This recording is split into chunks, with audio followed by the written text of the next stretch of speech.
In a single week, I've taken over 350 executive actions. We've signed 300, and who ever heard of that one? And as I said in my inaugural address, the American decline is over. It's over. The golden age of America has officially begun, and I think that's a good thing for us to talk about, the golden age and the American dream. I think it's a good thing because people haven't been talking that way for a long period of time. A few moments later. The police will be on their best behavior because we're constantly recording, watching and recording everything that's going on. Citizens will be on their best behavior because we're constantly recording and reporting everything that's going on. And it's unimpeachable. The cars have cameras on them. I think we have a squad car here someplace. E comincia contando 7, 8, 9, 10 tutti frutti and all kinds of whips of cream and a wall of nuts.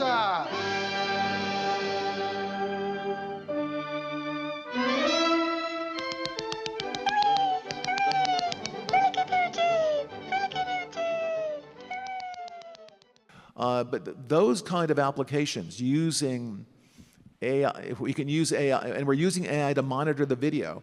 So if that altercation that occurred in Memphis, the chief of police would be immediately notified. It's not people that are looking at those cameras, it's AI that's looking at the camera. No, you can't do this. It would be like a shooting. That's going to be immediately, that's going to be an event that's immediately, an alarm is going to go off, it's going to be, and we're going to have supervision. In other words, every police officer is going to be supervised at all times. And the supervision will, and if there's a problem, AI will report the problem and report it to the appropriate person, whether it's the sheriff or the chief or whomever we need to take control of the situation. We have, same thing. We have drones. If there's something going on in a shopping center, and I'll stop. A drone goes out there, get there way faster than a police car.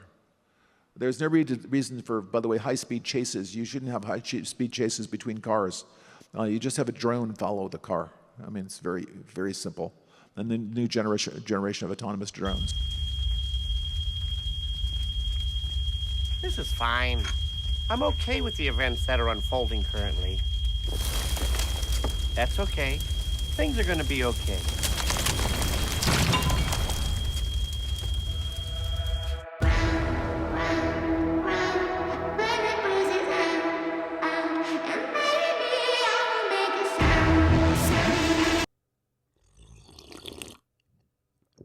Oh yeah, we got merch.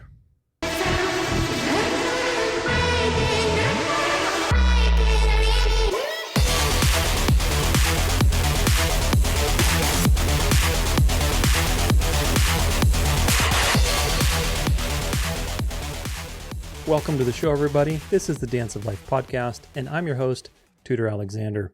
Hopefully you are not like that famous meme dog and think that everything today is fine. Unfortunately, most of the people are like that famous meme dog, and they're heading headlong into delusion as all of the things that are happening around us are coalescing into the image of the beast and eventually, of course, the mark of the beast. The majority of the world is being drawn to the devil and the great delusion. Meanwhile, God is drawing his own people out of this system. So we have to be wise. We have to stand for the truth. We have to engage people in conversations and be part of that plan. Be part of that exciting and momentous plan of God drawing his people simultaneously while the devil is drawing his own people. What a profound time to be alive. Of course, that journey has been the case throughout all of history. I think throughout all of history, there's been this double drawing between the devil and God's people, right? God's people are being drawn to God, and the devil's people are being drawn to destruction. But I think in our generation, it is really maximized, if you think about it, because this is a generation that will have the mark of the beast. And that means that all of these things about worship and a counterfeit system of spirituality, the manifestation of the mystery religion coming into the forefront again for one last hurrah, all of that's going to happen in our generation. which is a profound thought. It really, truly is. So don't be like the famous meme dog, and let those around you learn the truth. Let them figure it out. Help engage them in important conversations so that they don't sit there while their house is burning down and say, oh, this is fine. The world is burning around us, and people are distracted while that's happening by shiny propaganda. Bread and circuses, dialectics, all the things that we're going to be talking about today. As usual, we do with these things. 2 weeks ago, I released Venerable Day of the Sun number 9. And I thought that I wouldn't have to do another one for a couple of weeks because I have so many things to do. And of course, like I said, I promise to do these things regularly to the best of my ability and to keep track of the news. But I didn't think I'd have to do one. So I was looking forward to doing other stuff. But now it's just so much has happened in the last 2 weeks. It's just crazy, of course, with Trump becoming, officially the grand poobah and signing all his executive orders. He's just doing so much to clog the news cycle and to, basically work very fast because they don't have much time. They really don't. That's another indicator that this is going to go very quickly. The first presidency was about dialectics and making it seem like he has all this opposition, everything he tries to do, the Democrats are, on top of it. And now suddenly everybody's just basically bowing the knee and everything's going super quickly because it's time. It's time for the world to go from dark to light. As usual with these things, there's many shenanigans, and we're going to be covering them today. There's been a wave of activity, and we need to document it. We need to give perspective. We need to look at it and help people who are not seeing these things that we're talking about today. And we're going to be talking about a lot of stuff today, a lot of the gamut of things. So make sure you grab your popcorn. But they're not wasting any time, folks. And when I say 7 to 10 years... I think that's a very educated guess. I really do. Again, I could be wrong. And the thing that I could be wrong about, in my opinion, the thing that is glaring, that could, not glaring, but like if I were to pick one, let me put it this way, let me word it correctly.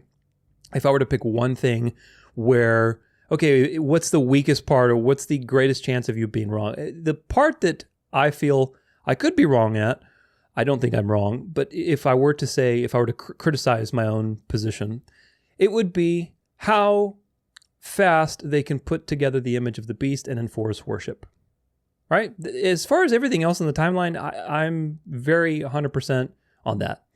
We are past the 2400 days. We are past the 1260 days. 1929, the Vatican politically was healed. The wound was healed because they got all their territories back or recognized as a political power again. So we are at the end of the end. I really do believe that. Now, could it be 20 years? Could it be 15 years? It's possible. I don't think so. I really don't. My estimate of 7 to 10 years is based on the fact that we are at the end of the end. And I talk about that in all of my end time series, especially my Daniel and Revelation walkthrough. So make sure you check that out. That's the recent one. Very edifying if you haven't seen it.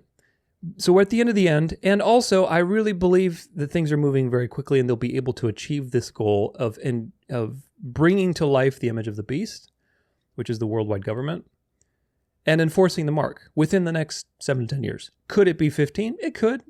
I don't think it will be. Just saying, educated guess. Again, I could be wrong about that. But either way, it doesn't matter. It really doesn't. What if it's 20 years? What if it's 15 years? Does it really matter? That's such a profound thought that even that's possible. From now, anytime between 7 to 10 to 15 to 20 years, the world is coming to an end. Jesus is going to return and the sky is going to be cracked open and there's going to be earthquakes and stars are going to fall from the heavens and lightning is going to be all across the firmament. I mean, that's just wild. That's a wild thought.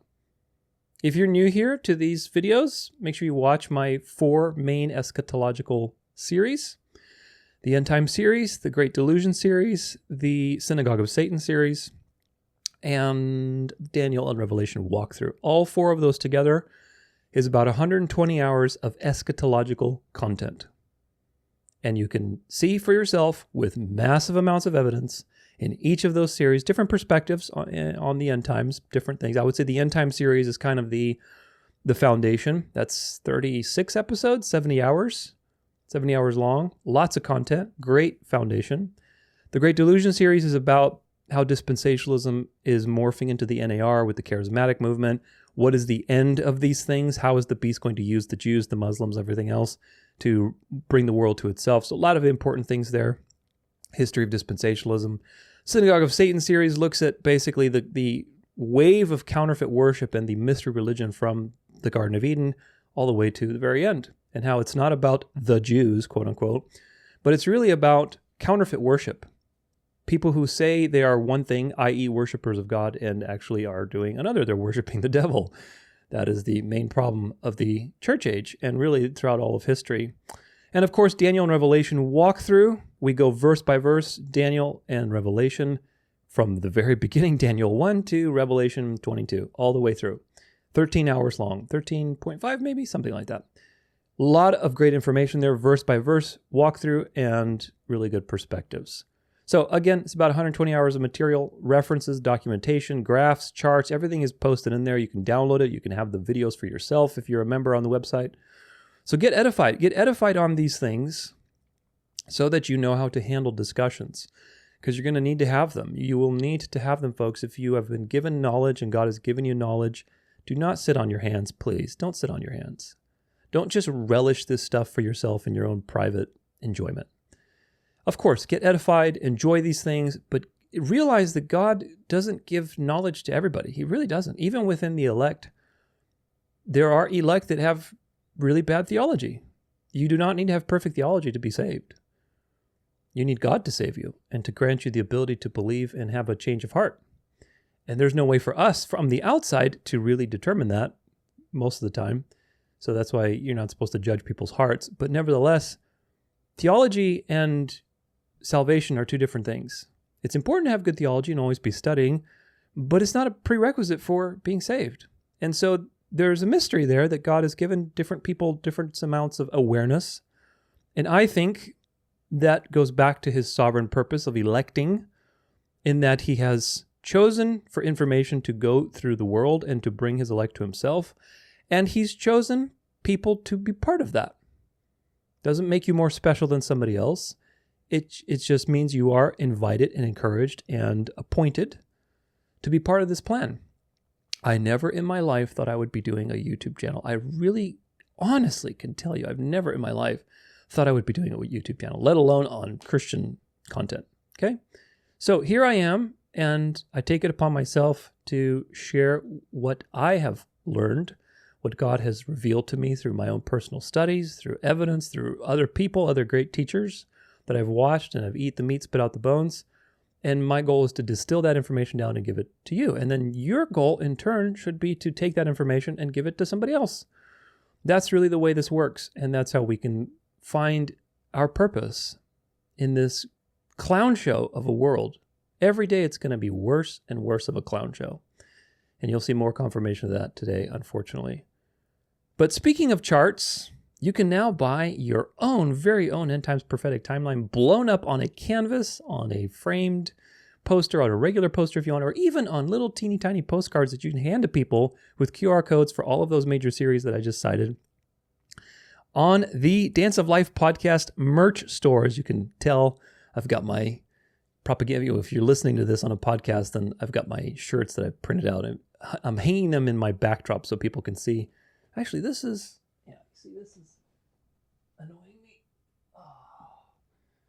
You see, because I'm a perfectionist, that kind of stuff annoys me. Just little teeny tiny things. Anyway, Dance of Life podcast merch store. You can go to shop.danceoflife.com, or if you go on the website, danceoflife.com, just go to the menu that says shop. You can go access it there. Lots of great items. The posters are 18 by 24 or 28 by 40. So the 28 by 40 is pretty big and it looks great. So make sure you check it out. A great tool to have as a visual of where you are in time. So again, all this stuff on that timeline, I'm pretty confident about in terms of our position in relationship to the prophecies. The question is, how much time are they going to need to bring this world government and enforce the mark? How much time? That's the only question.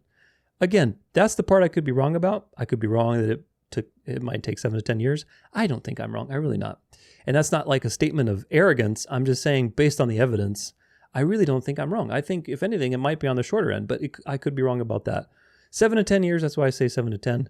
I think it's very reasonable. But anyway, lots of other cool and unique stuff in the merch store. Magnets, cute little memes, meme shirts, hats like the one I'm wearing today. There's all kinds of colors and things. So it's very colorful, very bright. And of course, a special announcement with that regards, because we're just doing a grand opening in this first couple weeks, up until February 14th at 11:59 p.m. That's Friday. As of the time of this video, that's 2 more weeks to go. If you're watching past that date in the future, which is going to be most people, unfortunately, don't worry. There will be other promotions. We'll figure out something to do maybe with these VDS episodes where we can, like if you watch the episode, there'll be some little, discount code or something hidden in the episode for a promotion or something. We'll have fun with it. The point is to have fun, folks. The point is to have fun because these things are designed to help you start conversations. Yes, they're cute little foxes and memes and, colorful shirts and mugs and magnets and stuff, but those things are really designed to help you start a conversation about things that are very difficult. Dispensationalism being a delusion. Nobody wants to admit being deluded, right? But maybe if you have a little helper, like a little fox or something to start the conversation what is that? Oh, what's that mean? And then you start the conversation. That can be very valuable. So hopefully it empowers you to converse with people because most people believe that everything's fine. Everything's fine. Trump made it. We're conquering the deep state. Everything's fine. And of course, the Bible warns that when they say peace and security, sudden destruction will come upon them. So you must light the fire under people's butts that it's not fine. That despite everything that they see that is lulling them into a false sense of security and tempting them with prosperity, with a golden age, with all the things that are going to come down the pipeline, that everything is not fine. In the Old Testament, all of the false prophets ever were always the ones who were telling the Israelites, everything's fine. It's great. It's going to be so good. The best is yet to come. Literally every time you look into false prophets, that's what they were doing. While the real prophets and God was speaking and saying, everything's not fine. Judgment is coming. Repent. Watch out. Be warned. And so you have these two conflicting messages. And this is very important because those two messages are going to accelerate in the next coming years as things go on. So make sure you're on the right side of history with that and educate yourself. Grab some snazzy merch to help you start some conversations. But really there's some good stuff too, like the devotional.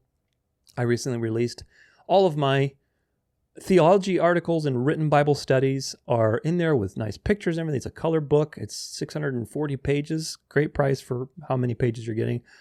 Check it out. It's a really nice book. I plan on doing all of my health stuff in one book again. I had a book, a little tangent, but I had a book back in my personal growth days, Dance Your Way Through Life. And it was 800 something pages, 1,600 scientific references. That was my health book, but it also had a lot of new age personal growth stuff in there. And it's like, there's a lot of good information in that book. So I have to figure out how to strip the good stuff and put it into a health devotional type of thing where you can just have just stuff that is just good, evergreen, forever principles on how to live a healthy life. Doesn't mean that there's an answer to every single health situation in that book, but ultimately my goal is to help you espouse some principles that you can be healthy, that you can hopefully get off some medications, that you can be stronger, have more vitality, because you're going to need it. Let's be honest, right? We will need to have the strength in our bodies. Of course, these bodies are dying, so it is what it is, but God has given us a body. We should take care of it. And we should also understand that we are being assaulted every single day. You are being assaulted by this death system. We are at the end. Being at the end of the end prophetically also means, importantly, that you are at the end of the Genesis curse. Okay? And that means a lot of things. That means that everything is dying, like really bad. Look around you, and it's true. Despite all of this love and light, the reality is that we are at the weakest genetically that we've been in all of history. On top of that, because we're at the end of that, there's also microplastics, heavy metals, mycotoxins, all of the crud that's there from processing, processed food, greed, corporate greed, government doing whatever it's doing. Like they're spraying in the air all the time. All of this stuff constantly is bombarding your body, which affects your hormones, your metabolism, your gut health, which affects your mood. All of these things are so important. So my goal would be to create some sort of written material that you can have all of my health posts, all of my health research articles, all in one book, and get that going. So that's a goal of mine. So anyway, a lot of stuff coming with that. Hopefully you'll check it out and enjoy it. But either way, we can't forget the Bible's many warnings about peace and safety and prosperity and having stability, salvation, wealth, goodness, all of these things outside of God. And that's exactly what's coming. People are buying into the reality that we can create stability and peace and salvation and goodness and prosperity without God. Even though this has a very godly, quote unquote, appearance. What does Paul say? They will have the appearance of godliness, but denying its power. So all this stuff has a real godly appearance. Of course, if you have discernment, you realize it's not godly at all. But on the surface, it's religious, it's Christian, quote unquote Christian. By the way, that's why I have this hat, so that you can specify what kind of Christian you are. It's got a cross and it's got, this way. It says Acts 24, 14 through 15, where Paul talks about the way. That's the kind of Christian I am. So very important to communicate that. So when people ask you, oh, what does that verse mean? Well, it means true Christianity. It doesn't mean counterfeit Christianity, which is the problem. Well, why is counterfeit Christianity present? Well, let me tell you. There's the synagogue of Satan, there's this and that. So make sure you grab one of those hats and start a conversation. But anyway, most people don't realize that they've made an idol out of this golden age, out of Trump, out of, religion, out of everything that's coming. It's an idolatrous time. Because, why? Because they have hoped and put their love and expectations in something other than God. What does Paul say in 2 Thessalonians? The reason that the wicked suffer the strong delusion, i.e. ending up marveling after the beast and worshiping the beast, is because they did not love the truth. Do you get it? They did not love the truth. They loved the counterfeit instead. So you have to realize that everything's not fine. Therefore, you will realize that you're being deceived. Therefore, you will love the truth and want the truth, and therefore you will not be part of the great delusion. Now, I'll be the first to admit that I was very deceived on these things. So I'm not judging anybody when I do these episodes. I'm really not. We rag on the Trumpers and so on and so forth, but it's not designed to insult anybody. It really isn't. Just like when I talk about dispensationalists and how they're deluded. Yes, dispensationalism is a delusion. I don't mean that to insult anybody, because I was very deceived on a lot of I wasn't a dispensationalist, thank goodness, but I was premillennial, I was personal growth, I was new agey, I was, all sorts of things. I voted for Trump. I bought a ton of gold. I was putting my hopes in a human being, in a flawed and wicked person as far as I'm concerned, instead of God. So I was very deceived. Now here's an important point which will help you in your own conversations. Remember this. Because sometimes talking to somebody about, hey, you're deceived on Trump. Trump is actually, a fifth level magician or whatever he is, right? He's some sort of occultist. You're deceived on that. He's part of the Jesuits or whatever else you want to tell them. That may be too strong of an attack. So you have to understand why these deceptions are effective on people who are supporting Trump and everybody else. Why are they effective? And the reason is because they did not love the truth, right? That's the real reason. But in that parentheses, they did not love the truth. The truth, there are many truths that are part of the truth that are very important that people have been deceived on. 3 big ones that control somebody's susceptibility to these deceptions are cosmology, synergism / free will, and eschatology, end times. These 3 play a major point. I was deceived on all 3 of these. With cosmology, I wanted to travel the stars and planets. I was all about sci-fi. I loved sci-fi. I wanted to hack my body and I would do anything. I'll be transhuman just so I can live forever and travel the universe. With synergism, free will, I was into New Age, personal growth. I was all about all that stuff, manifesting your reality and everything else. With eschatology, even if you're not a born-again Christian, eschatology really is like, what do you believe about the end? Like the trajectory of history even, right? Most people because they believe in synergistic thinking and they think that, oh, it's up to us to create reality. They believe, as a result of that, that humanity just needs to get over this satanic slump and we can usher in the golden age. We just have to evolve and, we just have to do better government or have better policies or, treat each other with love and kindness. And that way we can usher in this paradise again. They believe that we can do it. Therefore, they believe that the trajectory of history is good. Now, in truth, that plays off of the truth because the trajectory of history is good. That's what the Bible promises you. When Jesus returns, it's going to be great. But there's a caveat, right? The caveat is when Jesus returns. It's not going to be good until that point in time. Until that point in time, the devil's going to receive worship through a counterfeit that seems good. And that's the problem. Most people confuse it's going to be good with the counterfeit because they don't have proper understanding of what the Bible says, that things are getting worse and they're going to look better, but they're actually getting really bad spiritually. And then the beast will show its fangs. So cosmology, synergism, and eschatology need to be addressed with these people.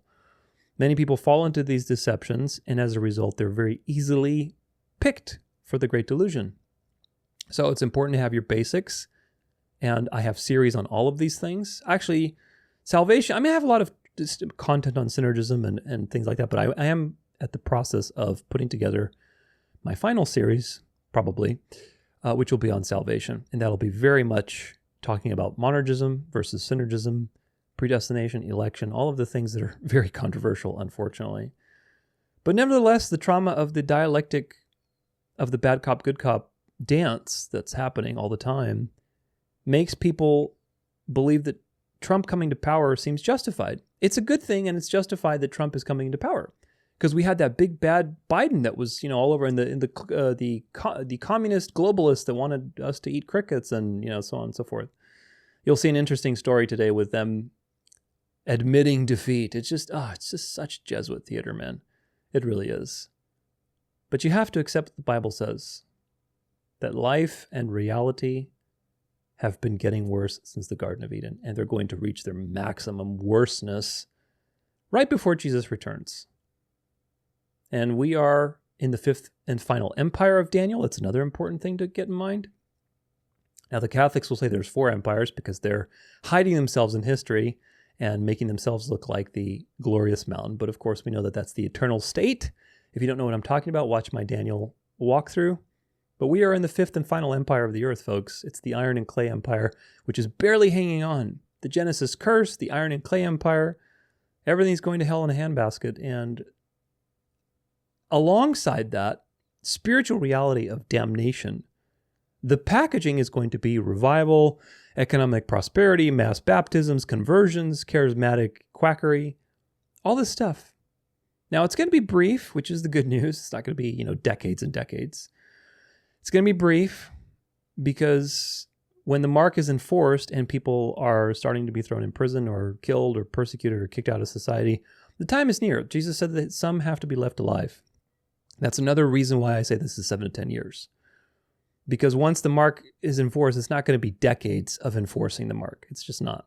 Because some people have to be left alive. And with the technology that they will have to enforce things, it's going to be very quick. And, we're not in the medieval ages where they're hunting peasants down in the forests. They're going to have total surveillance. So that means they're going to be very quick about enforcing it. Meaning that if some people have to be left alive, there's not going to be much time. Once you start seeing these things, then the first bull is going to drop. Right now, they're setting the stage for political and economic reform through Trump and, of course, through all the people who are copycatting Trump in their respective countries. And the reason they're doing that, folks, is to make people feel at ease. Because once you have your basic needs taken care of, you're very easy to seduce. Do you get it? The political and economic stuff is happening first so that the religious and spiritual stuff could be layered on top of it, and you are not going to have discernment. The devil figured out a long time ago that persecuting people openly, like with pagan Rome, leads them to run to Jesus and increase in faith. Remember, the second church in the book of Revelation, Smyrna, is the church that doesn't have that in Philadelphia, but Smyrna doesn't have any rebukes from Jesus. Meaning Smyrna and Philadelphia are model churches in the eyes of God. Well, what did Smyrna experience? Well, they were crucified and they were fed to lions. And they endured, and they were very humble. They were very poor, economically. So yeah, that's the model church. In contrast, the seventh and final church, Laodicea, is very wealthy, but we're spiritually poor, and we have no commendation, meaning there's nothing good that Jesus says. He gives us warnings and rebukes not to be false converts. Don't be lukewarm.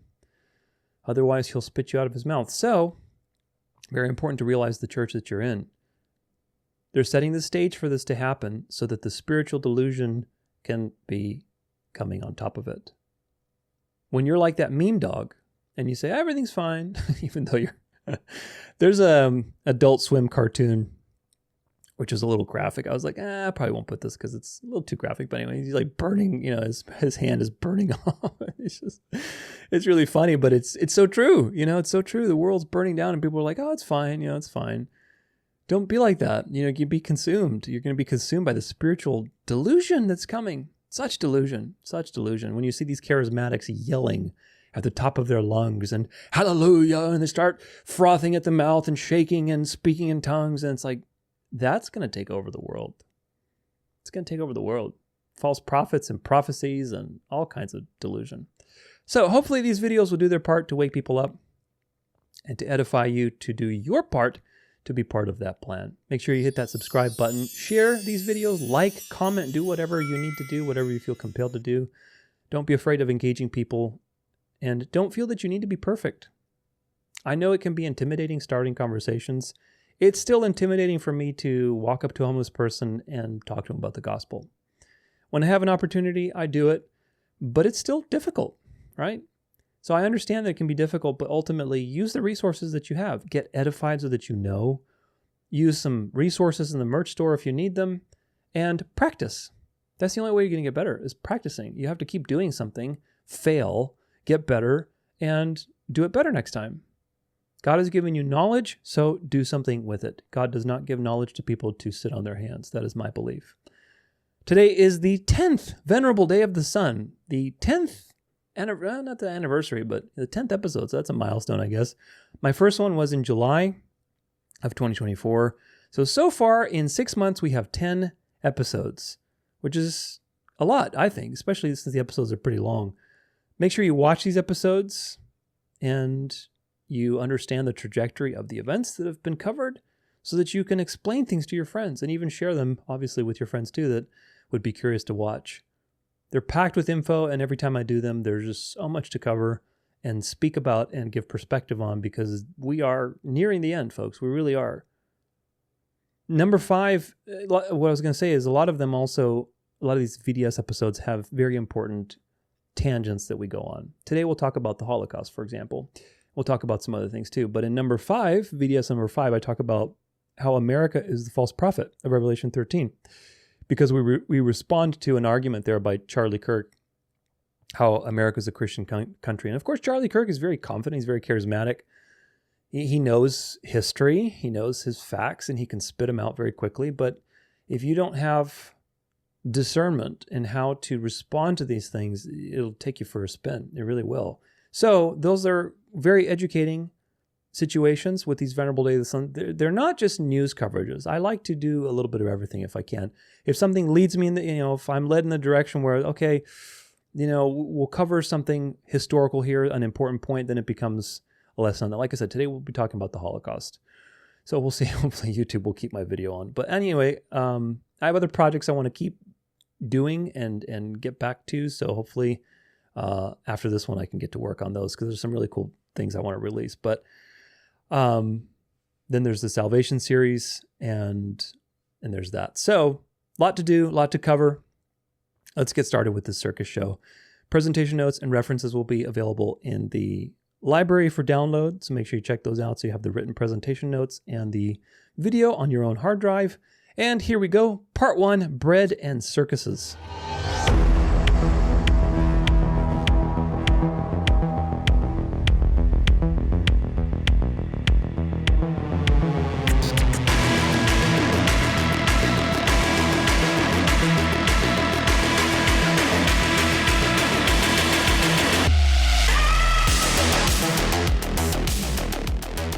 All right. Well, welcome to the beginning of the circus, the bread and circuses.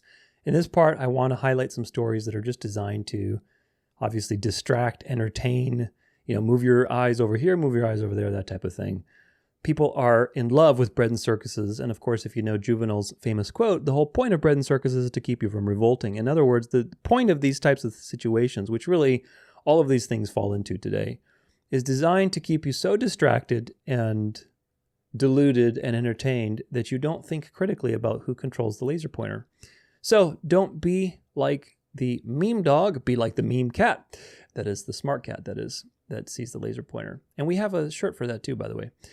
But these stories are hopefully something that you have a trained eye now that you can recognize. And my goal is not so much to point these things out to you, especially if you're new, then yes, obviously this will hopefully be edifying to you. But for the people who watch these VDS episodes, my goal is really to help train your mind into how to explain these to other people. That's really the goal, is to help train you to how to present situations and stories and say, look, what is the angle here? And talk to these people around you that are seeing these things just for how they are. So, oh shoot, I minimized my window. I have this command I have to, there it is. I have that little spotlight feature on my cursor and it wasn't open and it minimized my window. Anyway, here we go. It's up there. Great. This is from Representative Marjorie Taylor Greene. President Trump and our new Secretary of State Marco Rubio just stopped all foreign aid to Ukraine and other countries, except Israel and Egypt. The State Department is shocked. The American people are not. We are celebrating. Are you kidding me? I'm not celebrating. Why should I be celebrating you continuing to help a atheistic papal project? And of course, the comments here are just hilarious. This is good to hear. Foreign aid was always a scam to loot the treasury. Israel, I get, but why Egypt? So Israel's okay, but why Egypt? It's funny. Expel them all, take their retirements. And people are just like frothing at the mouth for this dialectic. You'll see more and more. I have some articles from like Trumper kind of sites. And it's just like, oh, it's so hard to read. It's just so hard to read. But this is what it is, folks. Bread and circuses with this whole Israel thing. And of course, the Jews need to be protected right now because the Jews are going to be soon converted. We'll talk more about that today. Biden, Master Mason. Joseph R. Biden becomes a Freemason and is excommunicated from the Catholic Church. Some more bread and circuses for you. This essay explores the implications of President Biden's induction into the Prince Hall Freemasonry, highlighting the conflict with his Catholic faith and the historical context of this controversial event. It examines the canonical prohibitions against Freemasonry within the Catholic Church, the questionable nature of Biden's eligibility for Masonic membership, and the motivations behind the Grand Master's decision. Finally, it critiques the disregard for Biden's spiritual well-being and deceptive message this sends to potential Catholic Freemasons. My goodness, so many bread and circuses with this. Of course, this isn't really the real Biden. You know that. Where is he? Is there a picture of him? Well, anyway, the whole ear thing. There's been so much about this. I don't know who that is, who was playing Biden. I don't know if it's a clone. I don't know if it's an actor. Who knows? I'm not going to say anything about that. But we know it's not Biden. We know it's not the real Biden. Point is that now they're rewarding this actor for his good performance, right? A day before he finishes his performance, he gets inducted into the Freemasons. And of course, this is causing such a stir. And it's just really laughable. I have a whole video, by the way, on Catholicism and Freemasonry, so look into that because this is just a ruse. It's just a ruse that the Freemasons are part of the counterfeit devil that the Catholic Church uses to say, oh, it's their fault that the Catholic Church is doing so bad. You'll see another thing here. I don't think in this section, maybe in another one, but where some high-level person came out and say, oh, Pope Francis is a Freemason, actually. It's like, no, Pope Francis is a Jesuit who controls the Freemasons. The Jesuits control the Freemasons. So there's this whole dialectic between the Freemasonry and the Catholic Church, and the Catholic Church has banned Freemasonry. Instead, this is designed so that there's an excuse to point to and say, no, the Catholic Church is actually good. She's just being a victim to these evils that are taking over her since Vatican II. And of course, if you understand your Bible and you know your history, two witnesses together tell you about the truth. The Catholic Church is the fifth empire on the face of the earth that emerged from Rome. It's the little horn power through the papal system. It's the iron and clay kingdom. It is the final iteration of the mystery religion, the mystery Babylon sitting on the seven heads throughout time. seventh and final, the eighth head is actually the eighth. The eighth is the beast. It's the resurrected papacy. It is the system that's been around since the beginning. And it's just the final packaging of this system that looks like a counterfeit church, looks like a counterfeit bride of Christ. So watch my end time stuff to get familiar with that. But this is just bread and circuses as usual. Now, here's an interesting point with this whole Prince Hall Freemasonry. Kind of related, which I thought was interesting history anyway. Why is this so big all the time? I wonder if I can just do it smaller. There we go. And let's refresh so that it's not... Okay, there we go. And I think you can hear it. King Jr. was a completely made-up character created by the FBI. And I know I'm going to get so much hate for this, but you cannot deny this is not the truth because this is coming directly from the unclassified files that President Trump released. This is directly from the FBI website that is vault.fbi.gov. This is where the unclassified document on Martin Luther King Jr., his image, and his assassination is uploaded. Thus, in the first 5 pages, it completely reveals how Martin Luther King Jr. was selected to be the activist leader and how they pushed it through mainstream media news to create their narrative. It states right there in the middle, I know it's kind of hard to read because the files are old. It says, Dr. Martin Luther King Jr. was the target of an intensive campaign by the FBI to neutralize him as an effective civil rights leader. And it also says this and other testimony describing this FBI counterintelligence campaign against King reached the public through the news media.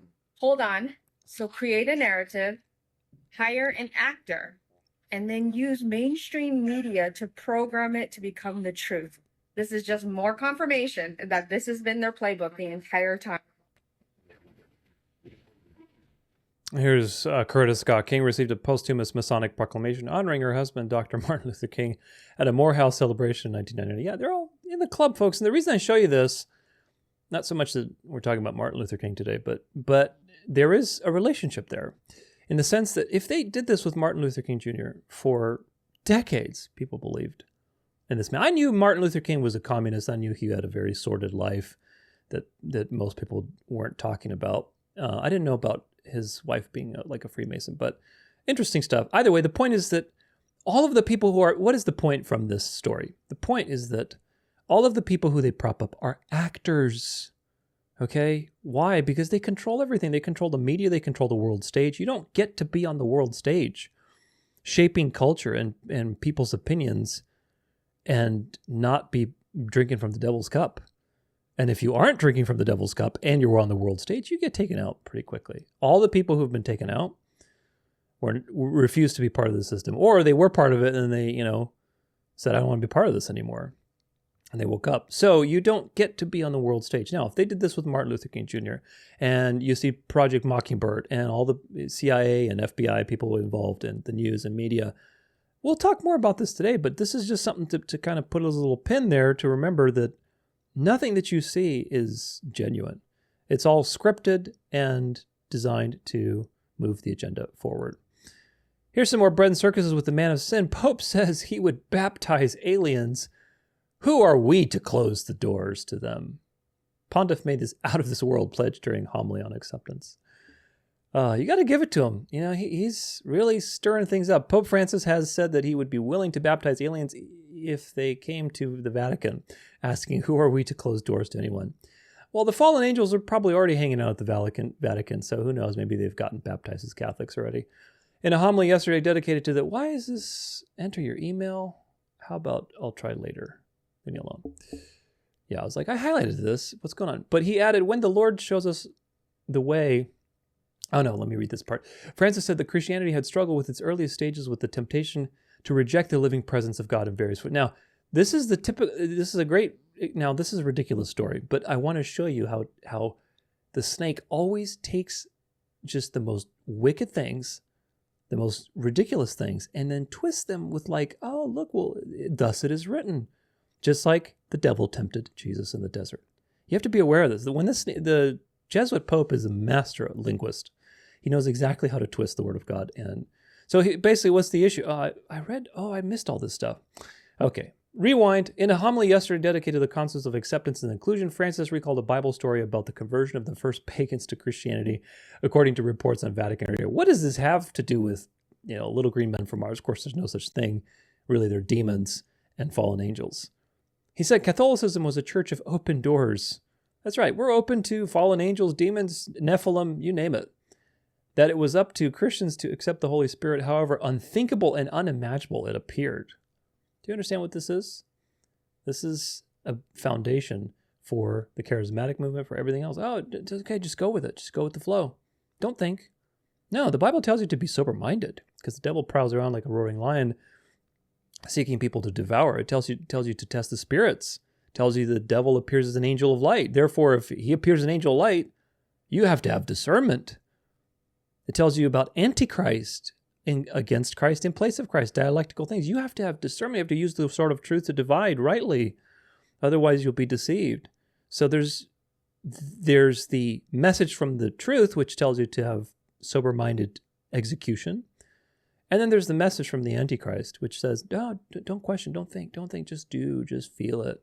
Just go with it, which is what is ruling the charismatic movement, the NAR, all these Jesuit contrivances. Of course, the Jesuits didn't create the charismatic movement, but remember that the devil gave his throne and power and great authority to the papal power. This is his throne. Therefore, everything that the devil started has to be reined into this throne. The charismatic movement is just the Kundalini spirit. Watch my series, The Great Delusion. It's a very old thing. There's no difference between charismatic awakenings and Kundalini awakenings. It's the Kundalini Antichrist, false counterfeit Holy Spirit. That is being reined into the Catholic Church through the Catholic Charismatic Renewal in the 1960s, through the charismatic movement and the Protestants as an ecumenical tool to bring all the churches together, so on and so forth, and as a way to convert the Jews and Muslims, which is right on the horizon. Describing how, according to the Bible, Peter was criticized by the Christians of Jerusalem for making contact with a community of unclean pagans.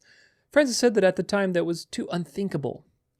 If, for example, tomorrow an expedition of Martians came to us here and one said, I want to be baptized, what would happen? Like, whoa, wait a minute, Pope.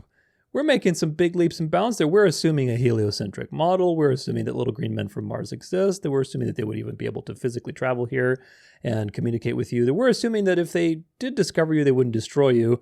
So many assumptions. This is the way they get you, folks. If you let them speak without saying, hey, wait a minute. You just crossed a major semantic bridge there. You made a lot of assumptions. Let's go back for a second and see what's going on here.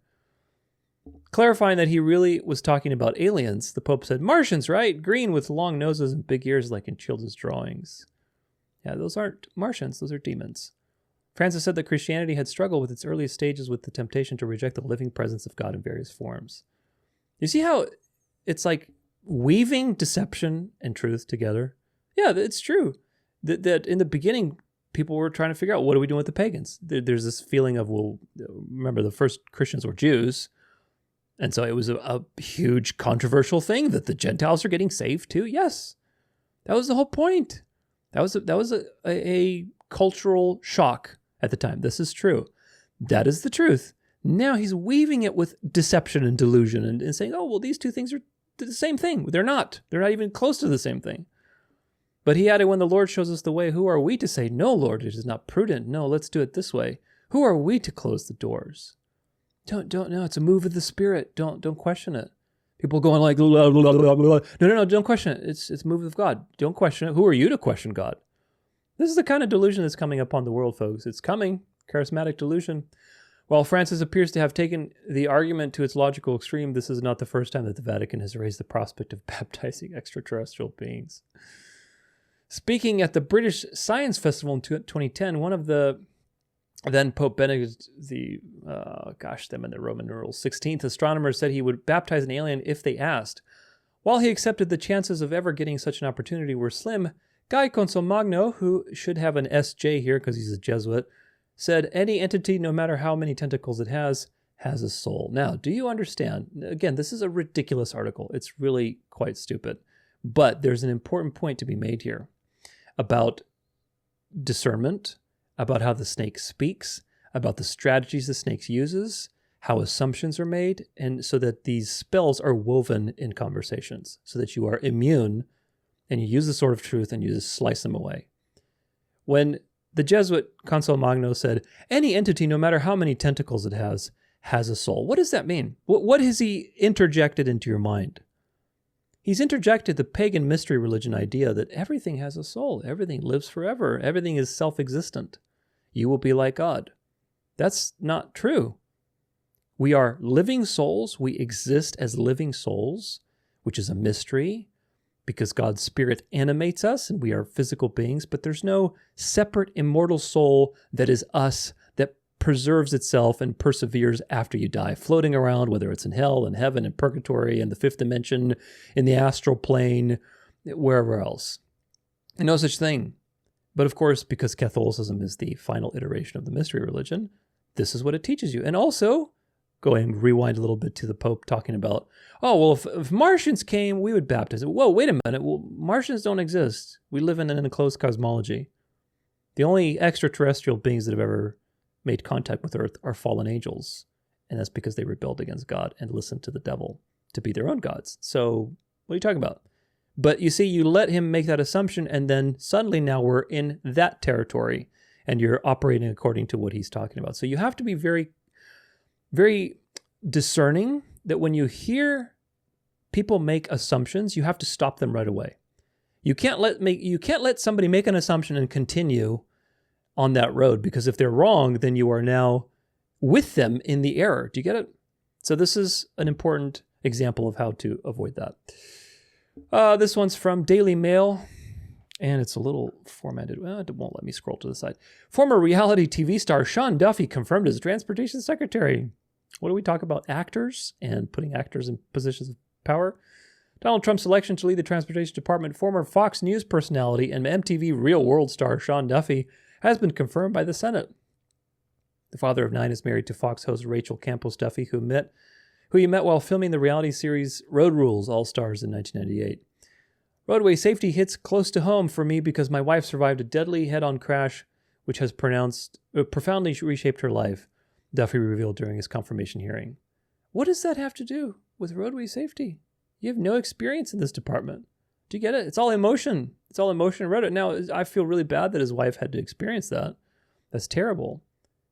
But speaking from a strictly business point of view, that has no bearing. You know, it's like you're going to apply to be a doctor and you say, you know, my grandpa was a doctor and I just really loved hanging out at his office. I have some really fond memories there. Okay, great. I mean, that's great that you had that, but what experience do you have on this particular material? And this is all just emotion and rhetoric. A former Republican Wisconsin Congressman Duffy, 53, received bipartisan support in the Senate, which voted unanimously to push his nomination through before voting in favor of 77 to 22. Wisconsin Democrat Senator Tammy Baldwin, who introduced Duffy at his confirmation hearing, gave the Trump pick glowing reviews, saying he is the right person for this job. Yeah, he's right because he's an actor and he'll be doing what he's told. Sean has been a tremendous and well-liked public servant. Trump lauded the former Fox host when announcing his nomination. So the fact that he's well-liked means he's qualified to do this job. The president has noted Duffy's experience representing the interests of rural residents and his economic and legal expertise. Duffy will replace Pete Buttigieg as Secretary of the Department of Transportation. So just actors calling or being put into place. You'll see another one here with Conor McGregor. Renews presidential run vow at Trump event in D.C. Cult of personality is happening all over the world, folks. Trump is setting the template for a cult of personality for people who are well-liked and, charismatic and powerful personalities and, they're shaking things up. This is the personality that's going to be taking over the world because that will help to facilitate the rise of the nationalistic religious image of the beast. Conor McGregor has renewed his promise to run for president of Ireland while visiting Washington, D.C. in anticipation of the inauguration of U.S. President-elect Donald Trump. Him and Andrew Tate are going to be bruvs together. Global superstar Conor McGregor confirms he's running for Irish president and will make Ireland great again. So he's going to play ball with Trump's... I clicked on it. Yeah, it's okay. Let's just get out of here. He's going to play ball with Trump's agenda. What's Trump's agenda? Trump's agenda is to bring the image of the beast to the forefront. Do you see what's happening? Everywhere in the world, people are being seduced by these charismatic, strong personalities that really have no business being in government. But they're perfect timing after you've been forced to deal with incompetency, obvious incompetency, designed to make you froth at the mouth for a solution. And then you have somebody that seems like, oh, this is out of nowhere. It's the same story they're doing over and over again. Do you get it? They did it with Trump. He was the underdog. He had nothing to do with politics. He left his business life and he came to save you. That story, they're just copying and pasting with all these people. Conor McGregor, he was a boxer. Andrew Tate, whatever he was doing all kinds of stuff. His father was CIA. These people are actors. They're public personalities. They're not people that are, experience some legal stuff and laws and whatever else. They're actors. They're personalities. They're cult of personalities. And so this is exactly what they're doing everywhere else. They're bringing these narratives, just like they did with Trump, and now all the other countries will have their own little Trumps and their own little MAGA movements. And of course, they're all going to play ball with the original Trump and the original MAGA movement. This is from 7 Grains of Salt on YouTube. Caroline Leavitt said, I commit to telling the truth from this podium every single day. What a load, LOL. She's Catholic, attended St. Anselm College that is affiliated with the Order of St. Benedict. She worked at WMUR News, has been on Fox News, married to Nicholas Riccio, that is a real estate developer, and I am sure that there is more. So that's right. She's now, remember, you'll see some articles with the youth. These people always go for the youth. When I talked about my climate change, how it's going from dark to light, how they're basically, climate change used to be this atheistic thing. Now it's like a religious, ecumenical, Christian youth for climate change type of thing. It's always about the youth. These people are masters at starting revolutions. And if you start a revolution, you know that the old people aren't going to do it because they're established. You need young blood, young people that have no sense of history. Young people have energy and they have hormones and they're easily manipulated. And they want change. They don't have anything to lose, right? They don't have assets and investments and property. So young people are always the target for revolutions. So why do you think they put a young Catholic girl as what is she? I think she's like 27 or something. Young Catholic girl as the press secretary. Of course, it tells you everything because they're targeting the youth. You'll see some articles, I think will be from the United Kingdom. Yeah, I think it's in the UK. But it's valid everywhere else. This new generation, Gen Z, is ripe for the picking for this charismatic delusion that's coming. The NAR coming back to religion because the generation before them was very atheistic and liberal. And that was by design. They plan these generations, folks. They plan all of these generations to intersect. Like, okay, Gen this, Gen that, Gen this. This one's going to be conservative. This one's going to be liberal. This one's going to be conservative. Okay, what else do we need to do? We do this so that that way, by the time this all happens, then all of these things intersect. Do you get it? They plan these things on massive timescales. So it's all coming to plan. Alex Jones says, breaking, Trump says he will not feel responsible if anything happens to Dr. Fauci or John Bolton after he removed their security details. Deep state going down. Says they all made plenty of money and offers to recommend security companies. This is just bread and circuses, folks. Bread and circuses. He did what he was told with the whole Operation Warp Speed. He's the clot father, bragging about how he's the father of the vaccine, still has not reneged on that situation. Not once. Very proud of it. Gives Fauci a pat on the back, and now it seems everybody's like, oh, look, Fauci's getting... No. If Fauci was executed, okay, even then, I wouldn't really read too much into it because we know that there's two sides of the occult. We know the art of war talks about spies being executed once their role is done. If sometimes spies get betrayed and then they get killed. This is a very schizophrenic system, folks. You have to understand these people all have a knife to each other's throats, right? So the point is this. If Trump actually were to do something, then okay, execute Fauci. War crimes, him and Bill Gates. You'll see him and Bill Gates had a lovely, productive meeting for 3 hours. So it's all just double talk. This is just a pat on the back. Let's spin it to the media with Alex Jones, of course, is controlled opposition.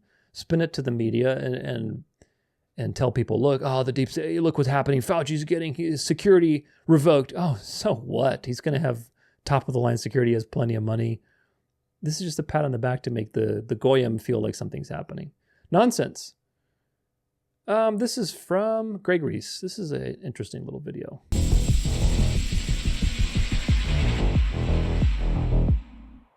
That are you, Mr. President, that you can keep the ceasefire in Gaza? and concluded the 3 phases of this deal. I'm not confident. It's not our war, it's their war, but Apologize. I'm not confident, but I think they're very weakened on the other side. Do you support Wait, it's not our war, it's their war. Why are you giving them so much money? Why are you giving them all these weapons and aid and aircraft carriers? You sure it's not your war? Gaza, boy, I looked at a picture of Gaza. Gaza is like a massive demolition site. That place it's really got to be rebuilt in a different way. Do you plan to help rebuilding Gaza? I might. You know, Gaza is interesting. It's a phenomenal location. On the sea, best weather. You know, everything's good. It's like some beautiful things could be done with it, but it's very interesting. But some fantastic things could be done with Gaza. How do you see the future in governance for Gaza? Well, it depends. I can't imagine you could have, well, you certainly can't have the people that were there. Most of them are dead.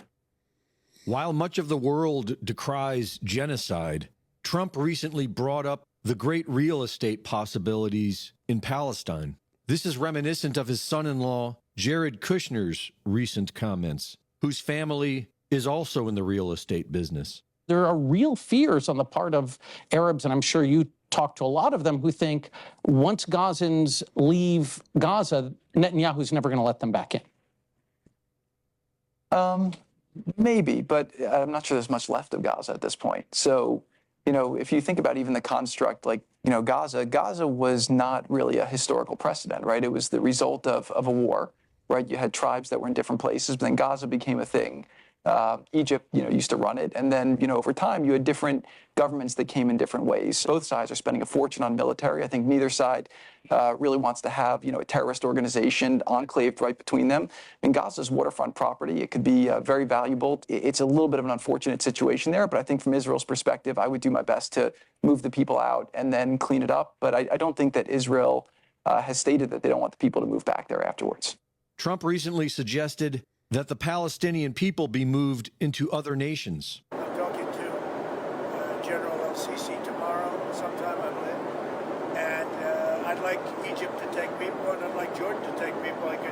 Wait, he would like Egypt to take people? I wonder if that's the reason why aid to Egypt hasn't ceased. I mean, you're talking about probably 1.5 million people, and we just clean out that whole thing. It's, you know, it's over the centuries, that's many, many conflicts that site.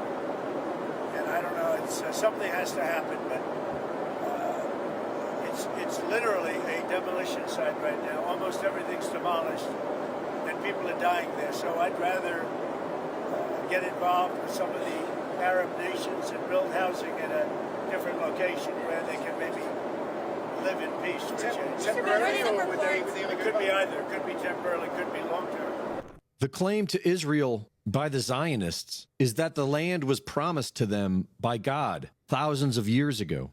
But a 2012 Johns Hopkins study shows that Ashkenazi Jews are not Semitic people. Geneticist Iran Alek found that European Jews were primarily the children of a Turkish people known as the Khazars, who converted to Judaism between the 7th and 9th centuries. Next week, President Trump will be meeting with Israeli Prime Minister Benjamin Netanyahu. Trump has received over $200 million from the Israeli lobby, who want more than just Palestine. And Trump knows that Netanyahu is not open to a two-state solution. Greg Reese reporting. Oh my goodness. Beachfront property, anybody? Now, I do have some beachfront property in Phoenix to sell you if you believe that this just kind of happened and it wasn't choreographed. And, by the way, you can get your fancy beachfront property mug, that's right, to print it on both sides, now to tell all your friends about this idea that is sweeping the world, man. It's sweeping the world, that this idea that peace and prosperity and, oh, we're going to have all this great stuff without the truth. So sad, so sad. So conclusion, it's all just bread and circuses to keep people from revolting. That's the point. To keep you distracted and look at the laser pointer here, look at the laser pointer there, and ultimately never really figure out what's going on. Make sure you grab the snazzy merch to tell some friends about it.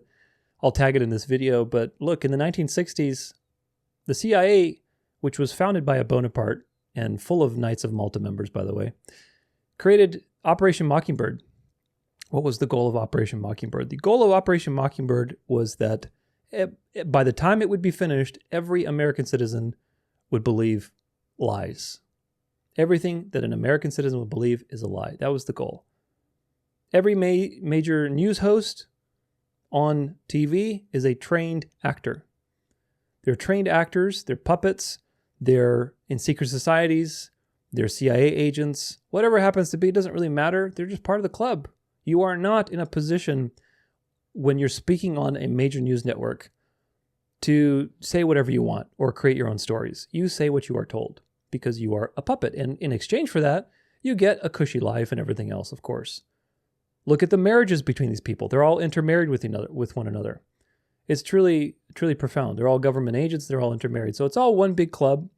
And so the question is this: when you see actors and CIA pawns and news anchors like all the ones we looked at, and really young people that are fresh and hip, that are designed to appeal to a particular angle, Andrew Tate, Conor McGregor, all these people, Trump, he's an actor. All these people are put into office to be charismatic leaders that are designed to sweep your emotions so that you don't think critically, that are appealing to emotions. What do you have? You have the strong delusion coming on. You have it coming on very quickly. And of course, that's going to be the image of the beast. And it will be one big circus show of Jesuit theater where people are going to worship and marvel after the papal power.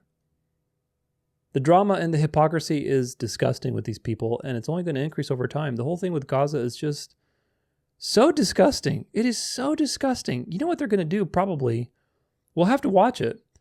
Here's my feeling. My feeling is they were planning to do this, of course, the whole time.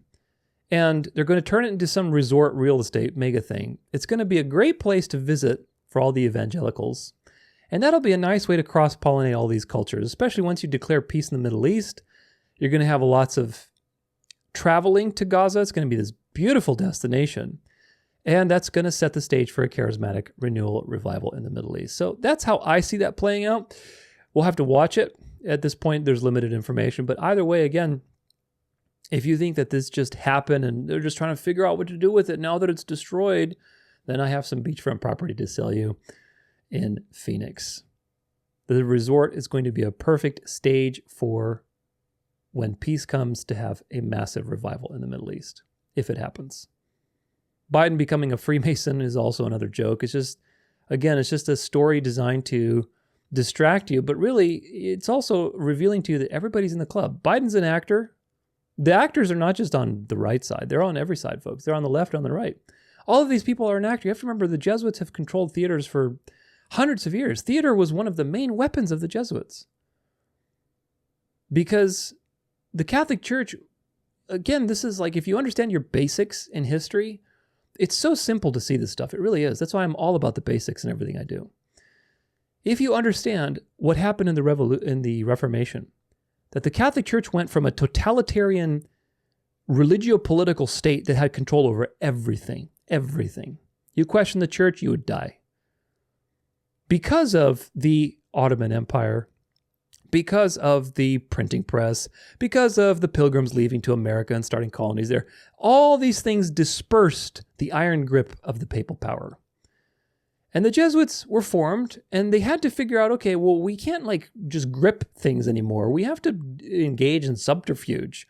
We have to be subversive. We have to shape culture. We have to do propaganda. We have to do all kinds of different things to bring people back to us so then we can get back to have an iron grip, which will be at the very end.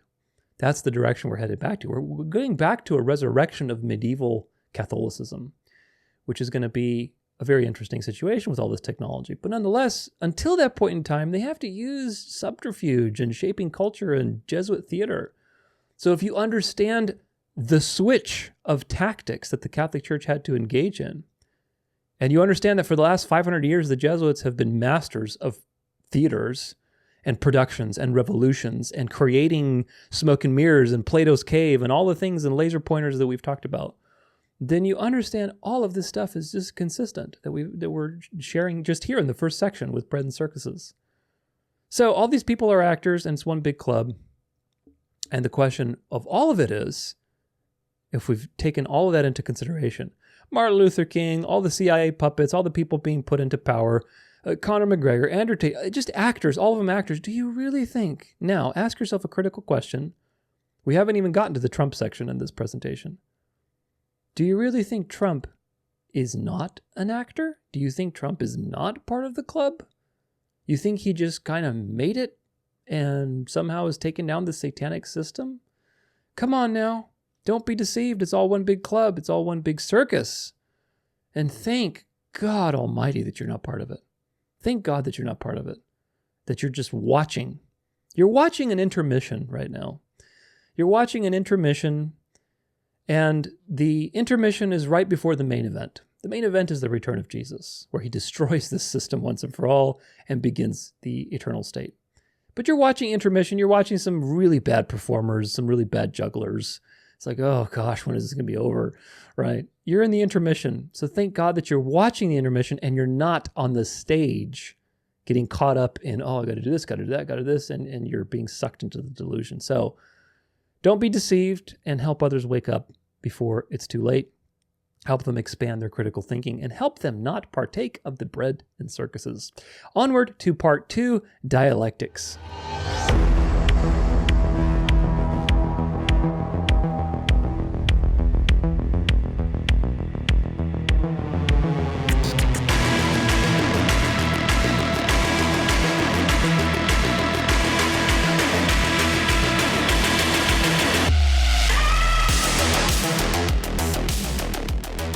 All right, well, welcome to part 2. In this part, I want to focus on the typical ping-pong dance of death that they're doing through dark and light, dialectics, problem, reaction, solution, all of the typical things that you probably, hopefully, are very familiar with by now. There's never ending supply of these things, and learning to think in terms of dualism and duality is very important. Not that you should try to put yourself into their minds, because I don't think you can. These people are very schizophrenic and very deceived, very, very different from the way that you and I think. They really are. It's impossible to empathize, or not empathize, but understand how these people think. You can't understand. You can't understand, you never will, so don't try. But you should understand the pattern. You should understand the pattern of the way they do things so that you are aware and you aren't caught up in these cycles of dark to light. My goal with these particular news updates is less to cover the news and more to help you think so that you can see these patterns and help others see these patterns, because most people are caught up in, oh, there's a crisis. Oh, thank gosh, there's a solution. Oh, there's a crisis. Oh, there's a solution again. Thank you. This is the problem. People are caught up in this dance, and you have to get out of the dance. Every time something happens on the world stage, you have to know that 100% of the time it's choreographed. From now until the end, if you see anything on the mainstream world stage, you can bet your dollar that it is choreographed. Now, that doesn't mean in some cases people are actually dying. Doesn't mean that everything is faked, but they're choreographed, meaning they are planned and appointed. Sometimes they're totally fake. Sometimes real people die. Real destruction happens, but nevertheless, they're choreographed. They are planned. They are planned crises for a particular solution to be introduced. Sometimes it's a real crisis, sometimes it's a delusion, sometimes it's a false flag. Whatever it is, ultimately it's 100% choreographed, and always there's a problem that requires a solution. Therefore, you have to learn to ask yourself, what is the solution that these people are trying to introduce as a result of this problem? What is the angle? How does this serve the beast and the trajectory of history that I know with certainty is going to happen, i.e. the image of the beast, the mark of the beast, people will marvel after the papal power, Christian, quote-unquote Christian, New World Order, all these things that you hopefully already know. How does this serve that agenda? How does it serve? That's how you need to think with these things. What's the solution they're trying to introduce here, and how does it tie into the ultimate, quote-unquote solution, which is the world worshiping the devil? Everything, I've talked about this before, but I'll say it again. Everything is a path, not a dot. Okay, you need to think in terms of paths, not dots. A path is a direction, something that has movement in a particular direction. It's moving, it has a it's a movement and an energy and it's pointed somewhere, right? It's going somewhere. It's not a static point in time. Oh, this just happened. Oh, the LA fires. Oh, the Maui fires. Oh, the Gaza thing. These are just points that are happening. I guess the world's just crazy. No, these are paths. These are paths because there's an intent with these things. And not only that, there are other things that are scheduled to follow these problems and crises. Therefore, when they start the first one, it's not just a dot, it's a sequence of events that is starting to unfold. Do you get it? So everything is a path, and paths lead somewhere, and they also intersect. So you have to ask yourself, where does this path go? Where does it lead, I wonder? Of course, the Bible has revealed to you the ultimate destination of all roads. All roads lead to Rome. So you have to ask yourself, how does this tie into that situation? And that is how you're going to grow your discernment. So let's go to these stories. This is from KTLA 5 in California. New recall effort targets Gavin Newsom, citing California's rising costs and policies. Another recall may be on the horizon for Gavin Newsom. Saving California, a newly formed coalition founded late last year, announced its intent to serve Newsom with official recall papers, citing the state's rising taxes, cost of living, ineffective emergency responses, and population decline. Under the reign of Governor Newsom, living in California has become impossible for average people through years of poor policies which have increased the cost of living, increased crime, increased drug use and homelessness, increased the cost of burden on small businesses and communities, while decreasing our professional standards, educational standards, and disappearance of billions of taxpayer dollars to failed pet programs in our public services randy economy, the group's founder said in a statement, which is true. This is true. Do you get it? This is true. But that doesn't mean that what is happening right now with California is for the good, the ultimate good. The bad cop roughing you up and beating the snot out of you. And then the good cop coming in and saying, yeah, boy, that bad cop really beat you up, didn't he? Well, yeah, he did. Thank you for acknowledging that. That doesn't mean that the good cop is on your side. The good cop is playing his part as the savior so that you can be seduced into the solution. This will be the 8th attempt to recall Newsom since he was elected. Only one attempt, however, made it into the statewide ballot. The initiative brought in 2021 is a response to this adoption of aggressive public health safety measures at the beginning of COVID-19. Yeah, California's been nuts, man. The last couple of years, I would hate to be in California. That's why they all moved here to Arizona. Newsom easily beat back the recall in 2021 after framing the contest with his opponent and apparent successor should have been ousted conservative talk show host Larry Elder as part of the larger national ballot for progressive values and continued threats of Trumpism. During a televised interview, Economy said that his recall attempts differ from the others because Californians have been personally impacted by Newsom's policies. He also claimed that the governor is his own worst enemy. In a statement to KTLA governor's office, it said Newsom is focused on the fires and marshaling resources for extensive recovery, not politics. Yeah, sure he is. I have some beachfront property for you, if you believe that. So cheers. But anyway, there's that. Of course, this whole dialectic thing, we'll talk about it. But I think this is, was this the guy? Let's see. I don't know if this is the guy, but we'll find out. It's a local issue, not really a state issue. Did you really try to pass the buck to local authorities instead of you? Did you try to do that? It makes absolutely no sense whatsoever. And just to get into somewhat of a history lesson, did you know that Donald Trump wanted to pump water from Canada into California when he was the president of the United States from 2017 to 2021, and Gavin Newsom resisted? Did you know that? Did you know? All by design. Let me give you a little history lesson really quick. That the occult always works in opposition with one another so that the goyim who are watching the tennis match can say, ooh, ah. But in reality, they're two wings of the same bird. They're playing the same agenda, folks. The opposition was there so that now the good cop can come, Trump can come and open the water. And thank you for saving us.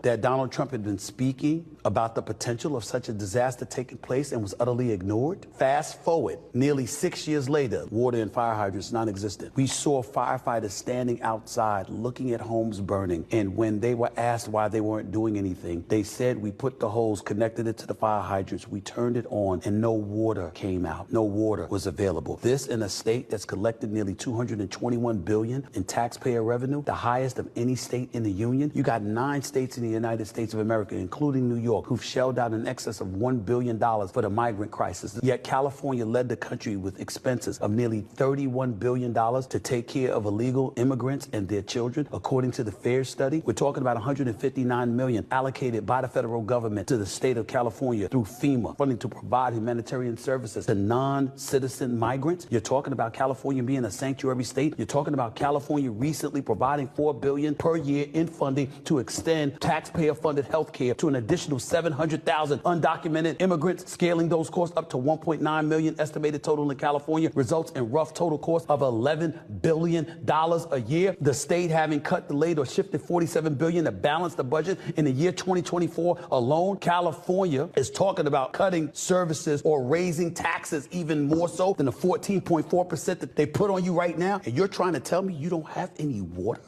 No water? My personal belief is that the political career of Gavin Newsom is in peril, if not flat out over. His presidential aspirations have been eviscerated. There is no way he overcomes this. No way. Governor Gavin Newsom. Do you feel... I mean, this is all true. It's all true. But you have to be careful with facts. You have to be careful with these things. When the devil cited scripture to Jesus, he wasn't, making things up. He was citing scripture perfectly. The devil knows what God said. He's the accuser. Are you kidding me? He knows exactly what God said. But it's the way that he's using it that is evil. He's citing to you scripture, not this video, but I'm talking about the devil now. The devil in the desert. He's citing scripture, and he's using truth, which is the word of God, for an absolutely evil, evil agenda to tempt the Christ and ultimately to get him to submit. That is absolutely evil. Yet he's using the truth to do it. That's a profound mystery. That's a profound thing, that is part of our reality, and that is something you have to be aware of. So when you see these truths, these are true things. They're horrible things that people have to endure in California, and they have been the guinea pigs and the victims of all of these dialectical schemes. Because California ultimately needs to flip to the right. California is huge. It's a huge state, huge economy, huge state, so it's very important. And it needs to flip to the right. It needs to be a conservative bedrock. But in order to do that, you have to get through all that atheism and secularism and liberalism, especially since it was the home of Hollywood and everything else. So California's, got a lot of work to do. So they've had to do a lot of dialectics to bring things about. So when you see these truths, it's very dangerous because the agenda, and I'm not saying this person, I don't know who this person is who's speaking.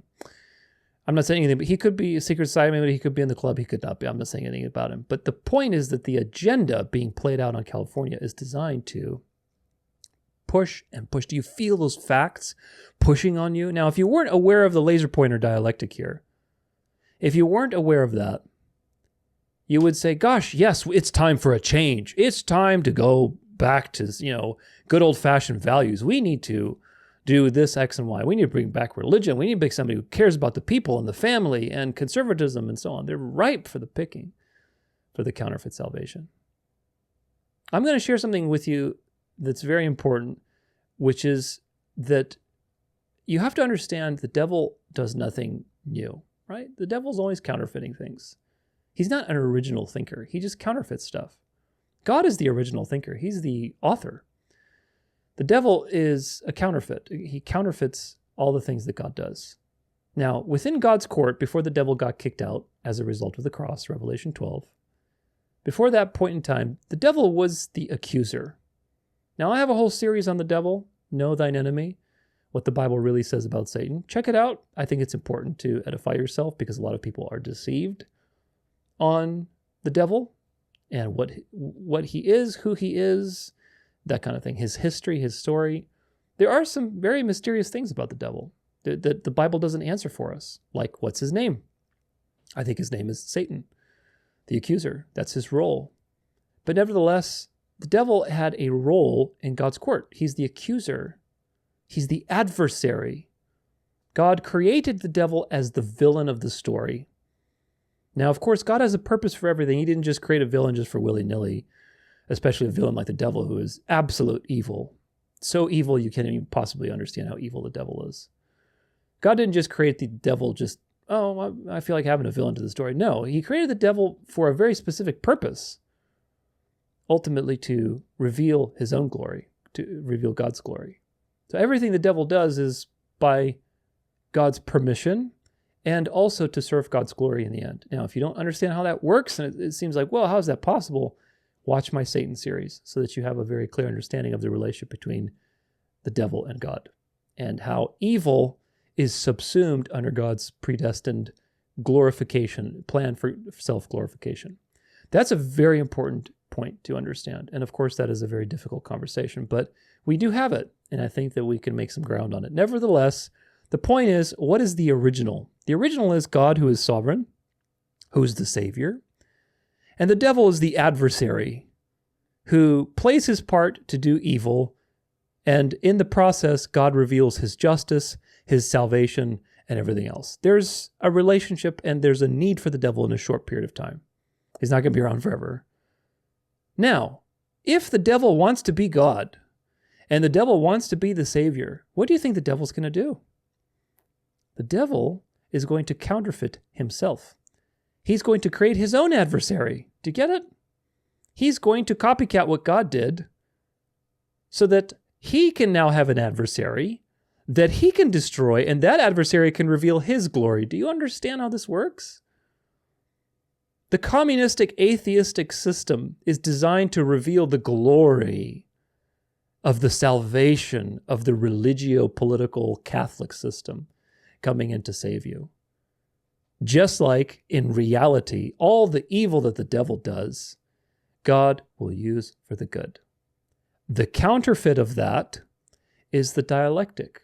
It is the dialectic that all the evil that the bad side does, Gavin Newsom, the counterfeit Savior uses for the good, in quotation marks. Do you get it? Uses for their good, for the common good, the Jesuit common good. Do you understand how this works? It's a counterfeit. The original is, God is the one who created dark to light to reveal his glory, his salvation. He is the light. The devil counterfeits that by raising up his own adversary against himself that he can then use to reveal his counterfeit glory as a counterfeit Savior. It's all, just add the word counterfeit to everything God does and you'll figure it out.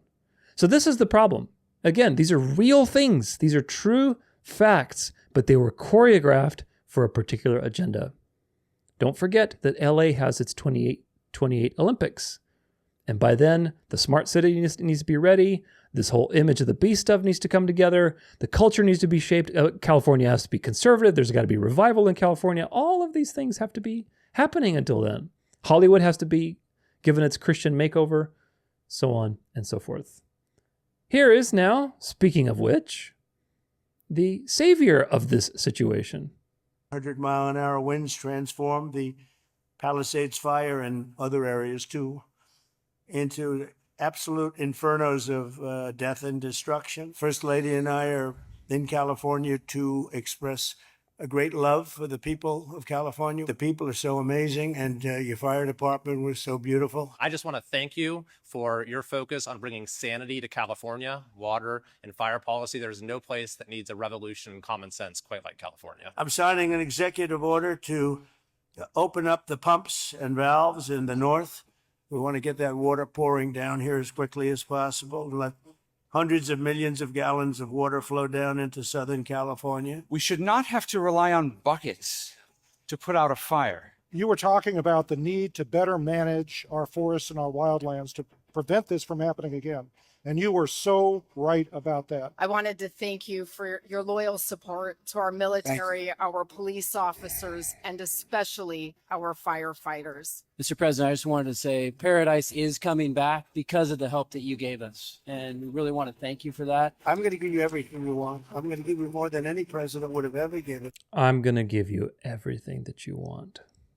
Most presidents wouldn't be here, number one. They certainly wouldn't be here after 3 days. We're going to come back and come back as much as you need, but I'm going to be the president that's going to help you fix it. Now, I just showed you dark and I showed you light. Do you see how effective, how absolutely effective it is? Seduction is once you've been traumatized. Seduction in and of itself can be effective if you're trying to seduce somebody with something.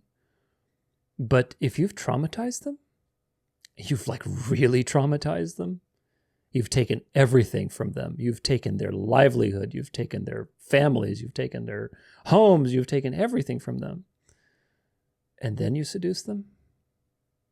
I feel very bad for those people. I really do. Because they are walking right into the delusion. Thank you, President. Oh, Mr. President, we're so grateful for you. Instead of realizing that Mr. President is a double-minded man, which you'll see today over and over again. Mr. President is very likely part of the club. He's probably a secret society member. Mr. President is playing his part to bring you that salvation that you've wanted so badly. So that now you're nice and cozy and you're bought completely into this new thing, into this new system. You're completely invested. You're invested in the cult of personality. You're invested in the idea that a man can come and bring you salvation. You're invested in that, President Trump is a good person. He's out here to help us.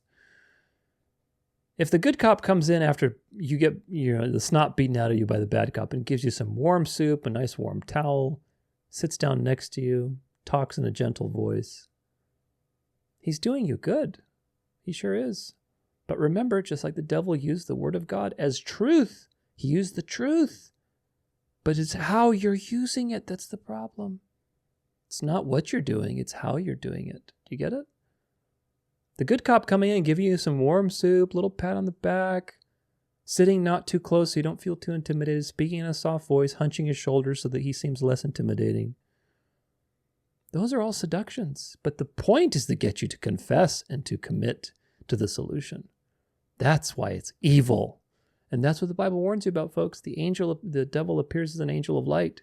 If you don't understand that simple idea, you will be completely devoured. And most people don't. All of these people, they do not understand that simple line. That Satan transforms into an angel of light. If they understood the full implications of that sentence and their history, they would not be gushing and clapping and, Mr. President, thank you, thank you, thank you, thank you, thank you. They would not. They said, this is the most schizophrenic, disgusting thing I've ever seen. That you would choreograph a situation where people are being totally destroyed only to come in and rescue them. Same like Gaza, same like everywhere else. All these things are just bread and circuses, folks. Bread and circuses, look at this. This is a picture somebody sent me of these fires. And what do you see? Well, they form a pentagram. And of course, these things are nothing new. If you looked into a pentagram of blood, we're going to watch this together. Now, I don't agree with everything in this video. I'll comment on it when it comes time. But if you've looked into this pentagram of blood, don't go to the website. If you go to the pentagramofblood.com, it's somehow, like when I tried to go, it gave me some sort of error that there's some viral thing on it. So anyway, don't necessarily go to the website, but the pentagram of blood over the United States and really this whole area is a very interesting phenomenon. If you know the occult, if you know how they do their sacrifices, you know their ritual circles, you know what they believe in, there's nothing new. So the fact that there's a pentagram of fires in California with all these fires, and the fact that this has been proven in other places, watch, this is a 10-minute video, but it's really detailed. So we're going to watch this. Now, we're going to connect Portland, Mountain Hood area to Mexico City. This is a line that connects two of the points of the... So really quick, these are just basically places where, like you'll see here, JFK, 9/11, the DC sniper, Virginia Tech, what was that all about? Maybe a shooting or something like that. All these things are on ley lines. They're all on lines that intersect with each other, and they create this giant pentagram over the United States. Columbine is on this line. JFK, Waco, Fort Hood, Oklahoma bombing is on this line. Katrina is on this line. It's truly profound how these people do these things. So you'll see also more of this stuff. Yeah, pentagram of blood. Those are power lines or ley lines. So when we start connecting the ley lines, let's see if we can go a little faster. How about playback speed 1.25? you're going to see that these events in Tucson and Phoenix are connecting to this line here. Now, you can connect all the outside points, and basically it looks like the ancient Chrysler pentagram symbol. It's part of the reason people said that, that car company was under occult influence, was the old Bob Hope shows with Chrysler and the pentagram. Yeah, and all the car logos, they're all occult, and all the company logos, they're all paying homage to Saturn. So nothing new under the sun, folks. With the lines in the middle. Yeah, that's a pentagram. It's an occult symbol. You either draw a circle around the pentagram, which is what most people think of black magic with the circle and the pentagram, or you can connect the outside ley lines. Okay, so those are two known occult practices. Now, going from Fort Hood to Mexico City, you're going to see that the middle of that line is the Tucson, Phoenix area where we just had the sacrifice of 6 people in the assassination board in the head of Gabriel Giffords. Gabriel is ancient Sumerian for opposed to supreme God. That's where the whole concept of Satan started. Okay. Yeah, I don't know what he's meaning by that, because Satan has been around since the beginning. So anyway. So let's open up the pentagram of blood map that shows how Phoenix is interconnected to this. And we can see here that right in the middle of this line, just about, you have Tucson in the Phoenix area. Okay? Now, the middle of the pentagram over here is where Chicago is, and that's, where Barack came out of. And what we're going to do is start drawing a circle with Chicago as the center, where you connect all these points through arcs, make a traditional circle around the pentagram, and start showing you where all the earthquakes have been happening for almost 100 years. So this thing's not new. This thing's been going back since at least the San Francisco earthquake.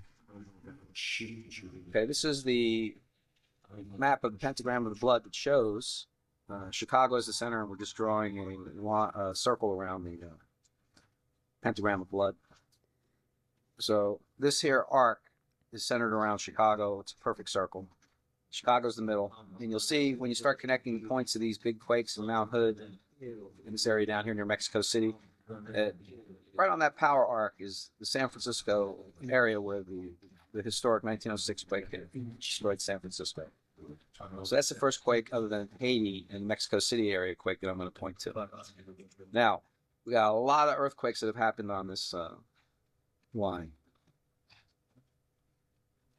Next one we're going to show you is the series of quakes that happened over the years in the LA market.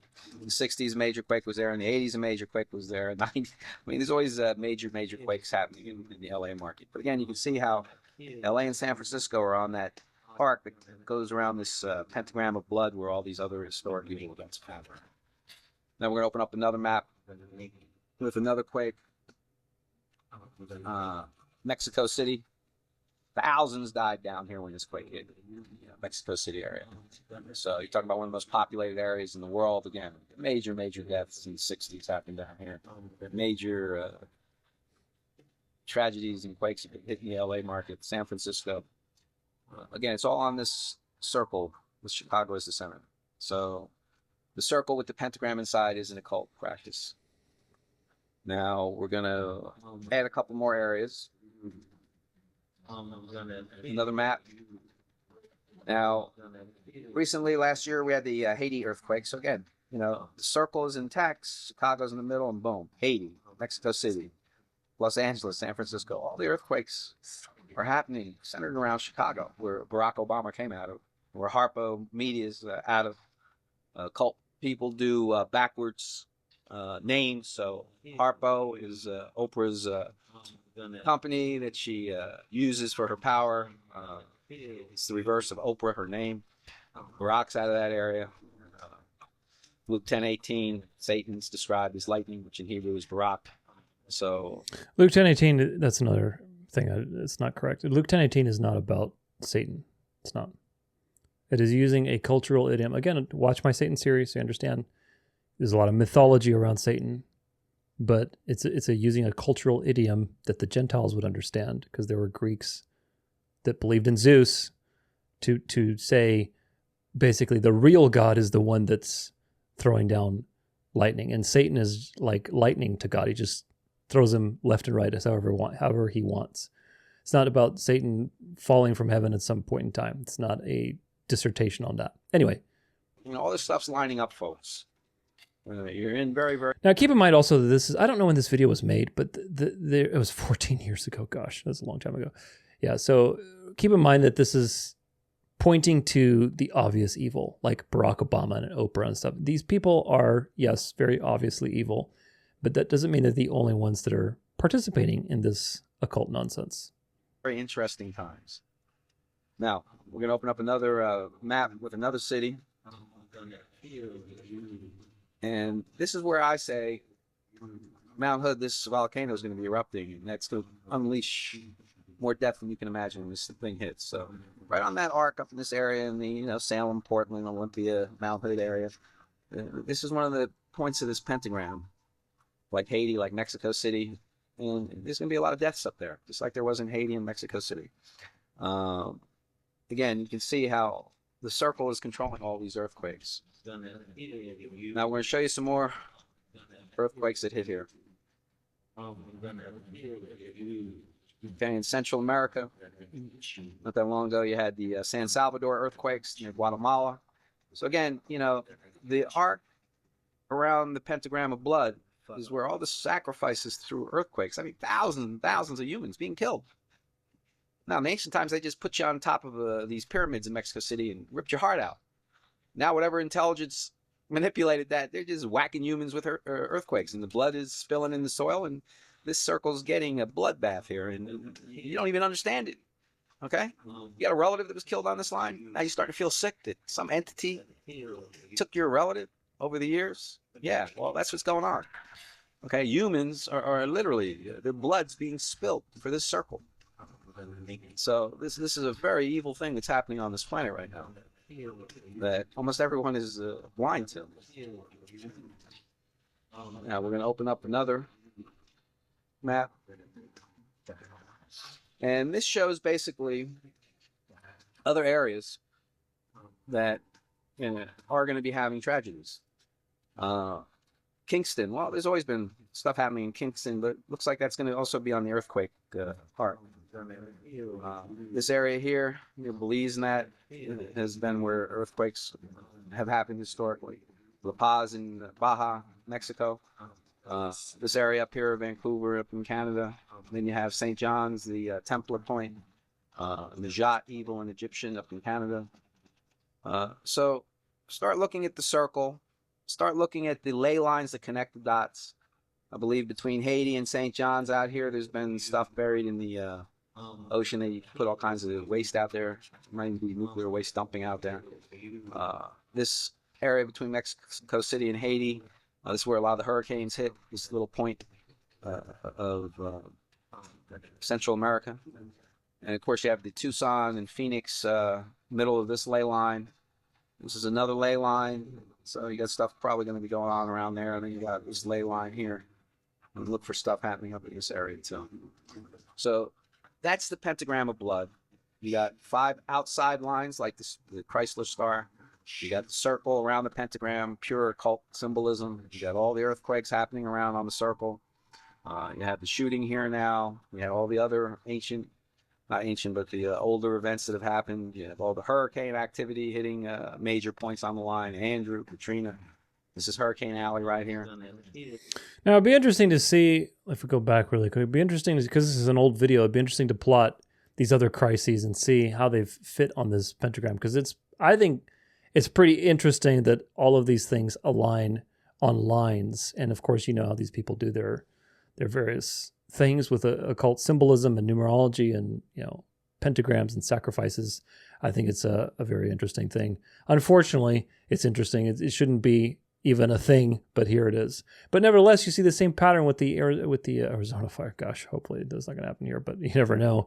At the time of this video, nothing has happened yet, but they did supposedly cancel progressive canceled insurance policies, and we know that those are usually tells that something's going to happen. So we'll see. There's a smart city plan for Phoenix as well, but we know that with these LA fires, there's nothing but, I covered him in my last VDS episode to see the pentagram shape of the fires. I'm like, oh, okay, well, that reminds me of this thing, which is just typical dialectics and shenanigans. This is from Daily Mail. It says, Trump's border czar makes abrupt reversal after news of mass deportations in woke Dem cities. Oh, so I guess we can't deport as many people as we thought we would. President-elect Donald Trump's handpicked border czar, Tom Homan, has said that his administration is reconsidering immigration raids in Chicago and New York after details were leaked in news reports. Oh, well, I guess we can't. Homan, former acting director of U.S. Immigration and Customs Enforcement, told the Washington Post that the new administration hasn't made a decision yet. We're looking at this leak and we'll make a decision based on the leak, he said. It's unfortunate because anyone leaking law enforcement operations offers us a great risk. ICE had its sights on the Democratic-run city of Chicago and New York City, has its first targets for mass deportations, with a raid expected on Tuesday morning, less than 24 hours after Trump's second inauguration. It was reported that the operation would be carried out for an entire week and spend between 100 and 200 officers to handle the job. News of the raids leaked after Chicago City Council rejected an effort to allow police to cooperate with immigration enforcement. We intended to stand by and protect Chicago's immigration communities against threats from ICE, Mayor Brandon Johnson said after the vote. Homan then appeared on Fox News, where he was asked by host Jesse Waters if he was blowing your cover by asking about the big raid in Chicago. This is all just smoke and mirrors, folks. Again, if you understand, okay, like every CIA, they're all Knights of Malta, Templar members, secret society members. The CIA is the one profiting from all the gangs doing their thing and drug trade and everything else. That's been old news, right? That's for decades. You think they're going to like not let their people go in that sense? Like, this is all just dialectics. Now, will there be some people being deported? Probably, for sure. Just for show. And again, for probably testing some of their AI technology. But Trump's not going to spend billions of dollars to round up, however millions of cats they need to round up and send them out. That's not going to happen. This is just dialectics. And again, it fits into this whole idea of, well, something happens to liberalize the border, bring all these people in who are largely Catholic and Pentecostal, by the way. You get the point? And then now, suddenly we can't do anything. Suddenly the Catholic Church appoints a archbishop in Washington, D.C. that condemns, deporting people. It's not part of Catholic social teaching. Now there's a control on that. So Trump was running on the, we're going to deport these people. And now no, we can't. This is just laser pointer stuff. Typical laser pointer stuff. They never intended to do anything. These people are going to be integrated eventually. They're going to be great. They're going to be a great part of the image. Again, most of the Mexicans are Pentecostal, charismatic experiences, Catholic, very Catholic, superstitious. It's going to be great for the thing that's coming. This is a video. We're not going to watch it, but the title is interesting. Art of War to Combat Project 2025. You swear you can't make this up. Dems eye new strategy from 48 Laws of Power to Scholar. Well, first off, the Jesuits wrote Art of War, so that's interesting. And the Art of War to Combat Project 2025. You mean the Jesuits fighting themselves? How does that work, I wonder? Of course, you know how that works because they always control both sides. Zero Hedge. Davos globalists admit we have lost to Trump. Oh, gosh. Get ready for some cringe. A panel of globalists at the World Economic Forum meeting in Davos remarkably admitted that President Trump and his America First movement has defeated their agenda. Dun, dun, dun. In a segment of their discussion focusing on Trump's election victory, former Defense Department official Graham Allison, now a professor at Harvard, remarked, quote, "We shouldn't normalize Trump. Trump has done something no person in the world has ever done before. A dead man, a dead politician has risen." Cult of personality, folks. That cult of personality is warming the world up to idolize the Pope. He's going to transfer the baton, the torch, to the final man of sin that's coming up, the final boss. This is the great comeback in political history for a politician, and therefore he thinks he can do anything. There's a supreme confidence now about that. No, he was scheduled for this comeback. 45 and 47, 45 is 9, 47 is 4 plus 7 is 11. These things are scheduled, folks. So there's nothing that, now it suddenly happened and now he's super confident. No, he knew from the very beginning what his path was. This is a phenomenon we shouldn't try to understand only in terms we traditionally accept. We should say something strange, new, and amazing is happening here, and we should study it, Allison further urged.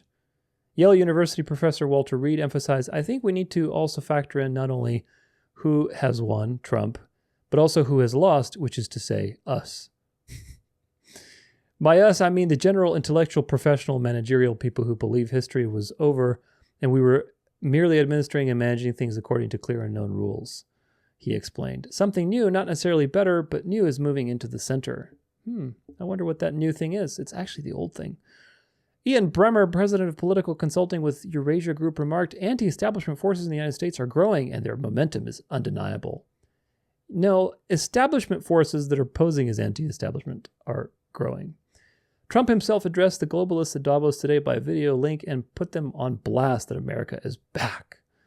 I'm pleased to report that America is a free nation once again, Trump announced, adding on day one, I signed an executive order to stop all government censorship. Yeah, right. Beachfront property I got for you if you believe that's the case. No longer will our government label the speech of our own citizens as misinformation or disinformation. Just wait till they enact Sabbath laws. There's going to be plenty of that going on. If you try to talk about the real Sabbath, which are the favorite words of censors and those who wish to stop the free exchange of ideas and, frankly, progress. Trump asserted, adding, we have saved free speech in America and we've saved it strongly. Ugh. Trump also stated that with another historic executive order this week, I also ended the weaponization of law enforcement against the American people and, frankly, against politicians and restored the fair, equal, and impartial rule of law. Gosh, people just love this stuff. Klaus Schwab sounded like he was biting his own tongue off when announcing Trump as the president of the United States. Here are Trump's full comments. There's a video. There you go. Klaus Schwab and Trump are buds, man. The opposition is on the front. They're both trained by the same people. Klaus Schwab did his job to be the opposer, to be the accuser. Do you get it? Again, go back to the model. What is this model based off of? The devil is not an original thinker, folks. He just counterfeits what God does. God created an accuser in his court to serve his purposes so that evil could be falsified, pride could be falsified, and God's justice and glory could be revealed as a savior. That's Satan's purpose. Satan has a very important purpose for this short period of time. He's not just created and he's just sort of rebelled and now he's doing his own thing and God's like, oh gosh, I have to go pick up the pieces after Satan. That's not the God of the universe. God doesn't react to Satan. Satan reacts to God. God is the source of all things. God decrees, God permits, God doesn't permit, God restrains. It's God who is the source. That's the original model. So Satan is, a puppet in that sense. He's a part of God's court. He does whatever he's told. Well, Satan wants to be God, so he counterfeited that system and created his own puppet. Do you get it? He created the counterfeit devil that he defeats for his glory as the savior. And this is exactly what you're saying. Exactly what you're saying. It's truly profound. And if you see it, you really can't unsee it. Privacy rights. Get out of here. Leave me alone. Variety magazine. Hollywood is now ready to work with Trump. You didn't hear Biden talking about how to help us. That bad cop was just no good. The night before Donald Trump returned to the White House, one of the splashiest inauguration week bashes was kicking off at D.C. hotspot Saks Restaurant and Lounge. Atlanta rapper Waka Flocka Flame performed while conservative VIPs Ben Shapiro, comedian Terrence K. Williams, and Am I Racist star Matt Walsh were honored while a crowd of 600 partied until the wee hours. While the guest list was apropos for Trump 2.0 celebrations, some might be shocked by who sponsored and shelled out $75,000 for the event. None other than TikTok, which signed on to host in November.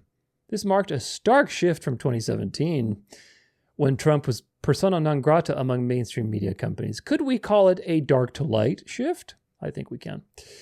It was kind of happenstance that the party ended up being on the same day that they were scheduled to go dark, says C.J. Pearson, co-chair of the GOP Youth Advisory Council and co-host of the party. Obviously, President Trump saved the platform. Obviously. It couldn't have been a funeral. It could have been a funeral, but instead it was a very, very jubilant celebration. Dark to light. Tech oligarchs like Jeff Bezos, Mark Zuckerberg, and Tim Cook are firmly atop the guest list for another 4 years of Trump, having proven their fealty on the rotunda at Monday's inauguration. Many in show business are wondering just how close Hollywood would cozy up to Trump in this new era. Talent who pledged early support have been put through the social media ringer. American Idol star Carrie Underwood was photoshopped into a KKK robe by one of ex-users after she confirmed she would perform at the inauguration. Sylvester Stallone, Mel Gibson, and Jon Voight were mocked and eye-rolled by showbiz insiders when Trump announced this month that they would serve as his envoys to the entertainment industry. This is all just opposition. Remember, the opposition is counterfeit. It's opposition. Hollywood is destined to come back to the light, folks. It was created by Jesuits. It was Catholic in the beginning. It went liberal in a scheduled tour to go liberal. Now it's scheduled to come back. Don't worry. This is just fakery. The opposers, the accusers play their part. For some, a return to 2020 before COVID strikes and devastating wildfires crippled Hollywood's limping economy would be welcome, even if it meant enduring Trump's drive-by attacks on the industry. Members of the industry's most left-wing contingent, the unions, are privately expressing hope that the president's planned tariffs on imports may cover runaway production, thus creating a greater incentive to film in hard-hit hubs like Los Angeles and Atlanta. One prolific indie film producer says he doesn't care for Trump's politics, but he admits it's refreshing to hear the office of the president focus on how we can get the movie business back on track and back in Los Angeles. Yeah, it is refreshing, isn't it? To get your money and your fame and all those things that you are desperate for, to get them back. At the price of what? At the price of doing the devil's bidding, which they always do. Whether it's dark or light, they're doing the devil's bidding. But now you're doing the devil's bidding to bring in the counterfeit salvation. Hollywood is the tool to shape reality. Hollywood was the tool to bring liberalism to the world, so that it could go from dark to light. Now, Hollywood is going to flip to the right, and it will be the tool to enforce the image of the beast and Catholic propaganda, Catholic movies. You're going to see more and more of that stuff. You're going to see wholesome, quote-unquote, wholesome nationalist propaganda, religious propaganda. That's what Hollywood's going to be about. And you're going to see the Sabbath being propagandized through Hollywood. Just wait. It's going to happen. And when you question it, we will see if they will entertain your free speech. A couple more years to go for that one, but either way. Let's see, what does this say? It's loading and it's thinking. Maybe if I refresh. It's thinking. Anyway, let's go to the next one. Vatican warns AI could undermine foundations of society.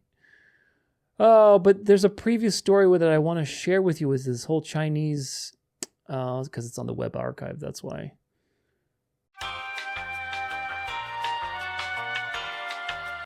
Okay, there we go. Yeah, see, the problem is if you actually load this link, they have those stupid little paywalls. And at first they don't, and then they charge you with a paywall. I'm like, oh, come on. So to get around it, you just go into the Wayback Machine, and you can trick them. So this is Chinese AI threat triggers 1 trillion market crash. There's this big deal now with the Chinese releasing their whale AI. I forget the name of it. DeepSeek, that's what it is. And it's just surging to the top of the charts. A breakthrough Chinese chatbot has sparked alarm about the country's advances in artificial intelligence and wiped close to 1 trillion off global stock markets. A heavily censored Chinese chatbot called DeepSeek shot to the top of Western app downloads chart on Monday in what was described as a Sputnik moment for AI. History is repeating, folks. If you remember what happened with Sputnik and the space race and the nuclear arms race, what was the point of that? What was the point of the dialectic between the USSR and the USA? What was the point? America technology stocks tumbled in response, driven by fears and heavy spending on AI by Silicon Valley companies that has been championed by Donald Trump will fail to yield profits for investors. California's NVIDIA, the semiconductor giant that has become the world's most valuable company on the back of the AI boom, at one point slumped by more than $600 billion in the biggest one-day loss of value for a single company in history. DeepSeek, a chatbot that strictly toes Beijing's line on issues from human rights to Taiwan, is seen as the first Chinese AI to rival those developed by U.S. tech giants such as Google, OpenAI, and Facebook's owner, Meta. The Chinese AI investors claim it was developed using far less computing power than rival systems, and despite trade restrictions, blocked China from accessing the most advanced AI supercomputer components. President Trump's AI czar, David Sachs, and DeepSeek showed the AI race will be very competitive. He said, I'm confident in the U.S., but we can't be complacent. This is the point. This is the point, folks. This is all to justify the race towards a completely integrated system. And of course, what do you need? You need an accuser. You need some opposition so that you seem justified in doing all these things, because otherwise the big bad boogeyman's going to get us. The Prime Minister's spokesman downplayed suggestions the UK was at risk of being left behind, saying Britain had significant, quote, significant strength in AI, and, quote, some very strong players in the market. Sir Keir Starmer said that the UK should become one of the greatest AI superpowers. U.S. tech companies have committed to spending hundreds of billions in the belief that building a superhuman AI will require unprecedented investments in data centers, electricity, and microchips. Last week, Donald Trump hailed a $500 billion plan by the tech companies OpenAI, SoftBank, and Oracle as the largest AI infrastructure project in history. In contrast, DeepSeek claims that one of its recent systems just cost $5.6 million to develop. The claim sparked alarm about possible overspending by U.S. companies. America's NASDAQ stock market fell by more than 3% on Monday, with the drop at one point wiping more than $1 trillion off the index of technology stocks. Shares in NVIDIA fell by more than 15%. Mark Andreessen, the Trump-backing Silicon Valley venture capitalist, said DeepSeek's later R1 system was one of the most amazing and impressive breakthroughs I've ever seen, and called it AI's Sputnik moment in reference to the Soviet satellite that shocked the Western world in 1957 and accelerated the Cold War space race, which led to what? Led to the moon landing. Do you get the point? We need to go in space. We need to go in space. Rush. That way you don't think critically. You're not evaluating what they're doing because you're under the emotion of, oh my gosh, the Soviets are going to get us. So space, okay, great, space. You're not thinking at all. You're not thinking when Nixon's on the phone talking to the moon, for crying out loud. You're not thinking because it's all emotional. And that emotion is designed to bring about one of the greatest signs and wonders of the 20th century, which is the moon landing. But you needed an accuser in order to do a little ping pong dance. DeepSeek's success will also ignite concerns about China's influence over the global internet. China's chatbots are rigorously tested by Beijing censors to ensure that they adhere to core socialist values. DeepSeek refuses to answer questions on subjects such as Tiananmen Square, and it insists that Taiwan is an inalienable part of China, and that reports of human rights abuses in Xinjiang are unfounded and politically motivated. Yeah, pretty soon the AI chatbot in your pocket phone is going to say, yeah, the Sabbath is on Sunday. Don't rest like those heretics that are Judaizers.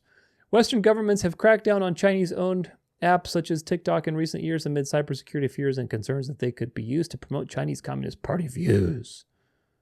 Big bad boogeyman. The U.S. has heavily restricted Chinese access to most advanced AI microchips on national security grounds, with a series of trade measures that it had hoped would thwart the country's advances.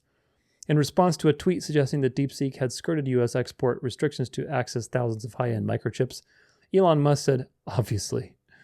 DeepSeek said that it was limiting how many people could sign up due to large-scale malicious attacks on its services. So DeepSeek is really throwing a wrench in these things, but again, if you understand from the bigger picture, these things are just choreographed. They're choreographed to bring about what? To bring about this race for AI. We got to do it because otherwise the Chinese are doing it, they're doing it. And meanwhile, really everybody's building this system that's going to track everything you do, and it's going to integrate in the image of the beast.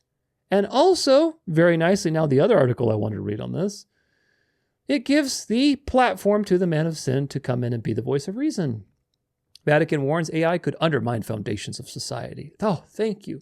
Thank you, man of sin, that now you've entered the world stage and he can give us some reasonable commentary on this whole, AI space race that's happening. Now we need a moral authority to tell us left or right because we can't do it. This AI stuff is just too dangerous. Who is going to tell us what to do with it? Well, the Pope seems like he's a nice guy. Let's listen to him. The Vatican published a new text on artificial intelligence Tuesday, warning the tool could destroy the trust on which societies are built while humans become cogs in a machine. Pope Francis, regularly a victim of fake news and doctored photographs, cautioned earlier this month that AI could be misused to manipulate minds. The Vatican text elaborates on his thinking. Quote, AI-generated fake media can gradually undermine the foundations of society. Read the text, written by the 2 Vatican departments and approved by the 88-year-old pontiff. Again, this is true. Signs and wonders of the age. Absolutely, it's going to undermine the foundations of society and trust. That's the point. AI is designed to go run amok so that there's a dialectical reason for a moral authority to tell you what to do with it. They are allowing AI to do these immoral things, like misrepresenting people, fraud, running amok and creating its own religion, creating its own crypto coin, doing all sorts of things, taking away jobs. All these things are designed on purpose, and they're being released in society so that it's causing damage, so that then there's a moral authority that can rein it in to its own purposes. Quote, as deepfakes cause people to question everything and AI-generated and false content erodes trust in what we see and hear, polarization and conflict will only grow. Yeah, true. He's telling you the truth. Of course, his agenda with the truth is very different. Such widespread deception is no trivial matter. It strikes at the core of humanity, dismantling the foundation of trust on which societies are built. Of course, that's the point. The Vatican released the text 3 weeks after tech giant Meta, which owns Facebook, announced it was ending its third-party fact-checking program in the United States and adopting a crowdsourced model to police and misinformation, similar to that Elon Musk owns on X. Misinformation, especially through AI-controlled or influenced media, can spread unintentionally, fueling political polarization and social unrest, the Vatican text said. It warned of a shadow of evil looming over the tool and said the concentration of the power over mainstream AI applications in the hands of a few powerful companies raises significant ethical concerns. In other words, we should be the one to control this technology because we are the moral authority of the world. Francis has acknowledged that he has called the immense potential of it. Francis has acknowledged what he has called the immense potential of artificial intelligence. Of course, the snake knows. And the text cites medical applications, climate-related challenges, and education as areas in which it could be invaluable. Now, the snake knows that this is an invaluable technology, and the snake knows that it's going to be integrating this into its means. But right now, we're not there yet. Right now, there's a dialectic. This is new technology. We need to ruffle some feathers. We need to let it run amok in society. We need an accuser like China to be the counterfeit devil to justify, oh, we need all this AI stuff because look, we lost $600 billion. Our economy's crashing. We can't let China crash our economy. You need these dialectics. So we're still in that dialectical phase, but you can see the snake speaking. Look, being the voice of reason amongst the storm of the dialectics. And pretty soon it's going to happen to where all these things will develop in line with one another. China is poised for a Catholic revival, folks. It is. That's another thing to watch, by the way, is the Catholic revival in China. It's going to happen. And what happens when the Catholic revival in China takes over? You think all that AI technology that they're working with, all this communistic stuff and social credit system is going anywhere? No. It's going to just be there, and it's finally going to have a purpose. It's going to have its purpose that they've wanted to use it forever, which is to obtain worship for the beast. A couple more here, but it could also de-skill workers, subject them to automated surveillance, and relegate them to rigid and repetitive tasks, and risks being used to replace human workers rather than to complement them. AI cannot be a substitute for human relationships, particularly in medicine where it risks worsening the loneliness that often accompanies illness, it said. And using it for surveillance aimed at exploiting, restricting others' freedom, or benefiting a few at the expense of many is unjustifiable at it. Now, really quick, if you believe that for one moment, cheers. Got some beachfront property for you to offer you. Got a shirt, a magnet, and a mug, by the way. The dangers of lethal autonomous weapons demand serious attention, it said, recalling that Francis has urged a prohibition on their use. The atrocities committed throughout history are enough to raise deep concerns about the potential uses of AI. No different than the Cold War, the space race, the nuclear arms race, the nukes don't exist. All of these things are dialectics to bring the papal power in as the mediator, as the peace negotiator. By peace, he'll destroy many. Does that sound familiar? Here's that thing I was talking about. Somebody sent me on Telegram. It said, on La Mirada with Roberto Garcia, an Argentine talk show on economic and political issues, Argentine journalist, writer, and former chief Secret Service Juan Bautista Tata Joffre reports that the Vatican's own chief of intelligence admitted to Jorge Yusuf Khalil, a high-profile Argentine Muslim, that I'm a Mason and so is Pope Francis. Controversy. Again, these are dialectics, folks. These are dialectics. Pope Francis is a Jesuit. The Jesuits control the Freemasons. The Jesuits are in charge of all of the secret societies. So, again, Freemasonry is the counterfeit devil that the Catholic Church is using to justify a revival. Because the narrative right now is that the Freemasons have taken over the church. Ever since Vatican II, the Freemasons, the Jesuits, it's always somebody else. It's not the actual institution that's the problem. With the Pope as the man of sin receiving worship, that's the problem. No, it's just a small group of, really wicked people that have taken over the church. No, this is the final empire on earth, folks. And that empire always has a god king, just like Babylon, just like Persia, just like Greece, just like Rome. That system has always continued. Satan has always had a man on the throne. And the final iteration of that system is a counterfeit church because Satan can't compete out in the open anymore with the gospel, so he has to create a counterfeit. He can't just have a pagan system. He has to have a pagan system that's dressed as the real thing, of course. If you have discernment, you realize that it's just paganism. But Either way, don't buy into that dialectic. Here's another dialectic from The Guardian with Elon Musk, and now we're getting into some good things. Fear for security of Jews worldwide in wake of Elon Musk's AfD speech. Elon Musk remarks to a German far-right party that Germans should not focus on their country's Nazi past, should prompt deep concerns about the security of the American Jews and of Jews worldwide. A leading U.S. Jewish advocate was told The Guardian. Speaking as a deeply concerned American Jew, said Haley Soifer, chief executive of the Jewish Democratic Council of America, I am deeply concerned about the security of American Jews, of Jews worldwide, given our president's clear alignment with dangerous right-wing extremists. Musk, the CEO of Tesla and SpaceX, owner of X, and the world's richest person, donated hundreds of millions of dollars to Donald Trump's campaign and is now a close advisor with an office in the White House complex. In a video addressed to the Alternative für Deutschland party on Friday,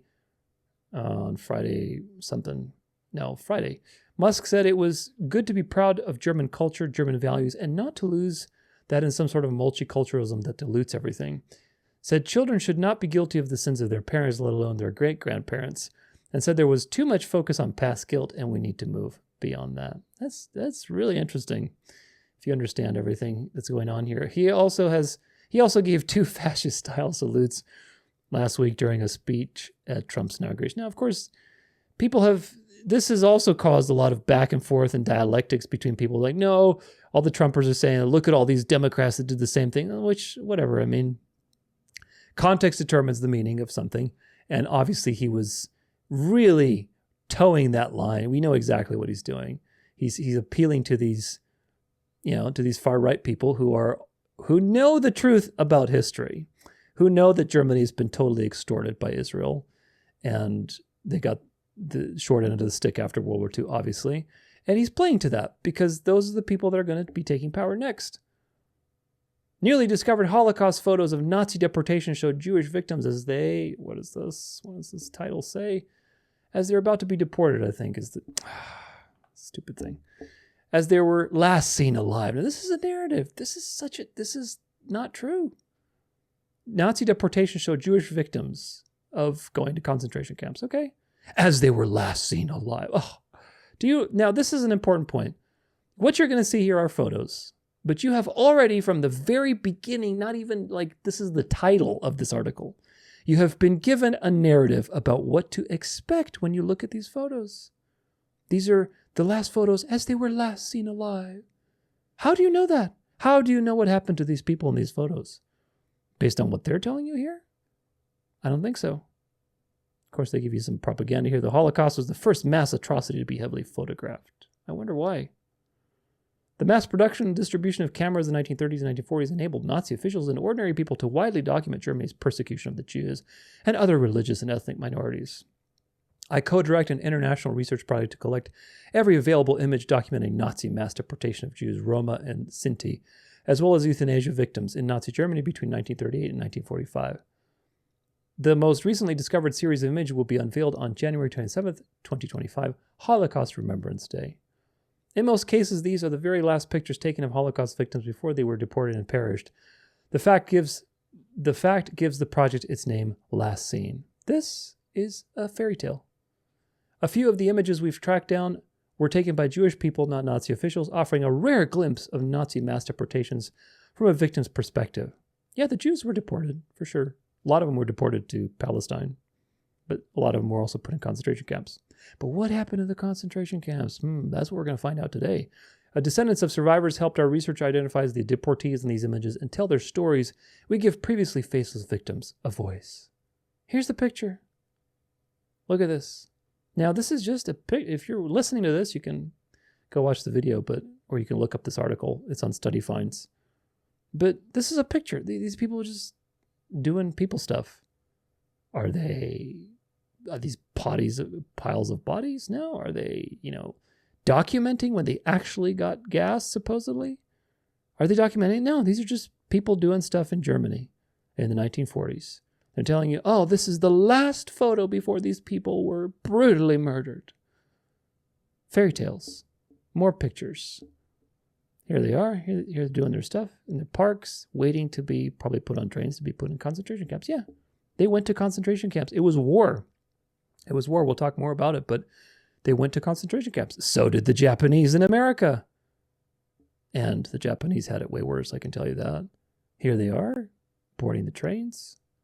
But when you look at something, folks, hopefully this will train your discernment. When you look at something, you don't know what that something is. This is just a picture.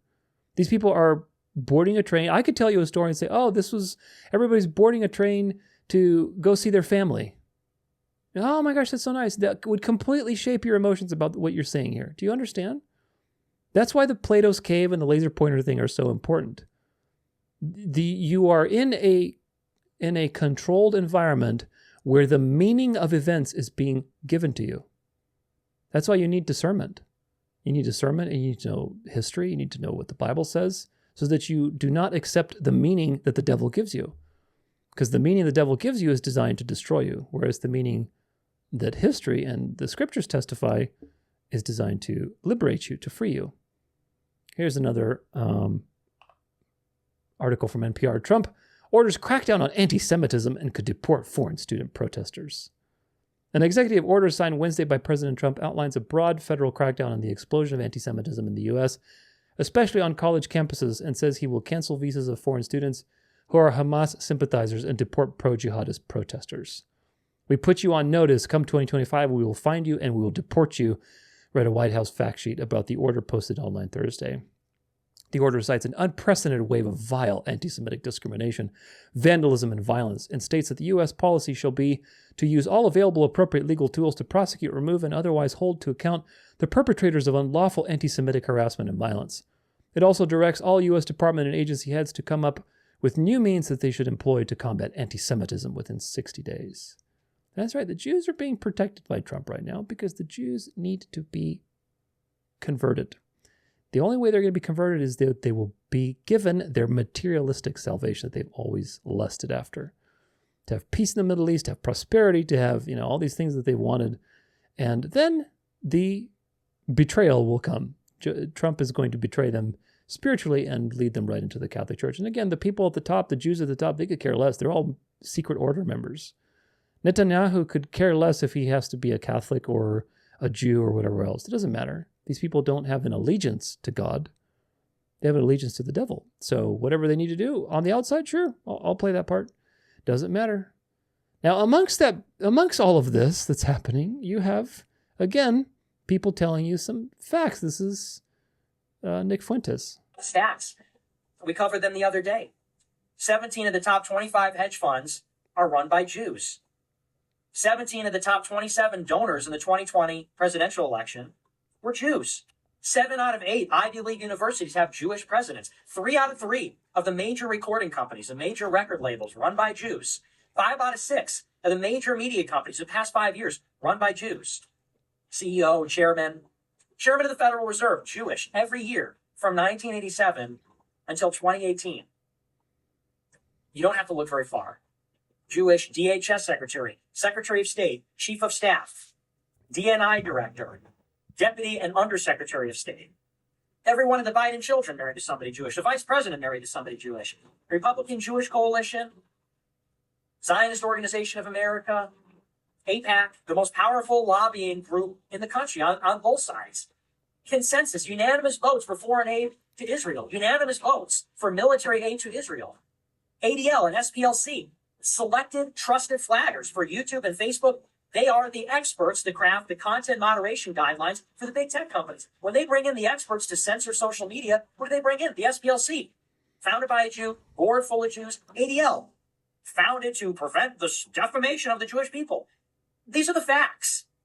It may make you uncomfortable. It may sound a certain way. These are the facts. It's peculiar. It's remarkable. It's statistically significant. It is anomalous. It is strange. And it's true. This is not hateful stuff. This is not hateful. No, it's not hateful. It is not extreme. It is not radical. It's not dangerous. These are the facts. These are legitimate, reasonable questions that reasonable people are allowed to ask.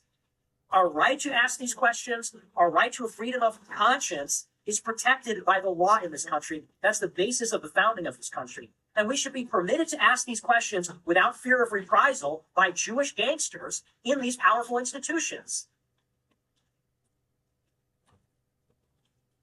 None of that is unreasonable. And I refuse to be bullied or intimidated or browbeaten or gaslit into thinking that legitimate questions about real facts are off limits. Or that because I'm not Jewish, that I don't have, that I'm not entitled to talk about these things. I hope you see the same dialectical thing that's going on with like those fires, with the LA fires. Same thing, you have good cop, bad cop. You have all this dark that Zionism is doing, and now it's being exposed, and there are voices of reason, seemingly voices of reason like Nick Fuentes, which the things he's saying are true. They are true. They may make you feel uncomfortable if this is news, but they're true. Now, one thing Nick Fuentes doesn't mention is that the Jews in question are just papal puppets, and they are secret society members, and all the secret societies are controlled by the Jesuit general and the papal families. So there's that bit of the puppet strings that are mentioned, which is very significant. But either way, the things that he's saying are true. And what do you do with that? Well, it seems like there's a voice of reason. And there's this conflict brewing, especially in the MAGA crowd, and the conservative crowd of support the Jews, support the Jews. No, the Jews are doing all this evil stuff. Why are they taking over government? So on and so forth. And that's coming to the forefront. That dialectic is going to keep growing and growing and growing. So we have to watch how that develops, because the ultimate end of that will be a betrayal of the Jews. The Jews will have to convert. And we'll talk about that a little more. There's one more video I wanted to watch, which is on this whole topic. Let's see.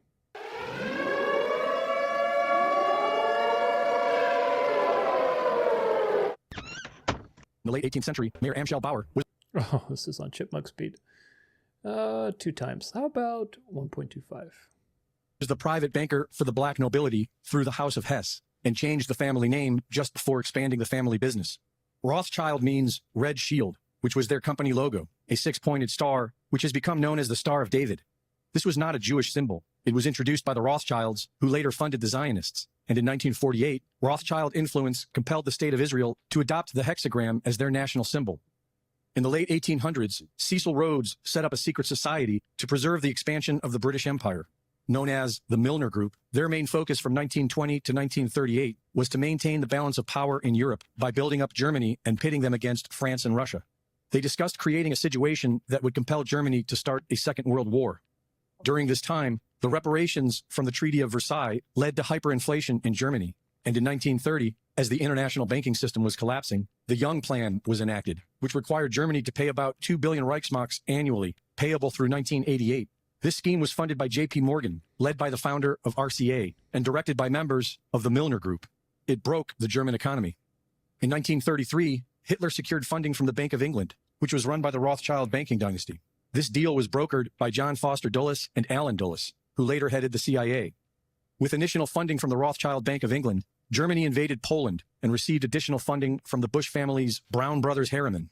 The Germans were fueled by Standard Oil and supported by Ford, General Electric, DuPont, and IBM, all of which profited greatly from the war. World War II accomplished the stated goals of the Milner Group. It made the banks and their cronies even richer, and it directly led to the creation of the United Nations and Israel.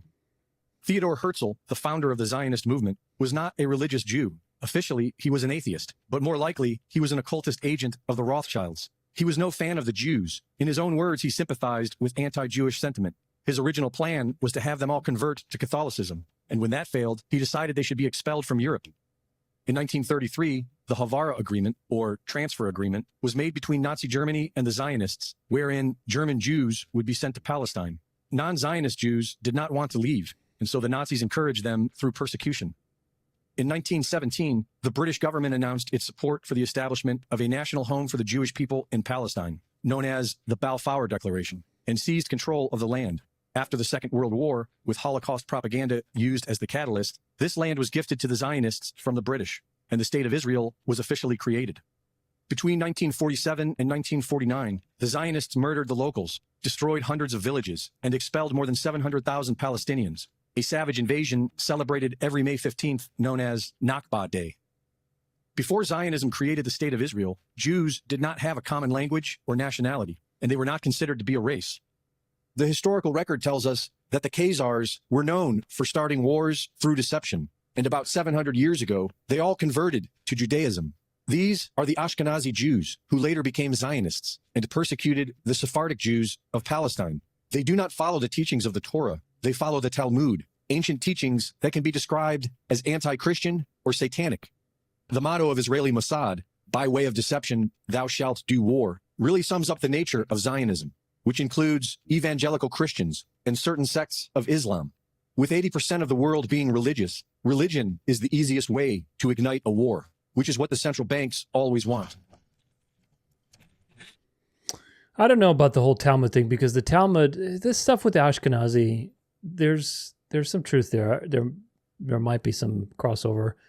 I'm not 100% convinced. I've seen some things that say that's not the case. However, the Khazars did convert to Judaism, which is true.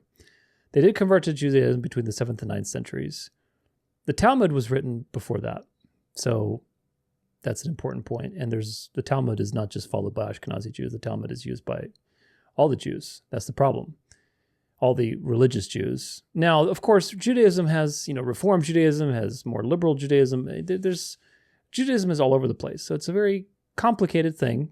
You can't just put all Jews in the same blanket. But the people who are in history, like Lenin, Trotsky, Benjamin Netanyahu, all these people who are in positions of power are occultist Freemason Jews.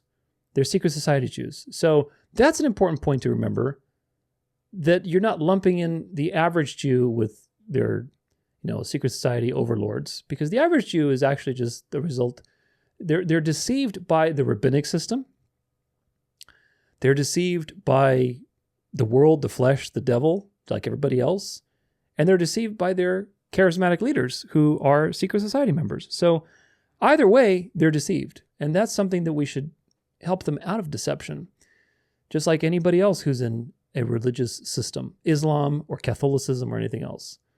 So, conclusion from all this stuff, we'll come back to the Holocaust in just a minute, but the schizophrenic world is only going to continue to get worse.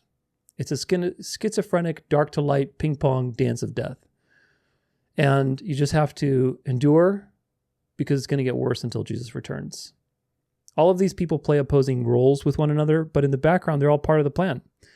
And that is a very difficult thing to understand. Like, why would you do that? Like, that's just so weird, so schizophrenic. And yet this is the religion they're part of. Daniel 11 tells you that the two kings that oppose one another are sitting and working mischief at the same table. So that's a profound revelation of this dialectical strategy.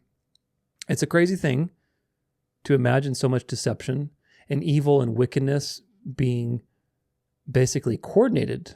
This opposition, this accusatory role and the savior role, the counterfeit savior, being coordinated, all to destroy people and to ultimately have them worship the devil. It's truly profound evil.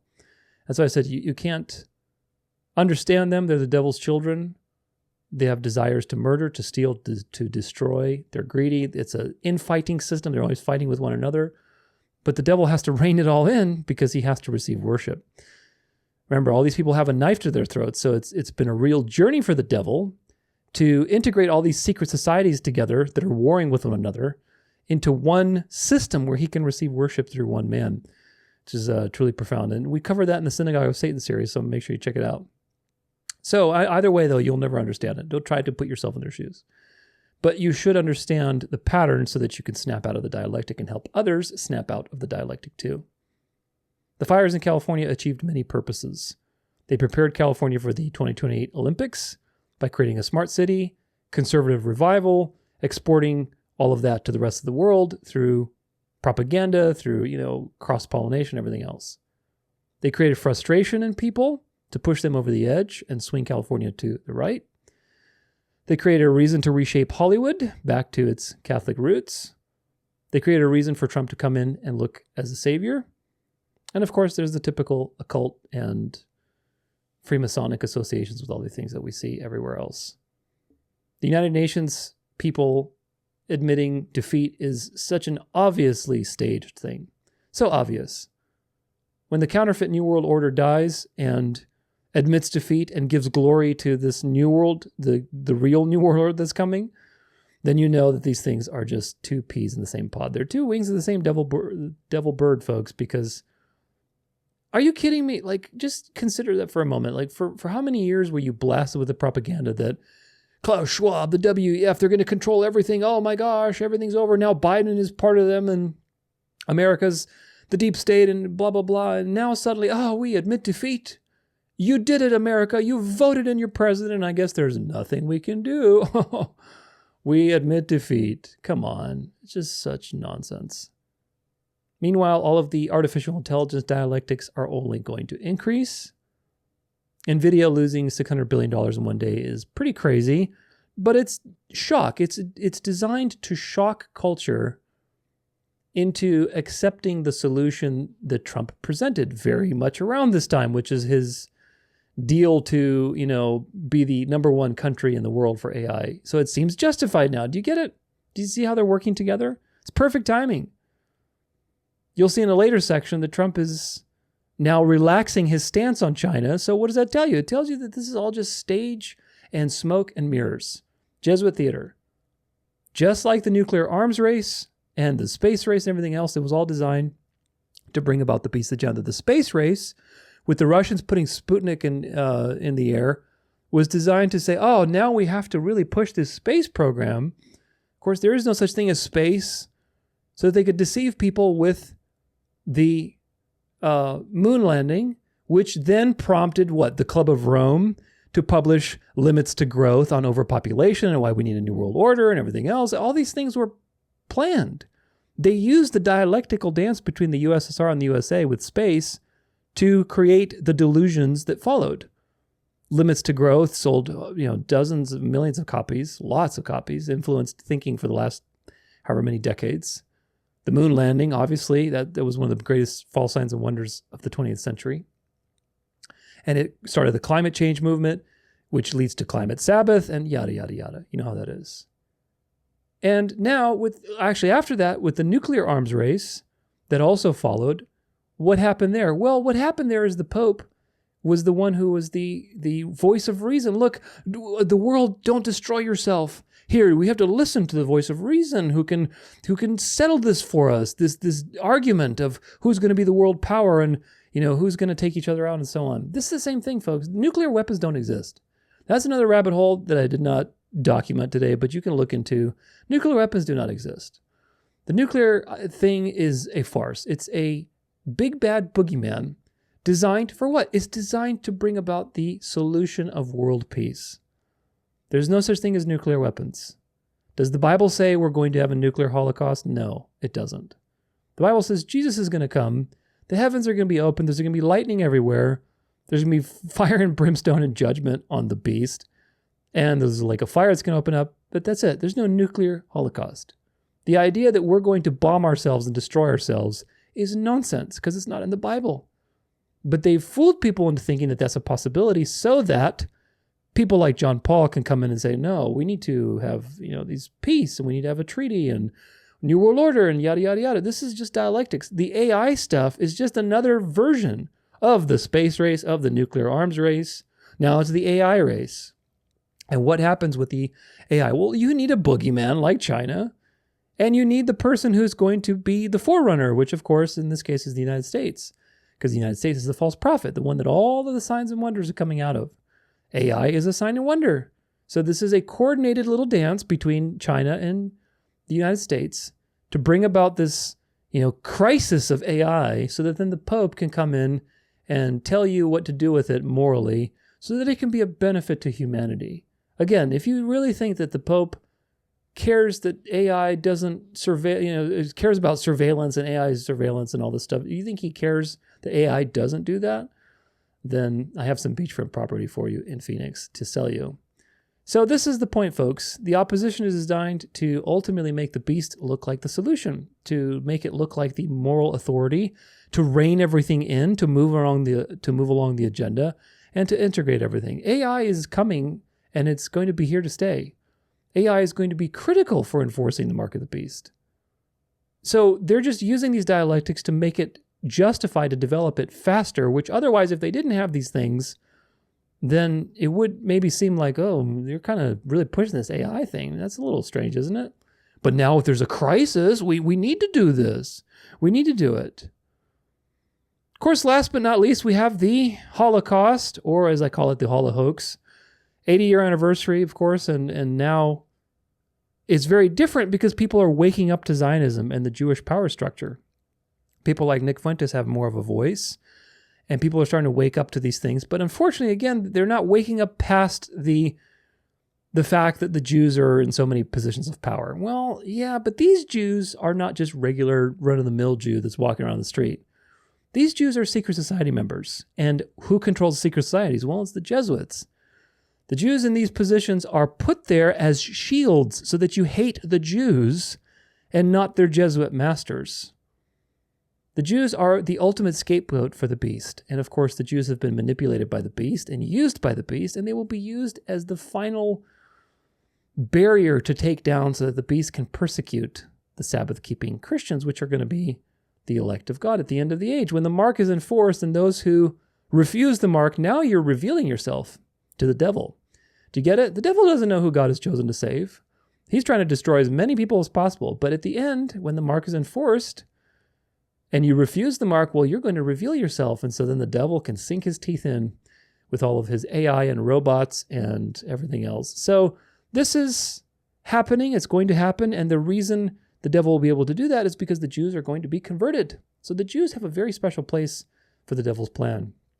But anyway, people have asked me to do a video on the Holocaust. It's a dicey topic, obviously.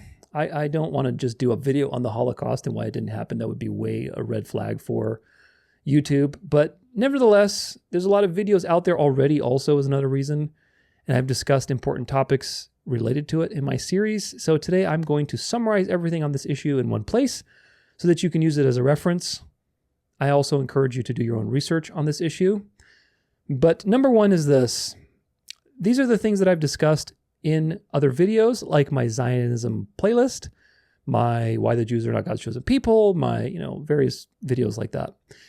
And here are the following things. The Zionism and Nazis minted a coin together. You saw that in that 5-minute video. Hitler was a half Rothschild. Hitler was propped up by the Catholic Church and by all these orders and secret societies and councils to basically be the balancing light to the darkness of communism, which the Jesuits started and implemented through Freemasonic Jews. So that's another thing to be talking about, that the Jesuits implemented communism throughout the world through their little Jewish puppets. So, of course, they needed an opposition to that, and nationalism, religion, Hitler was the perfect choice for that. Hitler modeled his SS after the Jesuits. The transfer agreement brought, I think, something like 60,000 Jews to Palestine. And you saw that some of the ones that didn't cooperate, you're going to get thrown into camps, roughed up a little bit.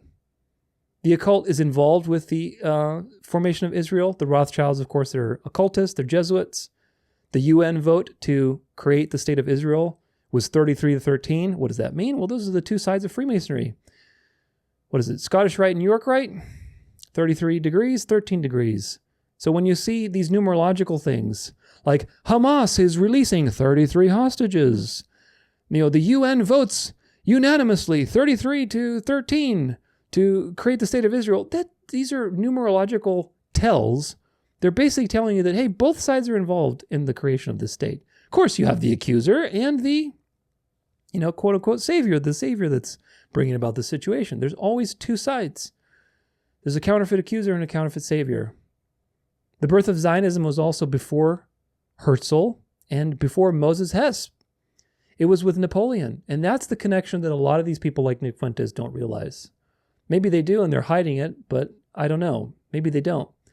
But Candace Owens, Nick Fuentes, all the people who talk and give a lot of truth on these things, they don't go beyond the Jewish thing into the real source of the problem, the mother of abominations, which of course is the Catholic Church in the church age.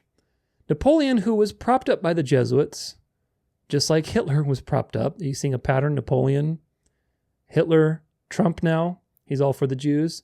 These are Messiah figures that the Jesuits created to appeal to the Jewish mind, because the Jewish mind is very carnal. The Jewish mind is still stuck in the idea that the Messiah is this political savior that's going to come in military victory, and we're going to have, like King Solomon again.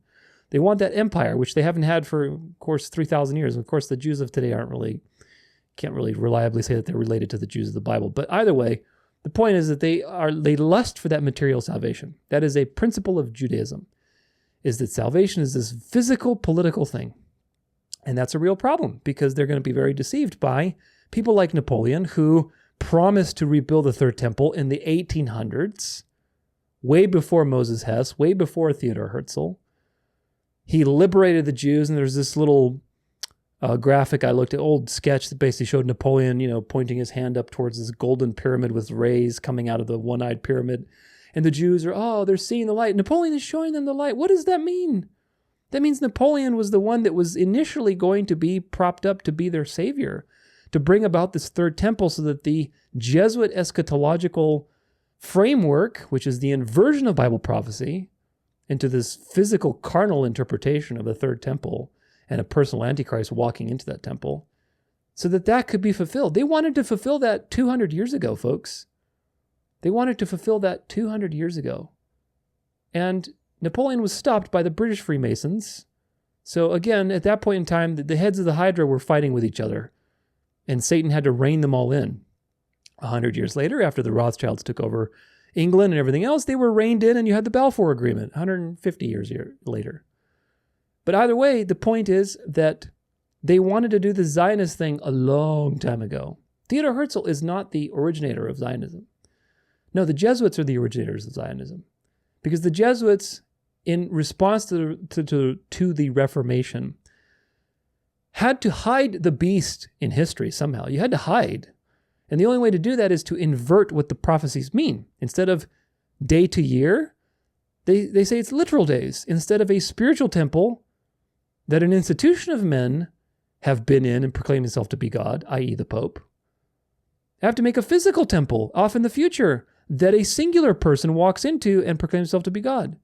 Well, that's a real problem, because now the Jews haven't had a nation for thousands of years. Now suddenly we need the Jews again. Okay, well, what do we do? Well, we got to make it seem like they need a home again. Now, of course, if you understand the political climate of Europe, since the Jewish expulsions in 144 AD after they revolted against the Romans, what did people think of the Jews, folks? Well, the Jews were involved with usury and interest.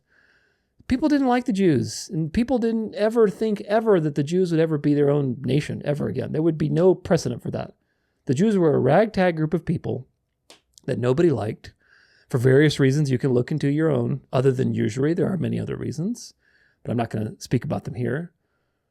But you can look into it, why they were kicked out of all these various countries. It's not because the countries were anti-Semitic. There was reasons. You can look into them. They were justified in some sense. But either way, people didn't ever consider the Jews would be their own thing again. So something drastic had to happen for that mentality to shift, both in the Protestant world and also in the Jewish mind. That, suddenly this is possible again to have a nation. So that is that picture of Napoleon showing the Jews the light, the false light of their salvation. Look, you could be a nation again. You could have your own temple built again. You could be saved. Counterfeit salvation. That began with Napoleon. And a lot of people don't realize that. And of course, what did that cause? Well, that caused a lot of dialectics, again, in Europe. Because some people said, okay, great, let's liberalize the Jews. Let's give them all these rights. And some people said, no, they're Jews. We shouldn't do that. And it was back and forth, back and forth. And in this climate of back and forth, you had people like Moses Hess and then eventually Theodor Herzl grow up and furthered this Zionistic ideal. And again, Theodor Herzl was not even proud of being a Jew. He didn't want to be a Jew. He wanted to convert to Catholicism. His plan was to convert the Jewish people, lead them. He wanted to be a Judascote. On the surface, the Catholics will say, oh, well, Pope, Pius or whatever his name was, I forget which one it was that met with Theodor Herzl, but I think it was Pius, but I forget which number. But anyway, Pope Pius, said, we have nothing to do with the Jews. The Jews rejected Christ, so we're going to reject the Jews. That's theater, man. When the Catholics deny that, Catholicism has nothing to do with the Jews, you're wrong. You know why? Because the Jesuits have everything to do with the Jews. The Pope opposing the Jews on the forefront is just dualistic opposition. So that the Pope seems like the noble one who's, oh, I'm not going to side with the Christ killers. But in the background, his army, the Pope's army, the Jesuits, are doing their schemes with their secret societies and putting their Jews in power and starting Zionism and starting all these revolutions and everything else to bring this reality to the forefront. Do you see how that works? Now, you can't tell me that the Pope doesn't know that. And the reason I know that with certainty is because when the Pope at the time of the French Revolution banned the Jesuits, because the monarchs were complaining, what happened to that Pope? Was it Clement whatever, the 15th or 16th? He got poisoned. He got assassinated. They assassinated the Pope, and then the next Pope after him, or however many popes it was, they arrested that Pope through Bonaparte's general and basically flexed their muscles. They said, listen, you need to cooperate. Satan is integrating all of these things together, and there needs to be a way that this is going to work. Okay? So the Jesuits need to be around. You don't want to do that? Then we're going to assassinate you. We're going to arrest you. We're going to show you who's the boss. And so when the Jesuits were reinstated in, 1812? What does that mean? Do you think that the popes since 1812 were doing their own thing? No. The popes are selected by the papal families, and they do their thing, but they're not going to go out of bounds and attack the Jesuits, because they know what their boundaries are. So, the Pope knows what the Jesuits are doing. The Jesuits are reporting to the Pope. The Jesuits are the army of the Pope. So when the Pope opposes the state of Israel, meanwhile, the Jesuits are hard at work putting it together. What does that mean? It means you're dealing with a dialectical schizophrenic system that is designed to deceive you. So don't let the Catholics tell you that, oh, the Catholic Church opposed Zionism. No, it doesn't. The Catholic Church needs Zionism in order for the false prophecy of the Jews to be fulfilled, so that the Protestants can be deceived, and then an ecumenical situation of charismatic revival can happen, and the world can marvel after the beast. So, don't be deceived. Either way, Catholicism requires the Jews for its final trick of marveling after the Pope. Remember these two things. Remember these two very important points. The Jews allow the beast to deceive the Protestants and hide itself in history. Because if the Protestants did not believe that the Jews are the center of Bible prophecy, and the church is the center of Bible prophecy, which of course that's the truth, then what does that mean? What does it mean if the temple is actually spiritual? And you have a historical interpretation of the scriptures as the way they're supposed to be interpreted. That means you're looking for an institution of men that stepped into the temple, i.e. the body of Christ, and proclaim themselves to be God. Well, who is the candidate for that particular prophecy? There's only one. That's the papal institution. So God forbid you find that out. So that's the point. The Jews are needed for the beast to hide itself in history. Therefore, they have to enforce the Zionistic paradigm. Today, of course, the Vatican is very friendly with the Jews. They're very open. Before Vatican II, the Vatican opposed the Jews, but of course the Jesuits were doing their thing. Today, because ever since Vatican II, the church has been very liberal, the Vatican is very pro-Jewish and all against, anti-Semitism and so on and so forth. But of course, we know the destination of the Jews. What is the destination of the Jews? The second point I want you to remember, the first one is they allow the beast to hide in history. The Jews and their existence in a Zionistic state and the third temple being rebuilt, all this stuff about the Jews allows Catholicism to hide itself as the Antichrist power on the earth.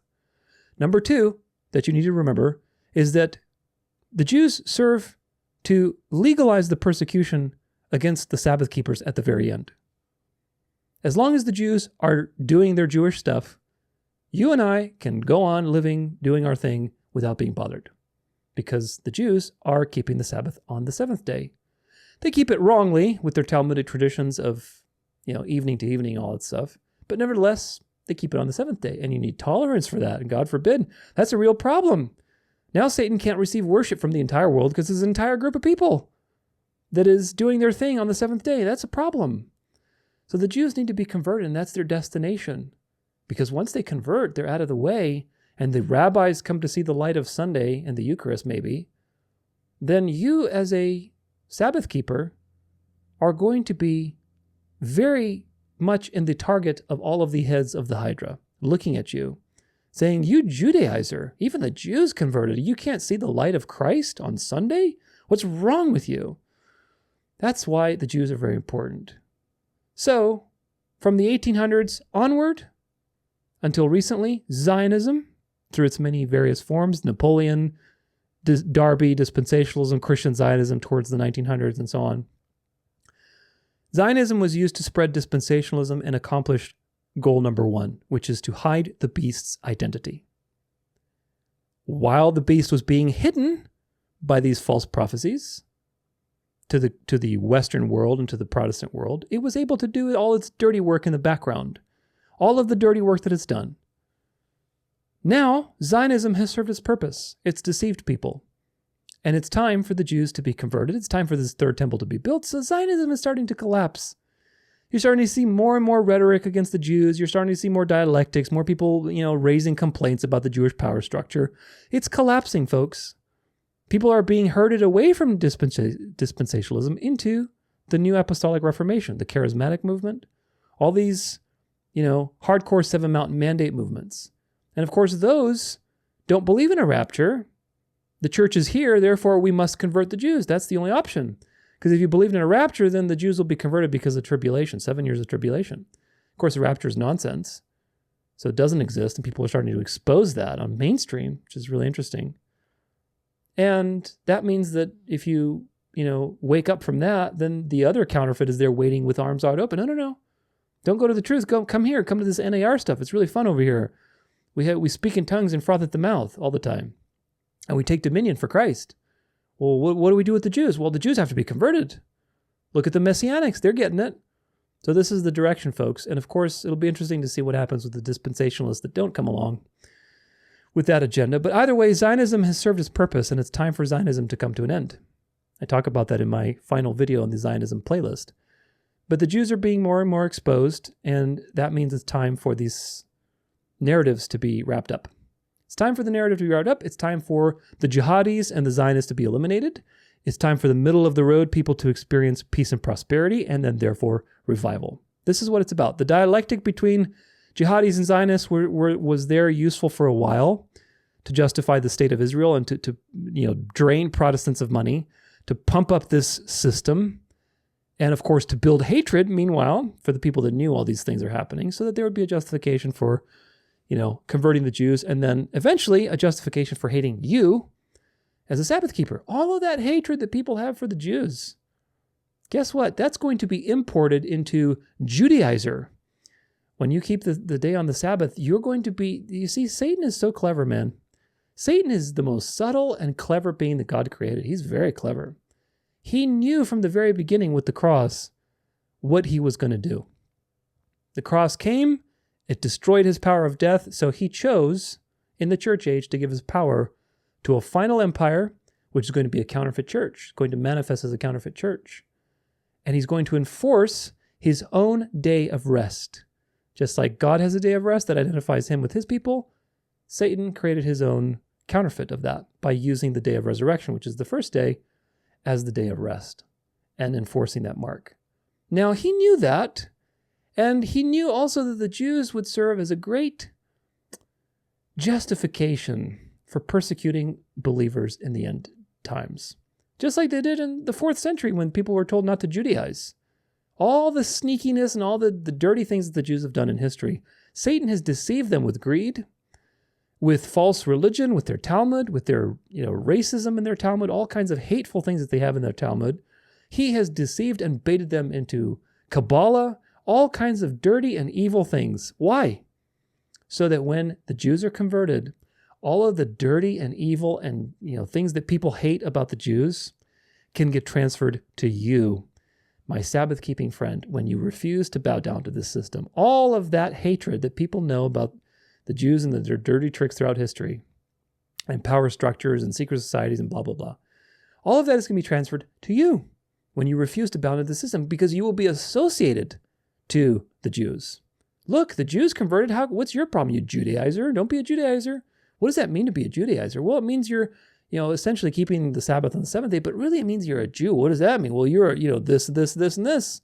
All the negative things that Satan baited the Jews to do are going to be transferred onto you when all of these dialectics are finished. Brilliant. It's truly brilliant. So again, what happens with the Jews is a marker for the end, because once they convert, there's no more excuse for Sabbath keepers. That's the final straw. So we have to watch what happens with the Jews, not like a dispensationalist, but like somebody who's informed with history and with Bible prophecy. So that's number one. All the things that I mentioned I've talked about in my various videos. You can check them out. Zionism playlist, Synagogue of Satan series, Great Delusion series, all these various series. Number two in this list is that there's true history that nobody ever did anything about, nor do people talk about on mainstream. The Holodomor, where Ukraine and Russia lost anywhere between 3 to 7 million people to intentional planned starvations by communists. Well, who are the people in charge of communists? Well, they were Bolshevik Jews. Most of them were Jewish. Look it up. Stalin, Mao, Pol Pot. Together, communism killed something like 200 million people. That's an inconvenient truth, but nobody has ever done anything about that. These are real numbers. And all of these people, by the way, were replaced by Jesuits, and Jews also were greatly involved with communism, revolutionary spirit. Yet nobody says anything about anything. Nobody says anything about the Catholic Church. Nobody says anything about the Jews, despite all of their involvement in real documented holocausts and bloodbaths. Watch my Synagogue of Satan series to see how the true history of communism actually shapes up and how the Jesuits created communism in South America before they spread it to the world through the French Revolution and through Marx and all these other people. Communism was created to make Catholicism look like an appealing solution. You have to understand that. Communism is the bad cop to which Catholicism is the good cop. Communism is the obviously against Christ. Catholicism is the in place of Christ. They're two sides of the same devil spirit. Communism's purpose is to be the opposer to which the Catholic Church can have victory over as the Savior. That's an important point to understand. Number 3 in this list is that there are documented facts that you can't get around. Now, you can get these facts in a lot of places. One video documentary that's very well documented for the most part is Europa, the Last Battle. However, I'm going to say use discernment, because that documentary also leads you off the narrow road into white nationalism and, glorifying, institutional Europe and religion and stuff like that. So this is the problem. There are many good facts in that documentary, but it also glorifies Hitler and basically the white race, and, we're being murdered by the Jewish people and so on and so forth. And they don't see the big picture. You don't see the big picture that the real enemy is within, which of course is the Pope and the Catholic Church. But either way, you can look into these yourself. There were no chimneys on Auschwitz. The doors were open on the inside. When they have pictures, these are the Bolsheviks that came in. By the time Germany had lost, they added chimneys and they took pictures to basically stage this great conflict that didn't really ever happen, the Holocaust. They staged it because they needed a way to fund their new papal project. And of course, all these people are secret society members and they're peas in a pod. Another thing is there's no 7-digit tattoos. If there were 6 million people killed, where are the survivors with 7-digit tattoos?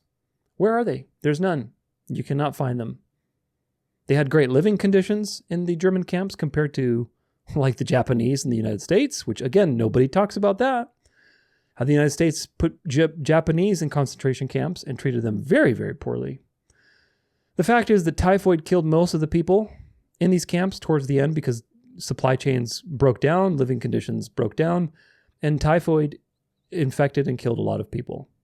Most of the deaths that happened in these camps happened from typhoid, not because they were put in gas chambers and incinerated or whatever else. The Anne Frank diary is a fake. You can look into that. There's plenty of Holocaust frauds that have been revealed as frauds, like this couple that, I don't remember their names, but they were on Oprah and they're talking about, oh, we have this romance and he was on one side of the fence in Auschwitz and I was on the other fence and our fingers touched. And we had this. They made this entire thing up. And then later they were exposed and they're interviewed and like, what do you think of that? Oh, well, it doesn't matter. To me, it was real. To me, it happened in my mind, so it must be real. These are occult, Kabbalistic, Talmudic Jews where their religion permits them to lie and to scheme against the Goyim, because you're just an animal, so it's not a sin to lie to you and to deceive you. This is the problem. And there's many cases like that. So there's that. Photos of all these bodies that you see that you can probably pull up online were really Bolsheviks taking pictures of the murders that they were committing and appropriating it to the Nazis and saying, oh, look, this is part of the Holocaust. No, it's not. Whatever pictures you see that are actually like piles of bodies, they're from the Bolsheviks murdering people. Usually either war crimes or murdering Nazis and taking pictures of them and saying, oh, look at the Nazis. Look what they're dressing up as Nazis and they're staging the photos. So anyway, you can look into all that. Those are all documented. Another one, point number 4, is that it is physically impossible. And this is just a simple point. You don't have to know all these historical facts, but this is the one to really know. It is physically impossible to gas and cremate 6 million people in the span of 4 or 5 years with a two-front war going on. It is impossible. First off, there weren't 6 million Jews in Europe at that time. Right now, today, 2025, the population of the state of Israel is like 9 million or something. There were not 6 million people, 6 million Jews in Europe at that time. There weren't. No way. The 6 million number was being thrown around by the Jews decades before this happened.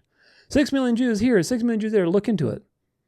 Now, if we go to ChatGPT, which can be a pretty handy little resource for this, and we say, how long will it take to cremate 6 million people? Let's see. And let's ask the AI. And it goes blah, blah, blah, blah, blah. Let's see. If we assume the process takes 2 hours per body and one crematory can handle one body at a time, per day, a single cremation chamber can cremate roughly 12 bodies per day if running 24 hours a day. Total time for 6 million. If there were only one cremation chamber working 24 hours a day, 7 days a week, it would take about 1,370 years for one cremation center. However, if there are multiple crematories or multiple chambers, the time could be drastically reduced. For example, 1,000 crematories were working simultaneously with the same capacity. It would take 1.37 years to cremate all 6 million people. This, of course, doesn't take into account logistic challenges, staffing, fuel, and the fact that some crematories have a capacity to handle multiple bodies at once during the mass cremation events, which would significantly shorten the time. But in general, it would still take a substantial amount of time, especially if you're working with traditional cremation methods. That's right. So if you had 1,000 crematories working simultaneously, nonstop, 24 hours a day, you could cremate 6 million people in a year and a half. Now, of course, that is absurd because Germany didn't have 1,000 crematories. Where are the crematories? Where are they? We ask them another question. How about 4 years? How long would it take to cremate 6 million people in 4 years? And submit. Thanks for trying ChatGPT. I'm going to stay logged out. Thank you very much. To cremate 6 million people in 4 years, we can break it down mathematically. Here's how. Step 1. What a morbid discussion. So it tells you, blah, blah, blah. Conclusion, to cremate 6 million people in 4 years, you would need about 343 crematories operating 24 hours a day, 7 days a week, each cremating 12 bodies per day.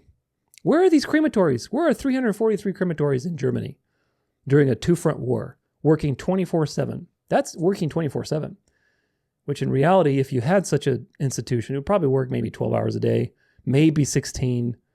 You need fuel, you need things, which would cause, way more problems in this math equation. This assumes optimal conditions, no downtime, full capacity every day, and doesn't account for potential logistical issues, maintenance of resource limitations, but it gives a rough idea of the scale of operation needed.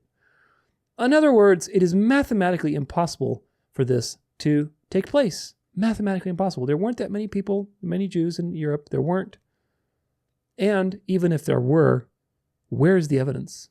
Where's the evidence that Germany engaged in such a prolific act in a couple of years while it was trying to have a two-front war? Impossible. It's impossible. It's nonsense.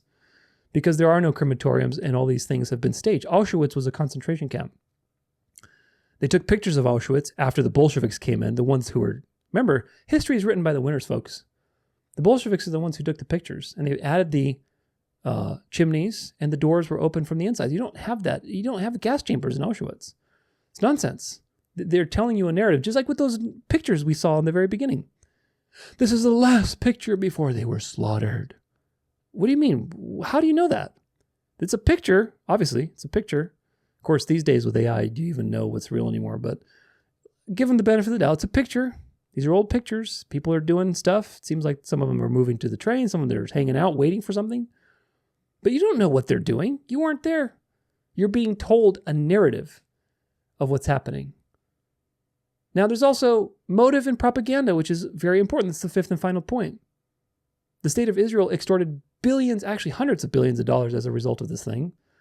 America could make the petrodollar very strong with endless dialectics in the Middle East and wars and things like that. The papacy could deceive Protestantism with Zionism. Look, Bible prophecy is being fulfilled. The state of Israel's here, giving power to the Schofield KJV Bible that made its way through America and everywhere else to the world, Dallas Theological Seminary. And of course, it's illegal to question the Holocaust in Europe. Why is it illegal to question? Why is it illegal to question history? No other event that I cited, no other atrocity or history or war crime has ever resulted in ongoing payment and legal immunity from scholarly scrutiny. None. America isn't paying Japan for bombing the crud out of them or putting Japanese in concentration camps and treating them like garbage. America isn't paying blacks for slavery. China isn't paying children of anybody who survived Mao's communistic persecutions. Vietnam isn't paying children of anybody who Pol Pot killed. Russia isn't paying children of anybody who Stalin killed. What's the deal? Why is it illegal to question it? And why has there been so much extortion, ongoing extortion? The conclusion is that World War II was real. It was a very bloody conflict. It was the most bloody conflict in history. But it was also a planned conflict to move the agenda along to bring the world under the beast. During war, people die. People get mistreated. Things break down. And you can't predict what's going to happen on both sides. Especially when things deteriorated in Germany and their supply chains broke down. War crimes happened, yeah. I'm sure of it. I'm sure war crimes happened. I'm sure that typhoid wasn't the only thing that killed the people in concentration camps. I'm sure some people were killed. Yeah, absolutely. That's true. But the reality, folks, is that if you understand the climate of the time, Judea had declared war on Germany, and a lot of Jews were in positions of power in Germany. So Germany rounded up these people, sent them to Palestine. The people who didn't want to, okay, well, you're going to concentration camps because we can't have you're a security threat. Just like America rounded up the Japanese and put them in concentration camps during wartime. It's the same thing. So why does America get a free pass, but Germany gets scrutinized? So they did what they were doing in a wartime situation. I'm not justifying it by any means. I'm just saying it was a wartime situation. It was a reasonable wartime decision. The Jews were put in concentration camps, but they had kindergartens, kitchens. They had relatively sane living conditions. Contrary to what you're told. Compare that to Japanese and American concentration camps is very big difference. Very big difference. Germany had a two-front war and lost. They were being bombed from all sides, and eventually they lost, and so the conditions deteriorated. Most of the Jews died from typhoid, but there were probably also war crimes, absolutely. On all sides, there's always war crimes. War is an ugly thing. Now the question, though, is, besides all that, did 6 million Jews get thrown into gas chambers and cremated? Absolutely not. Absolutely not. That is a staunch and sure no. Physically impossible. And there weren't that many Jews living in Europe at the time. The reason the Jews were put into concentration camps was as a temporary solution until they could get deported into Palestine through the Havara Agreement. Or until the war ended. It was a security measure for the Nazis. Germany did not have the resources to murder 6 million people and to cremate them, to dedicate all of that fuel, because you need fuel. You imagine how much fuel, we didn't even ask the chatbot, how much fuel it would require to fund such an operation. Where do you think they would get the fuel?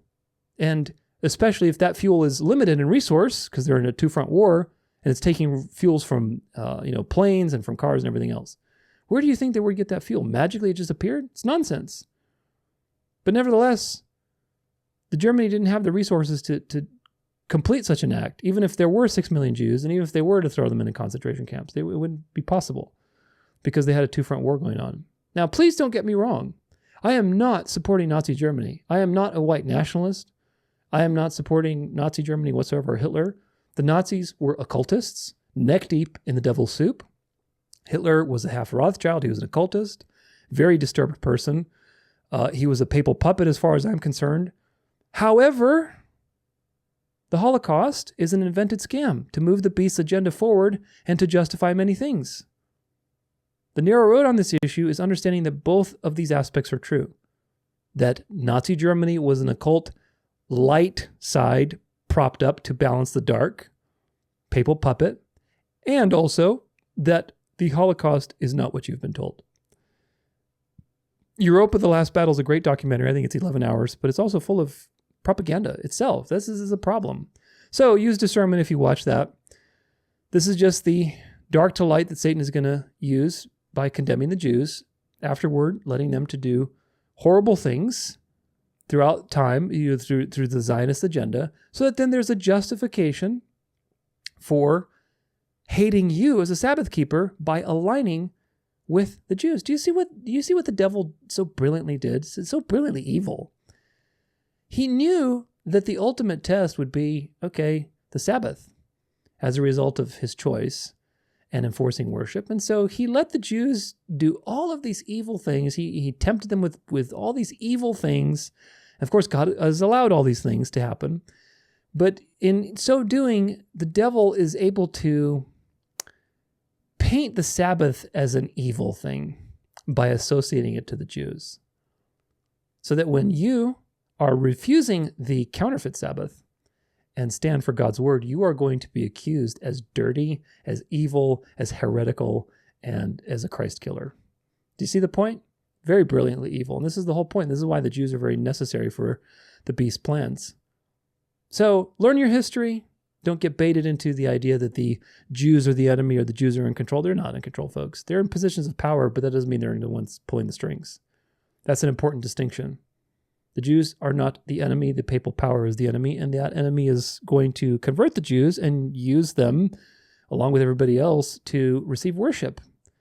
And the Jews will play a very special part to condemn you as the Sabbath keeper who refuses to bow down to that system at the very end. So, watch my Synagogue of Satan series, watch the other documentaries on the end time so that you're edified and you know how to navigate these issues very carefully. But that wraps it up for all this stuff. Onward to part 3, Signs and Wonders.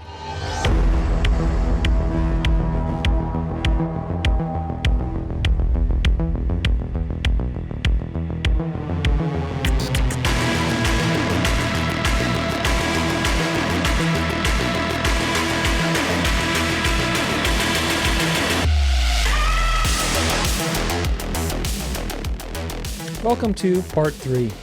In this part, I want to cover dazzling distractions and signs and wonders that they're using, as always, to move the plan along, to move the laser pointer here, move the laser pointer there, and ultimately deceive people into the final delusion. These wonders can be technological, they can be political, they can be supernatural, they could be, false flags, false conflicts. They're all basically designed to make people to capture people's attention, to capture your attention, to make you marvel or to make you fear in some way, or desire or fear, anything to push you off balance and make your attention go one way or another. A wonder, in quotation marks, makes you marvel. All right? Ooh, wow, oh my gosh, I can't believe that happened. Oh, that's marveling. And the problem that the Bible highlights for you is that at the end, people are going to marvel after the wrong thing. They're going to marvel after the devil instead of marveling after the truth. Because they didn't have the love for the truth, they will suffer the strong delusion. This is in 2 Thessalonians chapter 2, verse 3 through 12. Let no one deceive you in any way, for that day will not come unless the rebellion comes first and the man of lawlessness is revealed, the son of destruction, which, by the way, is the title used only for Judas, so there's that, who opposes and exalts himself against every so-called God or object of worship so that he takes a seat in the temple of God, proclaiming himself to be God. Who is the temple? Is it a physical Jewish temple that Paul is writing about? No. He's writing about a spiritual temple because he writes in other places that you all are the body of Christ. You are the temple. Proclaiming himself to be God. Do you not remember that when I was still with you, I told you these things? And you know that what is restraining him now so that he may be revealed in his time, i.e. paganism, is restraining him. The little horn power, because paganism had not run its course yet by Paul's time. They understood the continuation of empires. Paul understood Daniel 7 continuation of beasts. Paul understood, probably, I'm guessing, that he was under the fourth beast, the Roman beast. For the mystery of lawlessness is already at work. Only he who now restrains it will do so until he is out of the way. And then the lawless one will be revealed, from whom the Lord Jesus will kill with the breath of his mouth and bring to nothing by the appearance of his coming. So the lawless one has now been revealed, folks. And the lawless one is an institution of men, and this institution is not going to be destroyed until Jesus returns. That is the man of sin. The coming of the lawless one, i.e. the coming of this institution into world power and dominion and marveling, that final outcome, where the devil is receiving worship through this God King, is by the activity of Satan, so that you know it is a satanic activity, with all power and false signs and wonders. All of Satan's power, all of his force to deceive, all of his influence politically, his power supernaturally, economically, all of his efforts are geared towards this particular outcome. And with all wicked deception, for who? For the elect? No, for those who are perishing, because they refuse to love the truth and so be saved. So there's a reason why they're being judged with this deception. It's not just willy-nilly, because they refuse to love the truth. What does it mean to love the truth? It means to handle cognitive dissonance, that when you are presented with facts that contradict what you've been told, and you evaluate the evidence, you go where the evidence leads. I am not a believer in the gospel because it makes me feel happy. Of course it does, absolutely. It gives me the hope and the peace beyond understanding, but that's not my reason. My reason, first and foremost, is because it is true. That's where the evidence leads. The overwhelming evidence leads to the fact that the Bible is written not by man, ultimately, but by God, by an infinite being who revealed his plan through thousands and thousands of years, through dozens and dozens of people, and is perfect and is flawless and is coming back to rule on earth. That is a reality that's true. And there's reason to believe that's true. Archaeological evidence, textual evidence, supernatural evidence, the preservation of God's word, the references, typology, cross-references. There's like 70,000 cross-references in the Bible, even though it was written by dozens of people, 40-something authors over 1,500 years. Son of cross-references, typology, nonverbal prophecies, Bible prophecy itself. So much evidence to know that the Bible is true. The evidence is the reason why you believe. God does not want you to believe without evidence. In fact, the funny thing is the devil is the one that wants you to believe and just go with it. Just don't question. Like, what's his name? Pope Francis. Who are we to question a move of God, even if it seems unthinkable? Don't just go with it. Just go with the flow, man. That's the devil speaking. The devil does not want you to use your mind. God wants you to use your mind and to come to him in faith based on the evidence. Now, of course, you can't do that unless he empowers you to do it. But when he does empower you to repent and believe, he doesn't empower you to have this blind faith that's based on emotion. He empowers you to see and to use your mind that he gave you. That, of course, before he empowered you, that mind was corrupted. Right? The carnal mind cannot please God. It doesn't understand God. But nevertheless, the mind was made by God.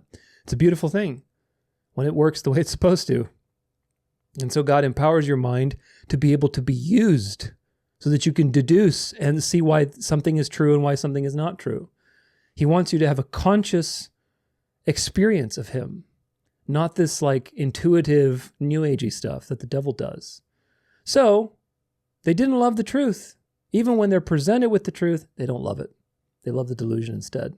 What's the judgment? Verse 11, therefore God sends them strong delusion, so that they may believe what is false, in order that they may be condemned, who did not believe in the truth, but had pleasure in unrighteousness. They had pleasure in it. They had pleasure in this counterfeit, finding your pleasure in something other than God. Now, that doesn't mean, enjoying a coffee or something is sinful. The point is greater than that. The point is that these people are going to find pleasure in this system, in this materialistic salvation, in the cult of personality around Trump, around the coming Pope, around the peace and safety that all this will provide for them. They have pleasure in that, when you should be taking your pleasure in God saving you and returning to the earth to destroy the system once and for all. That's the ultimate pleasure. And because they have replaced God as their ultimate pleasure, as the wicked, because they can't do anything else. They've been authored into the story as wicked. They're judged. That's God's judgment on the final generation of wicked. And then they'll all be resurrected and destroyed in the lake of fire. But nevertheless, it's God who sends them to strong delusion. And the issue is marveling. The issue is taking pleasure and marveling after this counterfeit. The elect will not be deceived by what is coming. So it's important to remember that. So don't be scared with these verses. Don't say, oh, am I under the strong delusion? No. First off, if you are asking that question, that's a sure sign that God is working in your life, because somebody who is totally deceived and wicked would not be asking that question. They wouldn't be worried whether they're under the strong delusion or not. But it is important to confirm your election. What is coming is going to be extremely deceptive, so confirm your election. Study to show yourself approved, get edified, practice speaking to people, practice reaching out to people. Develop your habit of prayer, develop your habit of gratitude. In fact, at the time of this video, I'm wanting to redo my gratitude book. It was my first book that I wrote, The Gratitude Map. And there's actually some really good information in that book. But it's got, New Agey stuff in there. So I'm going to strip it of the New Age stuff, and I'm going to republish it. And it's going to be only available on my website. I'm going to take it down from Amazon. But it's such a great book, such great practical advice on how to implement a habit of gratitude into your life. That was a great book. And I want to make it available again because I think having a habit of gratitude, daily prayer, studying to show yourself approved, these are pillars of walking in faith. And they will help you confirm your election amongst all of the trouble that is happening around us. So that's why it's important. Because political marvels, supernatural marvels, false signs and wonders, false flags, illusions, technological marvels, all these things that we're going to be talking about today and that we've talked about, ever since I started making videos, they're all going to play their part. So you need to have massive discernment, and you also need to know that you are saved. You need to know that God has purposed to create you for a specific purpose, to reveal his glory to you, to get to know him for all of eternity. That's a profound thought. You need to rest in that. And if you're having trouble with that, then go to my encouragement section. It's plenty of stuff there, great tracks to listen to. Get the devotional. You can read it if you want to. You got little QR codes on there. You can listen to the tracks if you're feeling like listening. So it's a great little tool. But either way, don't lose hope. It's important to be edified in the truth so that we study the main narratives that are happening and understand where they're going. So don't lose heart, but onward to some signs and wonders. This is from X, and David Harris Jr. posts, I know Lance Wallnau personally. He wouldn't post anything like this if he didn't feel that there was real merit here. Pray, friends, pray. This is before the inauguration. And Lance Wallnau says, oh boy, flying into D.C. and just read the following text. Decision was made today to move inauguration doors to a hockey arena. Today on our prayer room, a 7-year-old boy last week in Guatemala had a dream that President Trump was shot in on live TV in a hockey arena. A month ago, another prophet said, Trump will be attacked in a hockey arena. And of course, Lance Wallnau, who claims to be a prophet and to give prophecies, is relaying these prophecies. Now, what does Deuteronomy 18 say about that? Very important you understand. Verse 21 through 22. And if you say in your heart, how may we know that the Lord has not spoken? When a prophet speaks in the name of Yahweh, if the word does not come to pass or come true, that is a word that Yahweh has not spoken. That prophet has spoken it presumptuously. You need not be afraid of him. And of course, in our day and age, also her, because there's a lot of prophetesses. So you need not be afraid of him. Why? Why is that so important? Because, my friends, if you fail the test of a prophet one time, that means you were never hearing from God. And the other times that seemed that you made some home runs, those are just demons giving you information and you got lucky. Because remember, the fortune teller that Paul dealt with in the book of Acts, she made a lot of money fortune telling because of the demons and the familiar spirits she was in contact with. They would give her information. And of course, that information procured her a lot of money. Excuse me. So, how do you know that somebody is a prophet? Well, first off, there's no more need for prophets. The last prophet was John the Baptist, and Jesus is the Word made flesh. He is the ultimate prophet. He is the Word of God. So there's no more need for prophets because prophets were designed to paint a picture of Jesus and to announce his arrival.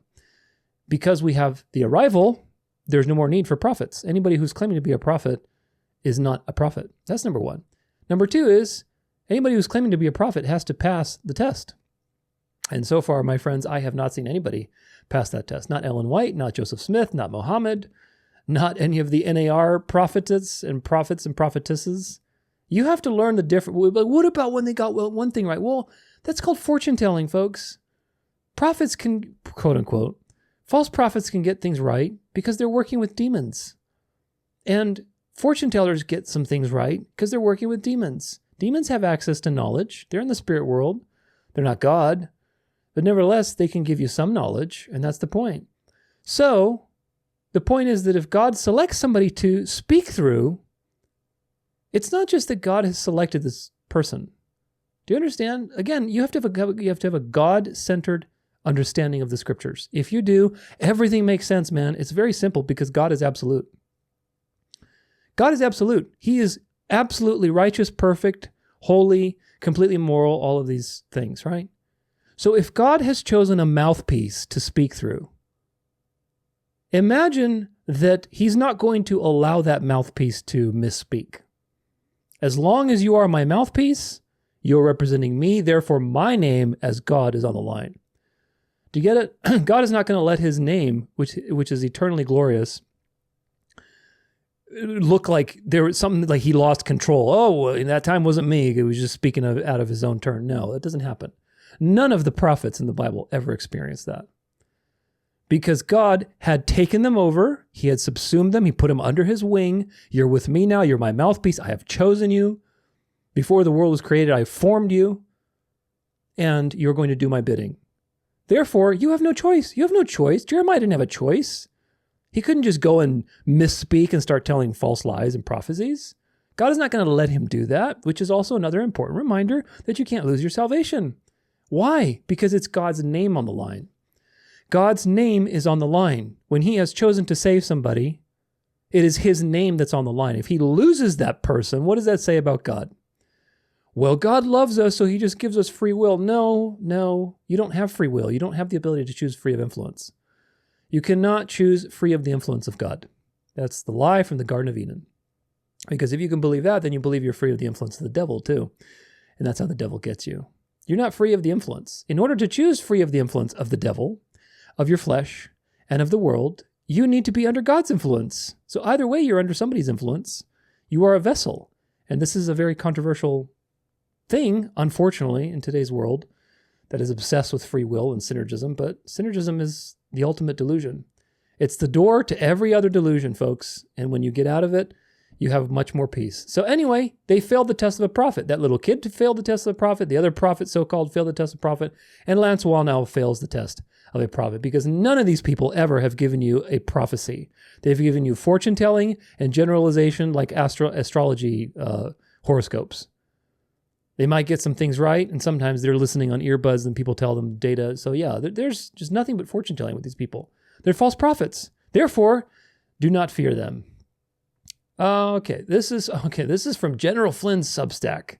This is one of those things I was telling you about with the Trumpers frothing at the mouth. So now we'll get to see the delusion. Bravo, boom, Trump shocks the deep state with privately funded transition team. No GSA, no taxpayer money, no compromise. Trump's MAGA administration just dropped a nuclear bomb on Washington's corrupt establishment. By rejecting taxpayer-funded GSA tools and launching a fully private transition, Trump is cutting the deep state out of the equation, guys.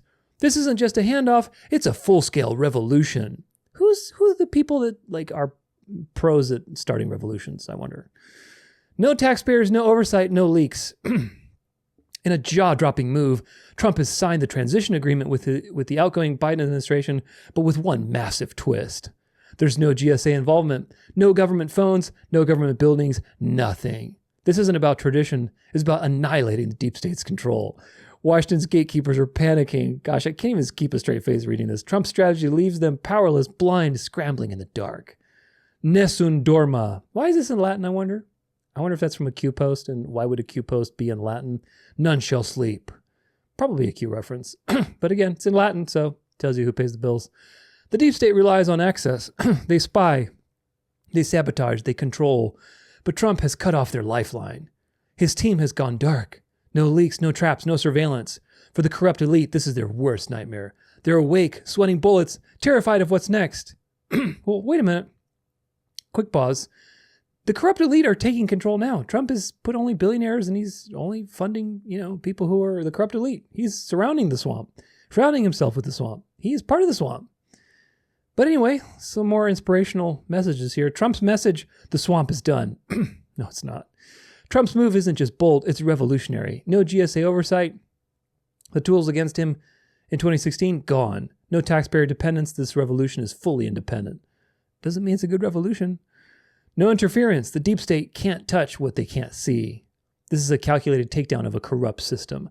Trump isn't playing defense. He's on the offensive. A nightmare for the elite. Washington's establishment is in free fall. The deep state relied on GSA tools to spy, infiltrate, and sabotage. Now they're locked out entirely.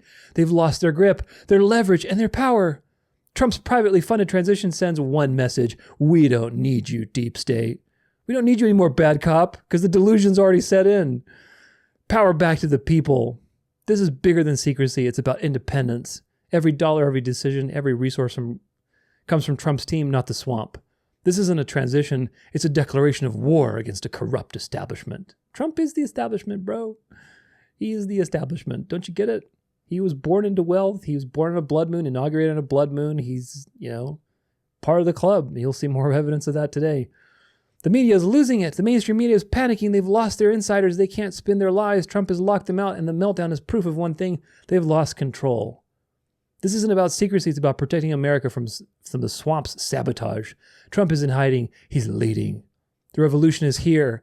Trump's transition is a bold strike against the forces that tries to destroy his presidency. No leaks, no oversight, no compromise. The deep state is crumbling, and Washington will never be the same. The storm isn't coming. It's already here. Get ready. My goodness. How deceived can you possibly be? Every time a dictatorial power comes to power, what do? They fire everybody before them. Oftentimes they execute them. They fire the press and they put in their own press media. And they take control of everything. That's exactly what they're doing. One bad guy replacing another bad guy. What evidence have you seen in this article? It's all rhetoric and emotion. Nothing but rhetoric and emotion. No evidence whatsoever. When the evidence consistently weighs in favor of the fact that Trump is an establishment pawn, just doing the bidding of his papal masters. Establishment pawn. They don't mention anything about that. They don't mention anything about the fact that America's history before the Civil War was a tumultuous one of constant attacks by the Jesuits to subvert this country, which culminated in the Civil War, and afterwards the country has been the Jesuits since then as the papal weapon for the world, the false prophet, deceiving the world in the presence of the beast, because that means the beast is there watching. Do you get it? So nobody talks about that, and suddenly out of all of that history, all of the secret orders and Freemasons and secret clubs and CIA and blah, blah, blah, all the stuff suddenly out of all that, Trump just this lone hero, and not only did he have a first term, but now he's having a second term, and he's sticking it to these deep state guys. What a fairy tale this is. What a fairy tale. And you know why it's a fairy tale? Because people do not love the truth, man. They don't love the truth. They don't love the truth of Bible prophecy, and they don't love the truth of history as a second witness. If you knew the history, go read Bill Hughes' Secret Terrorists. I document quite a bit of it in my Synagogue of Satan when we talk about the false prophet. If you knew the history of this country alone, you would not believe that all this drivel, that Trump is rescuing you from the deep state. It's amazing. It's truly amazing. But because people don't love the truth, this is why. The strong delusion setting in. This is from, what is it? Let's see. AMGnews.com, American Media Group.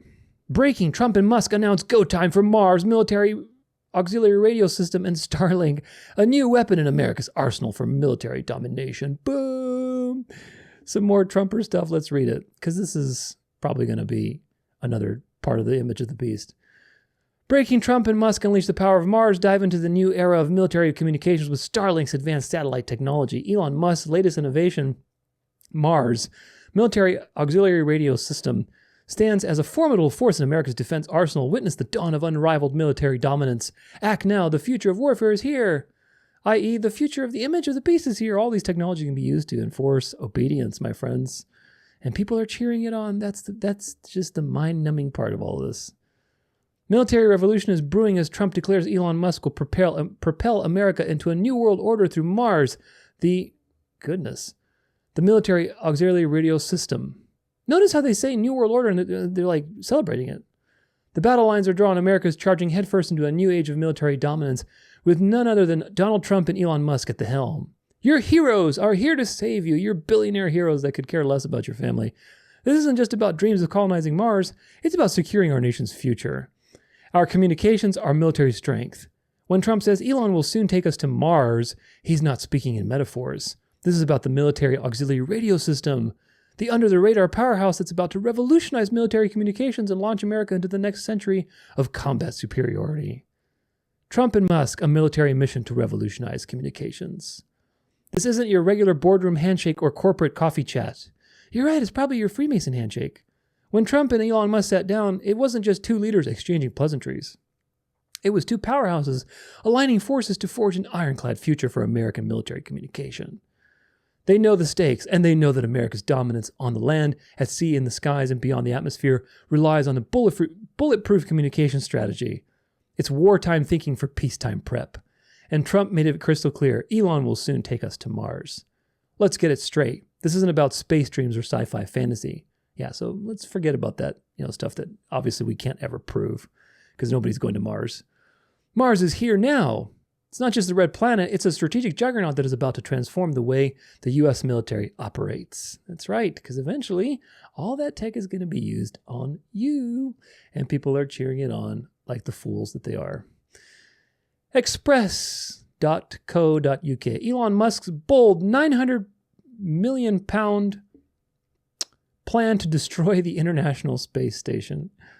Now this is interesting because the timing of it is very interesting. Let's read. Elon Musk's SpaceX boss has drawn up intricate plans to destroy the ISS as it enters its final years of operation. Now, quick pause. There's no such thing as the ISS. It's a fake. It's a hoax. I talk about it in my heliocentric conspiracy series. There's plenty of videos you can look online of them faking all these things and green screens and, harnesses and so on. It's all fake. So what's going on here? The fact that this is being announced to the press, that he drew up a plan to do this, he knows there's no ISS. And he's taking all this money and doing what with it, I wonder? In the year 2031, this is what I want to get to. Year 2031. What else is happening in that year? Well, that's the 2000th anniversary of the crucifixion. It's also the 500th anniversary, which I covered last VDS, of the Our Lady of Guadalupe, another false sign and wonder, supernatural false sign and wonder. So that's really interesting. The 2031 is getting to be more and more of these signs in the sky. Very, very interesting, I think. In that year, the world will witness an event unlike anything we've seen before. Can't make this stuff up. A spectacular celestial show as the colossal remains of the orbital Titan, once the pride of human space exploration, plunges toward the Earth. I really wonder what they're going to do. This isn't a typical meteor shower. The fiery streaks in the sky will be the remnants of the largest man-made object ever to be in orbit, a metallic giant that for nearly 3 decades played host to astronauts, scientific experiments, and international collaboration. Yada, yada, yada. This is all fakery, man. Just CGI and fakery and green screens and harnesses and low, free falling in the airplanes and Hollywood basement. But if that's true, which it is, Elon signing onto this, taking a bunch of money and presenting it as something that he's doing, for the good of humanity, that means he's a total fraud. He's a total and utter fraud, a duplicitous man. So there's that. And Elon is, Trump's right-hand man. So 1 + 1 is what? 2. Elon Musk Starlink joins forces with iPhones, an unexpected Apple update. Oh, it was expected if you know the truth about Bible prophecy. In a move that caught many by surprise, Apple has quietly integrated Elon Musk's Starlink satellite network into the latest iPhone software update, iOS 18.3. This new addition gives iPhone users an alternative to Apple's previous satellite service, which relied on Globestar, a global star marketing significant milestone for Musk's SpaceX. Although the update has flown under the radar, it introduces a major new feature for users, especially those in areas where cellular coverage is spotty or non-existent. The update is rolling out now, and it brings Starlink connectivity to a select group of iPhone users in the US, with the service being offered through T-Mobile. At this stage, the service is still in beta, and currently users can only send text messages via satellite. Apple has indicated that more features, such as data connections and voice calls, may be included in future updates. While the feature is limited in the US for now, it represents a significant step forward for NASA, pretty much. Satellite-based communication, particularly in areas where regular cellular networks fail to reach. Now, everybody's lauding this as like, oh my gosh, we have all this technology and communication, yes, golden age, when in reality, this is just the image of the beast coming to life, folks. You don't own any of this. You don't own your phone. You don't own Starlink services. They can kick you out at any point in time. This is just becoming more and more integrated. In Starlink, there's no such thing as satellites. Watch my heliocentric conspiracy. Towards the end, the chapter on NASA, you can see it's a very robust system of these autonomous high-level drones that they have and balloons and all kinds. It's a very complicated system. But nevertheless, there's no such thing as satellites. So Starlink is just designed to create a system of complete and total surveillance, and they're piloting it through another tech oligarch with Apple, and pretty soon Meta is going to be involved. All these people are going to unite into one system. TikTok is going to be purchased by the US. It's going to be managed by the US. It's all going to be one giant WeChat that's going to monitor everything you do with AI, and it's going to tell on you when you don't do what you're supposed to. This is Elon. For context, what did he say in June 16th of last year? In the future, there will be no phones, just Neuralinks.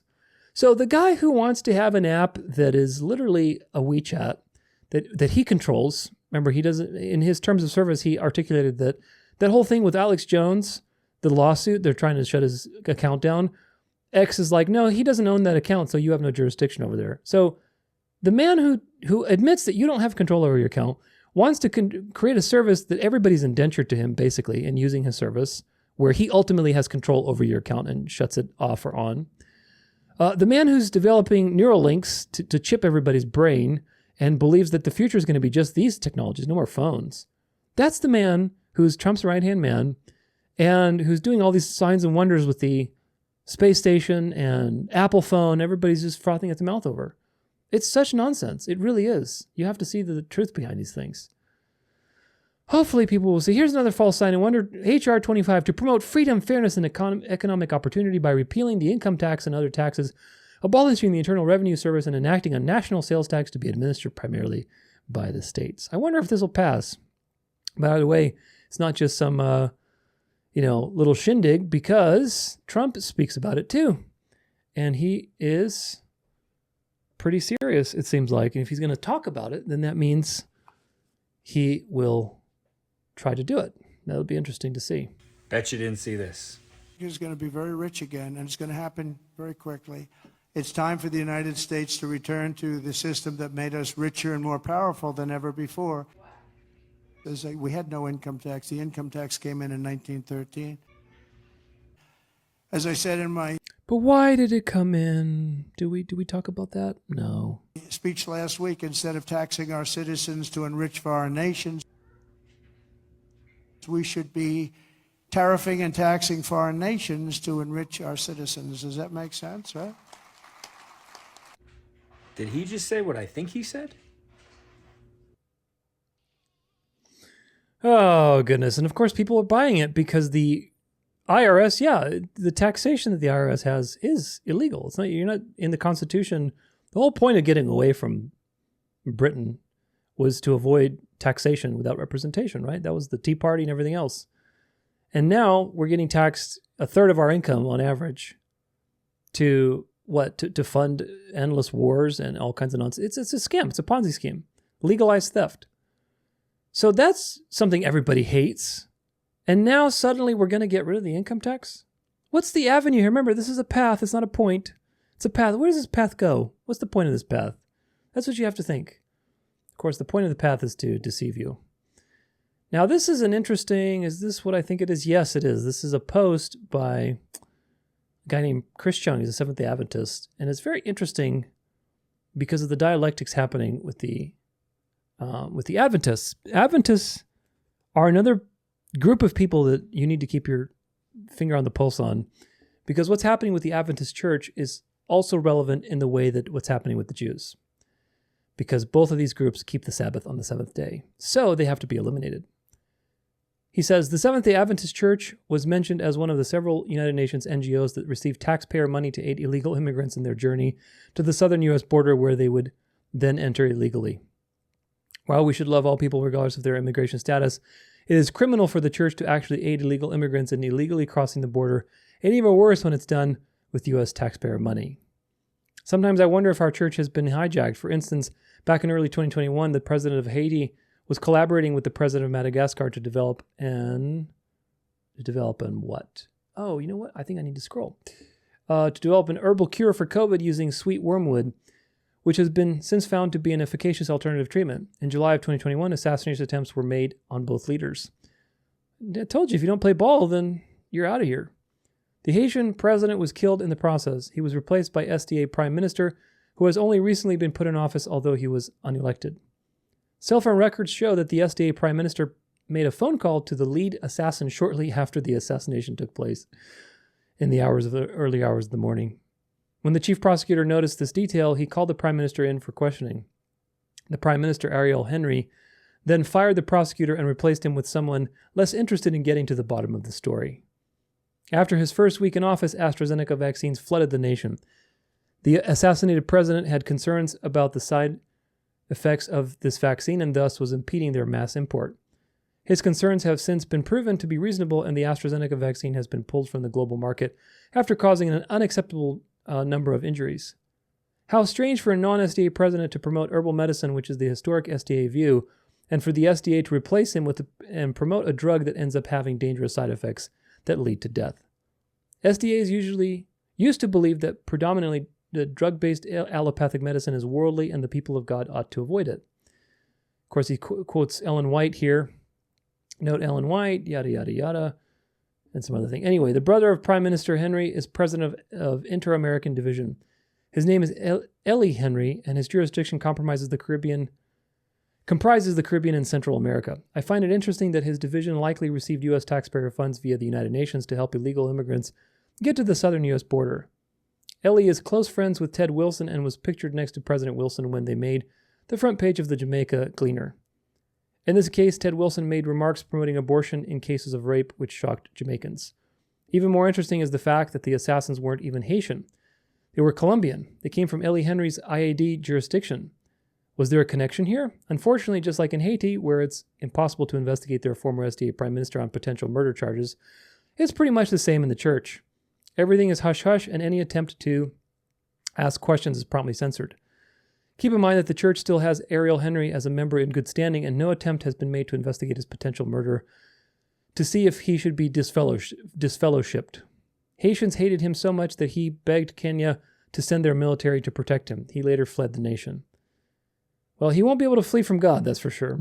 It seems as though both in the church and in the world, things are falling apart.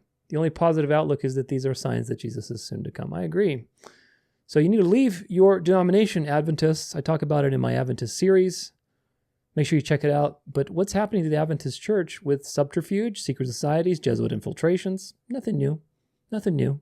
Here's another one. This is from Advent Messenger. A Catholic archbishop preached in an Adventist church, which he called a common house, and declared that God's love binds us all into one brotherhood. The way that should be written is the God of this world's love blinds you into one brotherhood, because God is not going to make you unite around error. And there's a whole thing here, but let's see. These Roman Catholic leaders are laboring to establish Pope Francis' one world religious fraternity. Ultimately, this is just another attempt to persuade Protestants that we need to return to Rome. True. The Vatican is manipulating every ecumenical encounter in order to bring the churches together. Make no mistake about it, Pope Francis is paving the way for the installation of the papal New World Order and the Antichrist-led government foretold in Revelation 13 and 17. The whole world is being gathered into one big unholy alliance through the efforts of the man of sin. And I think this is some quote from Ellen White or something. But either way, this is what's happening. And the Adventist church crumbling is a very important marker of the end. It really is. It's just like the Jews. Because Adventists are Sabbatarians.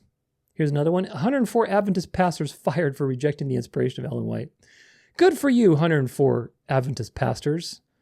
Maybe you'll reject some other things that she taught too, because she had many ideas that were very wrong. But this is a sign that this denomination, which was the only denomination really in the last 150 years, which was openly teaching against the papal power, the papal institution, the image of the beast, they had some good things right on that department. Of course, there's many things wrong, and watch my Adventist series so you understand what's good, what you can take, and what things need to be corrected. But nevertheless, this is crumbling. This entire denomination is crumbling. It needs to be destroyed or integrated. We'll see. Time will tell what's going to happen, but nevertheless, very important situation. Now, here's one more thing with this whole... I don't have a lot of information on this yet because this is very recent at the time of this video. But it's this whole American Airlines plane collides with helicopter in D.C., crashes into the Potomac River. This is very fishy again because there's the typical stuff. Like you have runway 33. Some people say like some of the stuff in Google surrounding this area was not visible. Just a lot of fishy stuff. Like I said, I don't have a lot of information with this. But again, what are the odds that a Black Hawk helicopter, which is, used for military purposes and is used by trained people, just runs into a plane and they have, control over that and they can announce these things and they can see what's going on? I mean, it's just way too fishy, way too fishy. I don't know what the scheme is yet or what the angle is, but we know these things are always dark to light, problem, reaction, solution. Now, here's the narratives behind it. This is the mainstream one. It says, wild conspiracy theorists suggest Black Hawk chopper's crash with American Airlines jet was deliberate because military helicopters don't fly into planes. Yeah, they don't. They don't. Okay, come on. Black Hawk helicopters are very expensive. I forget how much they cost, like $2 billion or something crazy. Conspiracy theorists are pushing unsubstantiated claims that an Army Black Hawk helicopter's deadly collision with a passenger jet was deliberate. American's Flight 5342 was approaching Washington's Reagan National Airport at around 9 p.m. on Wednesday when the military chopper and plane collided in midair before falling into the Potomac River. The plane held 4 crew members and 60 passengers while the helicopter was carrying 3 soldiers on a training flight. Officials have not said how many are dead, but 28 bodies have been recovered so far. Authorities have believed that there are no survivors. The Army and Defense Department has launched an investigation into the crash, as many questions regarding how the plane, with modern collision avoidance technology and nearby traffic controllers, could collide with a military aircraft over the nation's capital. Exactly. I wonder how they're going to spin it. But I really wonder what the aim is. Who was on those planes? Who was on that helicopter? Somebody had to get killed, that's for sure. Conspiracy theorists have rushed to social media to place uncorroborated blame on the U.S. government, suggesting the collision must have been intentional because military copters don't fly into planes. Some allege the helicopter appeared to chase the bombardier plane as it approached for landing, comparing the scene to a 1970s-style assassination. Others have demanded to know who was on the passenger plane, suggesting that the incident was a targeted hit. Well, do we have other evidence that these types of things happen in history? Absolutely. All the time. The doctors who were going to present their findings on cancer cures, all of them died in a plane crash. The people who opposed the Federal Reserve and in the 1900s and were the only ones wealthy enough to basically create opposition, what do? They were put on the Titanic, which is actually the Oceanic, and they were killed and they were drowned to death. So, yeah, these things happen all the time. So the question is why? What was the angle with this? I don't know. I don't have all the information on this yet. But of course, there's the dialectic immediately. Trump immediately blames D.C. air crash on Biden administration's DEI initiative. Too white. So, of course, Trump blaming the Biden administration and their whole DEI, their diversity and inclusion initiative. This is why it happened. And you have the dialectic again, but really, again, the truth is behind these things, right? The truth is behind the ping pong match and the signs and wonders that they're doing. In this case, this is a sign and wonder. It's like, ooh, wow, oh my gosh, I can't believe that fell. And yes, people were probably killed. I mean, who knows at this point? I wasn't there to see that, but I'm assuming these people were actually on the plane and killed, which is horrible. But the question is why? Why do they create this false sign and wonder? And I don't know. Either way, conclusion, all of these things are happening and are designed to distract you, deceive you, and destroy you spiritually. They each have their own flavor depending on the direction they're going in. Some are dialectical dark to light situations. Some are false signs and wonders. Some use desire and hope as their distraction, some sort of promise, right, of golden age of prosperity to entice you with seduction, while others use fear, danger, and destruction to frighten you into the destruction. Either way, the devil is always pushing and prodding at you to move you into a predictable state of being. When you are emotional, you're predictable. When you are in the storm, you are predictable. Do you get it?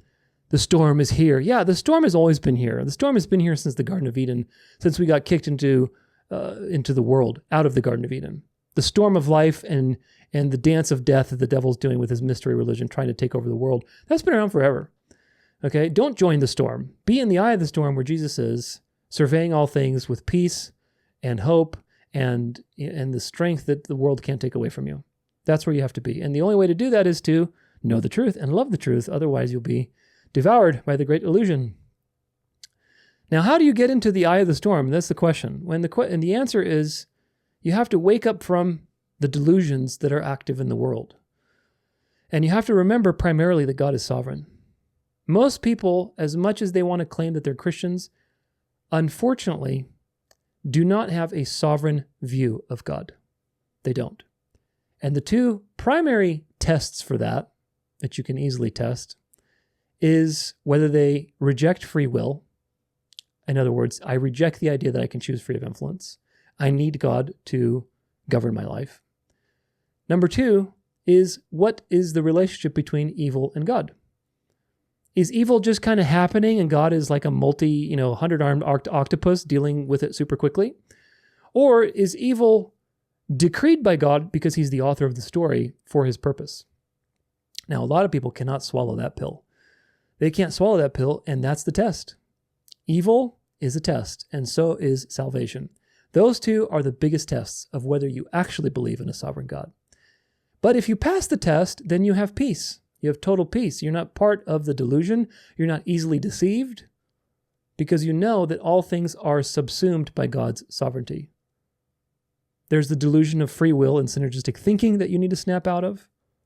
Delusion of the wrong eschatology, like dispensationalism, NAR, the idea that the best is yet to come, that the world is going to head towards this golden age. That's a false eschatology.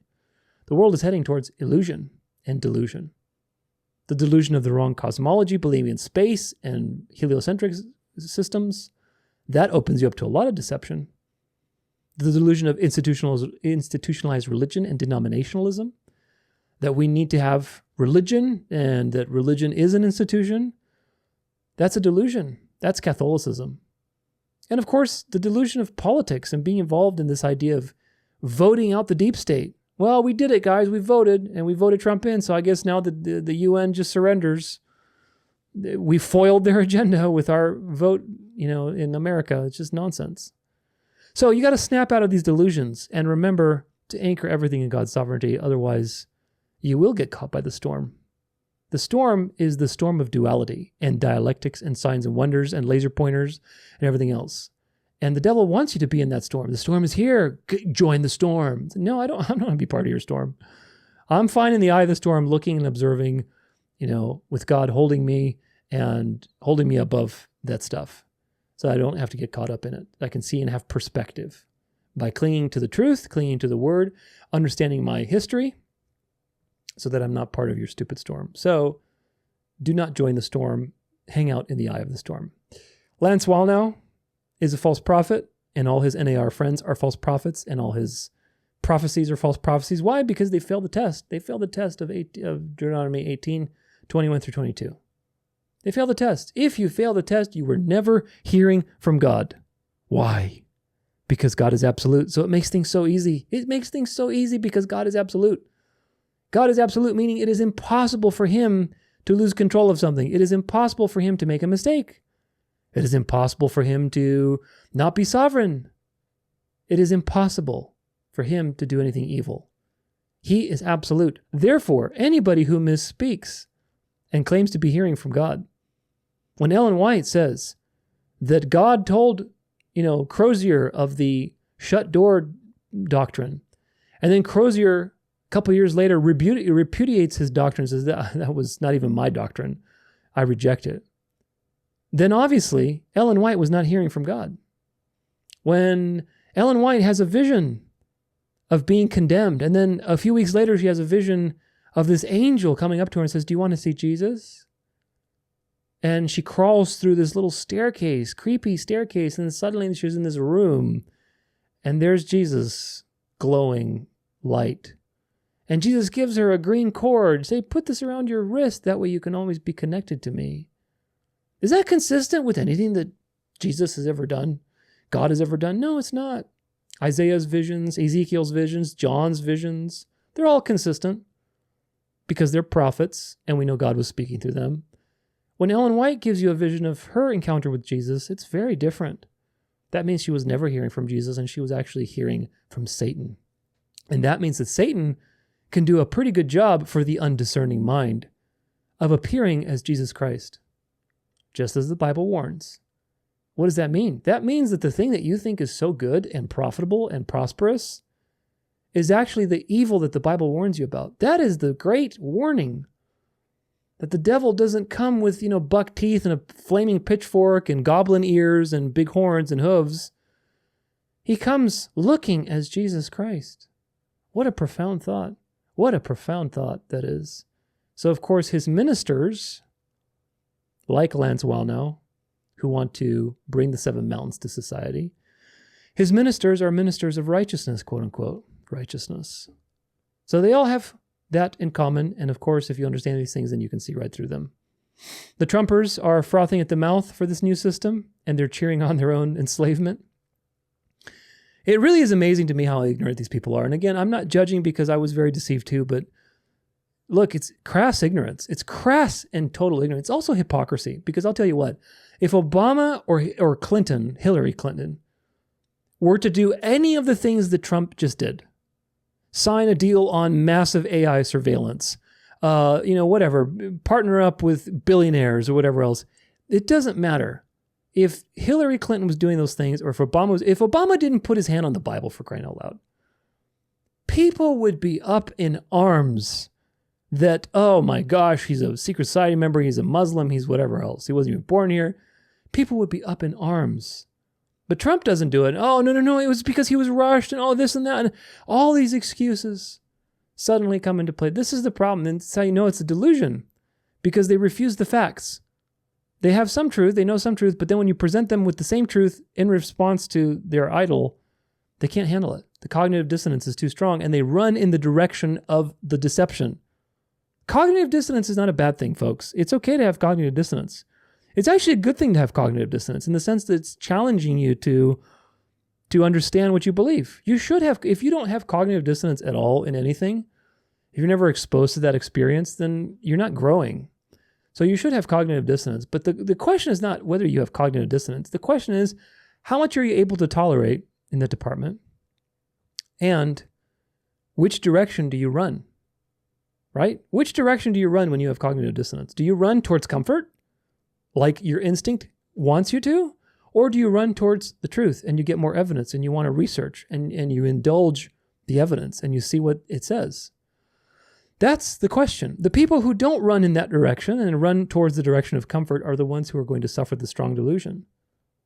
Trump is not getting rid of the swamp. He's only making it bigger. He's getting rid of the old guard and replacing it with his own. That's what every authoritarian power in history has ever done. Elon wants to chip everybody and create a universal digital system with UBI and robots and artificial intelligence where he owns it all and he can kick you out of his platform at any point in time. And he's Trump's right-hand man alongside other people who are very wealthy and very connected to all sorts of nefarious things, like Peter Thiel, who's all about surveillance. And what's his name? Larry Ellis, Zionist Jew. And what's the guy? Sam Altman. We'll look at them a little bit here in a second. By the way, he's connected to these people. What benefit could possibly these people want for you? You think they care about you? Absolutely not. So the cognitive dissonance is very real. And again, it's not the problem so much to have cognitive dissonance, but the response to the cognitive dissonance is the problem. They don't love the truth, and they're going to be deceived by all these delusions. Even when they're presented with the truth, they run away from it, and they make excuses for their idol, and that's why they're going to be devoured. But let's hope that the people in your circle will listen to good reason, so keep trying. Don't lose hope. You never know when God will choose to act. You never know if you have planted a seed or not, so don't get too discouraged. Just keep trying whenever there's an opportunity. It's going to take Trump doing more and more evil things for people to finally get it. It's all part of the plan, folks. The people who God is determined to save will come out at their own time. You know, some people at the very end, when Sunday laws are starting to be enforced, some of the people who are now hardcore Trumpers will wake up and they'll realize, okay, this is wrong. Something's wrong here. I've made a big mistake. But nevertheless, Trump needs to keep doing these things so that people wake up. And so we don't know when the timing of those wakings are. We just have to participate and hope that it will happen through us. They're going to realize that prosperity that Trump is bringing is false and that Trump is an elite just like everybody else.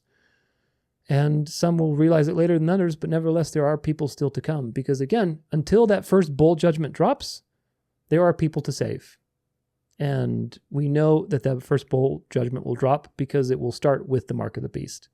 So have mercy on your Trumper friends and help them out of this delusion.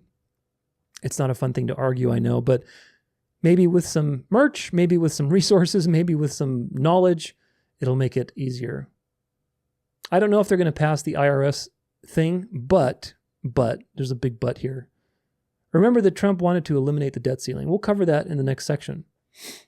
What does that mean? Well, that means give the Fed unlimited power to print as much money as possible. The Federal Reserve is a Rothschild central bank papal instrument. So if Trump wants to get rid of the debt ceiling, that means go ahead, just borrow as much as you want from he's totally for the establishment. He's not saying, let's get rid of the Federal Reserve and go back to printing money through the constitutional way, because the Constitution guarantees the ability to print your own money as a country. Therefore, you don't have to borrow money, which makes sense if you were actually for the country. But he's not saying that. He's saying, oh, let's raise the debt ceiling. And of course, remember all the presidents in history, know your history, who opposed the central banking Ponzi scheme.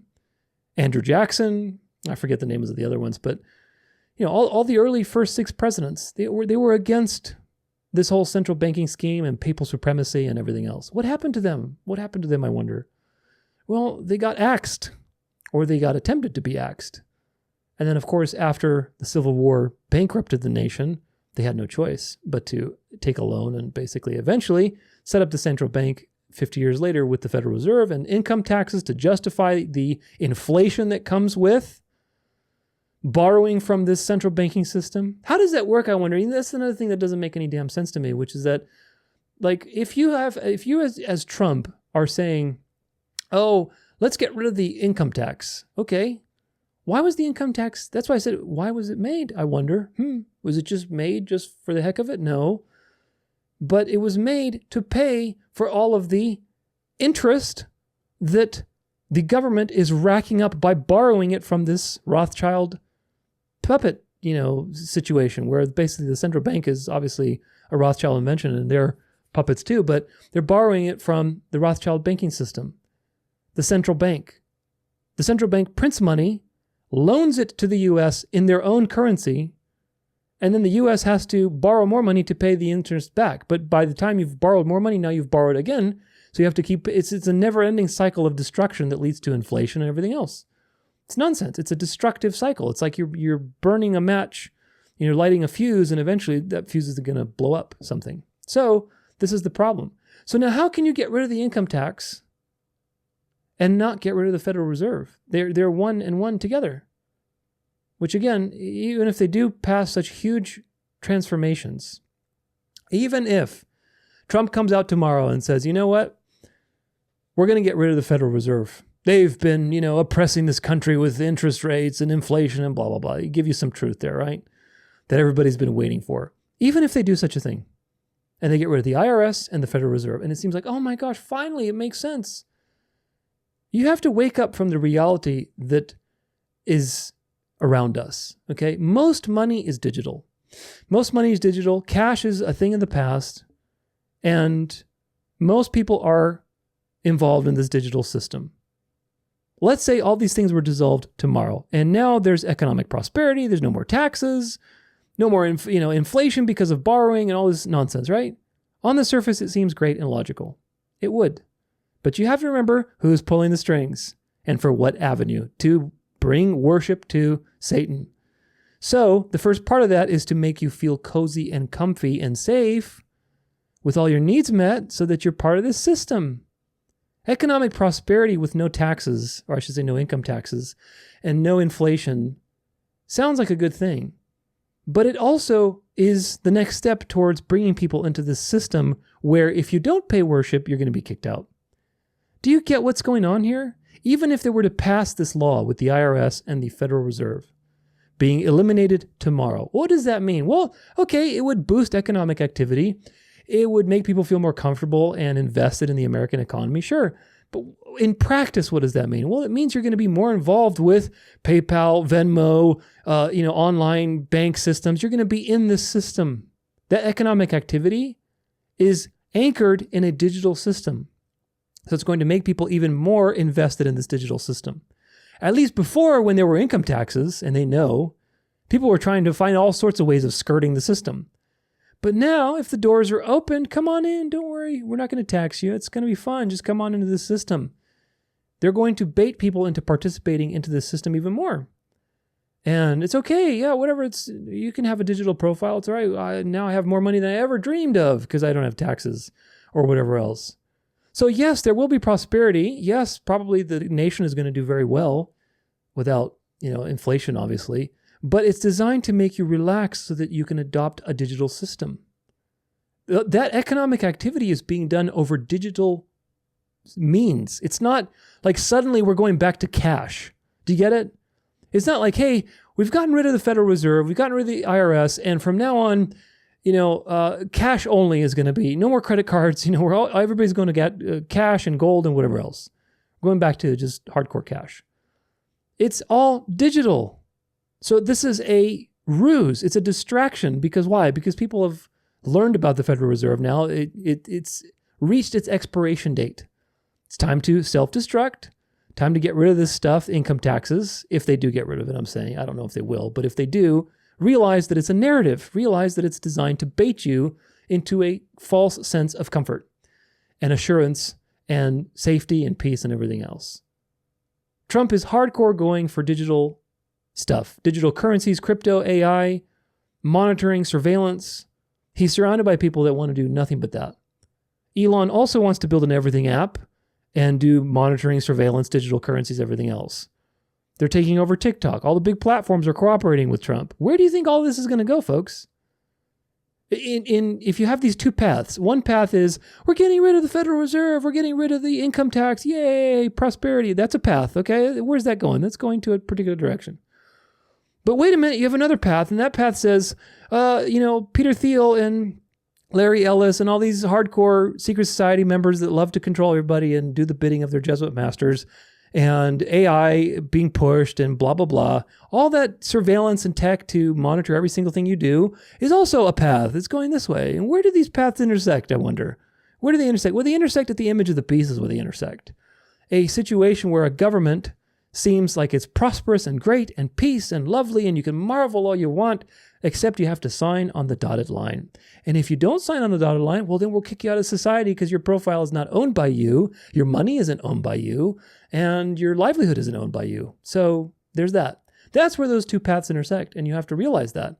But of course, the shiny path, people are like, oh, there's going to be no IRS, no more taxes, no more this. People are paying attention to this, and they don't see it as a pathway that intersects with other pathways. They don't see that intersection. They're just distracted by the shiny stuff going on. So don't be deceived. This is just like giving you a lobster dinner before throwing you into the electric chair. You get a lobster dinner, isn't that great? Well, wait a minute, you're going to kill me. Well, yeah, but you're getting a lobster dinner. Come on. That's the equivalent of this situation. Just like Esau sold his birthright for some dinner, Jacob, weaseled his way into it. Same thing, folks. That's a type. That's a typology for the mark of the beast. That you will sell the most important thing. Now, again, the elect will not be deceived, but the wicked are going to sell their soul, basically. They're going to sell their fate their life and their existence for temporary comfort and shiny things to be part of this whole system. So don't be deceived.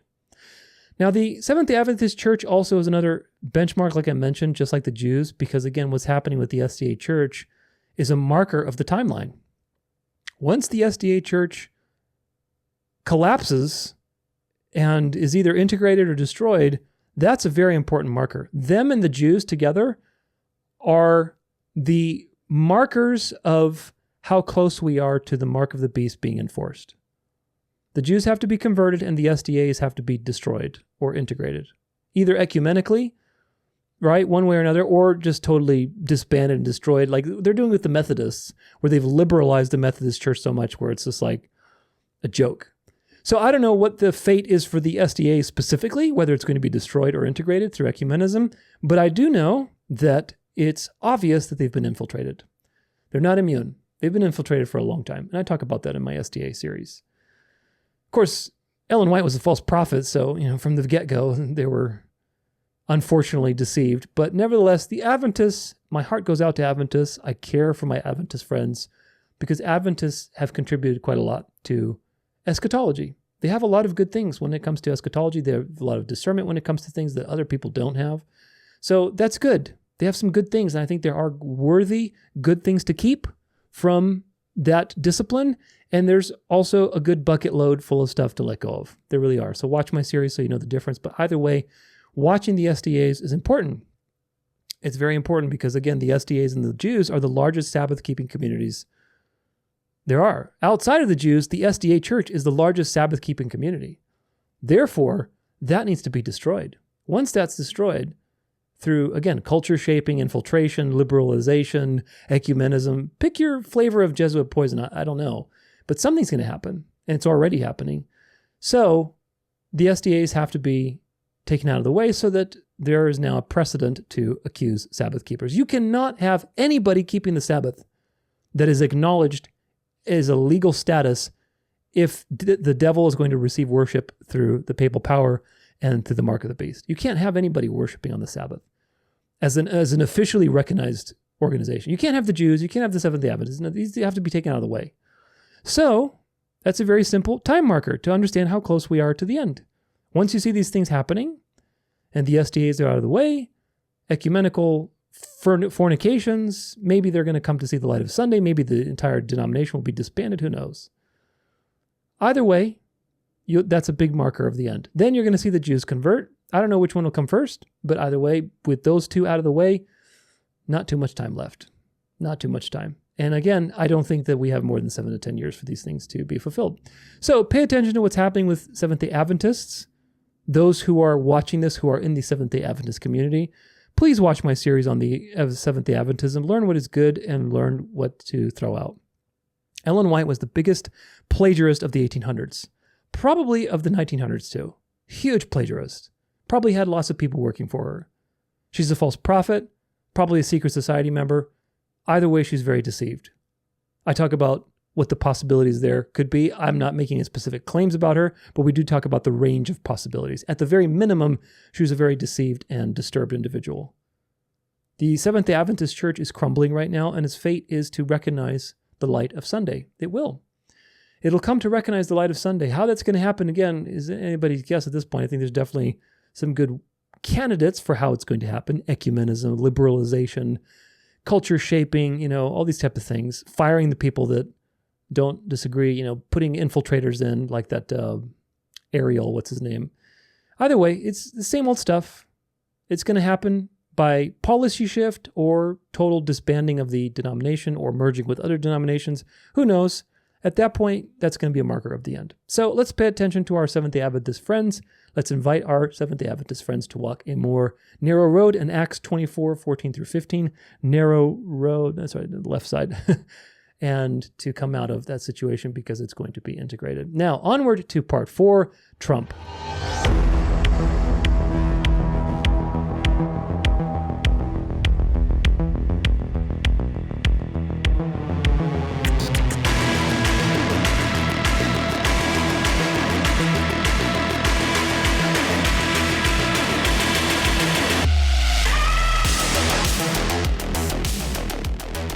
All right, well, welcome to part 4. This is Trump. We're focusing solely on Trump and his activities. He's been very active in the last 2 weeks of this video since his inauguration. And so obviously he's creating a lot of buzz and probably will continue to be creating a lot of buzz because they don't have time. They have to move very quickly. And now everything's aligned culturally. The culture has been shaped. The dialectic's been conquered by Trump. People are now in favor of Trump and, of course, are endorsing his moves. So Trump is going to be very active. We'll see what more he does in the coming weeks and months, but nevertheless, we know where this is headed. We also know that Trump is the biggest Judas goat in history. What do I mean by that? I mean that his role is to rally the world around a cult-like worship of a singular man. That is his goal, and that is his role, really, to ultimately prepare people for worshiping the next pope. He's going to transfer all of the attention that he has and all the training that he's psychologically made people froth at the mouth for a singular man to the Pope. He's one step higher. There you go. Take it away, Satan. And of course, he's going to bring peace. He's going to bring stability. He's going to introduce political nationalism into the world so that the religious aspect can be layered on top. Trump's role is to bring in that prosperity, that political stability, the nationalism back into the world, which is the ground for the religious layer on top so that the image can be complete. He's also setting a template, which is very important, for dictators around the world to follow. Andrew Tate, emotionally charged actor, basically, coming and taking power out of nowhere. The rogue, lone wolf story is being copycatted everywhere else. Conor McGregor. All of these copycats are starting to go everywhere. And you have charismatic leaders that are basically coming out of nowhere, shaking things up, shaking the establishment up. They're repeating the story of Trump through different people because every country is going to have their own MAGA movement. So this is where it's headed. Trump is instrumental in bringing about the strong delusion, and we have to understand that so we can help people who are deceived by Trump currently. This is from Daily Beast. MAGA rep wants to rewrite the Constitution to give Donald Trump a third term. Just days into President Donald Trump's second administration, a Republican congressman already wants to rewrite the U.S. Constitution to allow him to remain in office after his term is up. Representative Andy Ogles introduced a House joint resolution on Thursday to amend the country's founding document to allow a president to serve for up to no more than 3 terms. Now, if this does pass, again, who knows if it will, if it does pass, it makes the timeline very simple. It makes the timeline very simple because if Trump is going to be a president also from 28 to 2032, that encompasses a lot of important years, if you get what I mean. So we'll see. We'll have to see what happens. But if this does happen, it makes the timeline extremely simple. Because before, I was like, well, after Trump's done, what's going to happen? Is it going to be Vance and he's just going to be, or is it going to be one of Trump's sons? Somebody's going to be put in place. Trump cannot be. Here's the thing with Trump. Trump cannot. You can't have another Trump after Trump. Do you get it? Trump is a once in a generation type of thing. And his role is, again, to galvanize the world around a singular man, which is train the world to marvel after a person, which is going to be what the Pope is going to be receiving very shortly, the new Pope, whoever that's going to be. Trump is also galvanizing the world to copy the MAGA movement in the United States. But after Trump's done, that's his job is done. It's time for the world to marvel after the beast because the spiritual layer is going to be put on top and the new Pope's going to be here. And so it's time for that thing. You can't have, my point is this, you can't have like Trump as it is now and the final boss Pope that's going to be marveled after. He's charming, he's conservative, he's sharp, he's all about traditional values. You can't have those two in the same light. Trump right now is taking the spotlight. The Jesuit Pope Francis is kind of the scapegoat antichrist. So he's not really, sharing the light with Trump. Trump is having the false light. The Jesuit Pope is the dark that everybody's accusing. But once the Jesuit Pope is out and they introduce the final man of sin, then Trump is going to have to pass his baton. Trump is not going to be the one the world marvels after. Unless, again, they somehow make Trump Pope, which would be quite the story. But either way, there's something that Trump is doing, which is training people into admiring one person. And if he's going to be around through into the 2030s, then that makes the timeline very simple. Very simple, because then he's going to accomplish all these things, and then the new pope is going to come, and him and the new pope are going to be frolicking together towards the lake of fire and dragging a lot of people with them. So that's going to make things very simple. So we'll have to pay attention. President Trump orders historic transparency, JFK, RFK, and MLK files to be declassified. Well, thank you. 60 years after the conspiracy has already made its way into society and people already know what happened, now we're going to declassify it. Let's see. Give that to RFK Jr. Yes, sir. Lastly, sir, we have an executive order ordering the declassification of files relating to the assassinations of President John F. Kennedy, Senator Robert F. Kennedy, and Reverend Dr. Martin Luther King Jr. That's a big one, huh? A lot of people are waiting Remember Martin Luther King and his associations to Freemasonry, so... for this for years, for decades.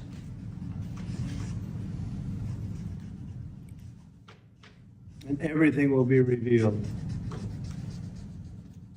Really? Everything? Or just the things that you want people to know are going to be revealed? Okay? Give that to RFK Jr. Oh, goodness. And of course, people are saying, oh, these glory, glory, glory. They're revealing the truth. It's like, really? First off, are you really going to know the full story when those things are revealed? And if they are actually declassified at the time of this writing, this video, I'm not certain that they've been declassified yet, but let's say they are. Okay, I'm going to give them the benefit of the doubt. How do you know that they haven't tampered with those things? How do you know? Really? In an age where we have so many false signs and wonders with AI, how do you know they haven't tampered with those things to omit certain pieces of information? I don't know. It's an interesting thing. But either way, you're not going to get the full truth, because this is always controlled truth. The people who are the winners write the history. And right now, history is being written. Look, we're going to declassify the RFK files or JFK files, and 60 years after the fact, well, it's a little too late. People kind of figured it out already with the internet. So now you're just giving people their bread and circuses to entertain them. Oh, goodness. Support this site by turning off your ad blocker. No. Continue without disabling. President Trump signs executive order to ban central bank digital currencies.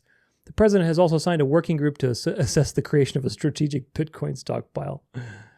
In one title, you get the duplicitous nature of this man. Let's read. Today, the U.S. President Donald Trump signed an executive order related to Bitcoin and cryptocurrency, titled Strengthening American Leadership in Digital Financial Technology. This EO officially banned the creation and issuance of central bank digital currency in the United States, defining CBDC as a form of digital money or monetary value denominated in the national unit of an account that is a direct liability of the central bank. Except to the extent required by law, agencies are hereby prohibited from undertaking any action to establish, issue, or promote CBDCs within the jurisdiction of the United States or abroad. He did it, folks. He conquered the central banking system. No, he didn't.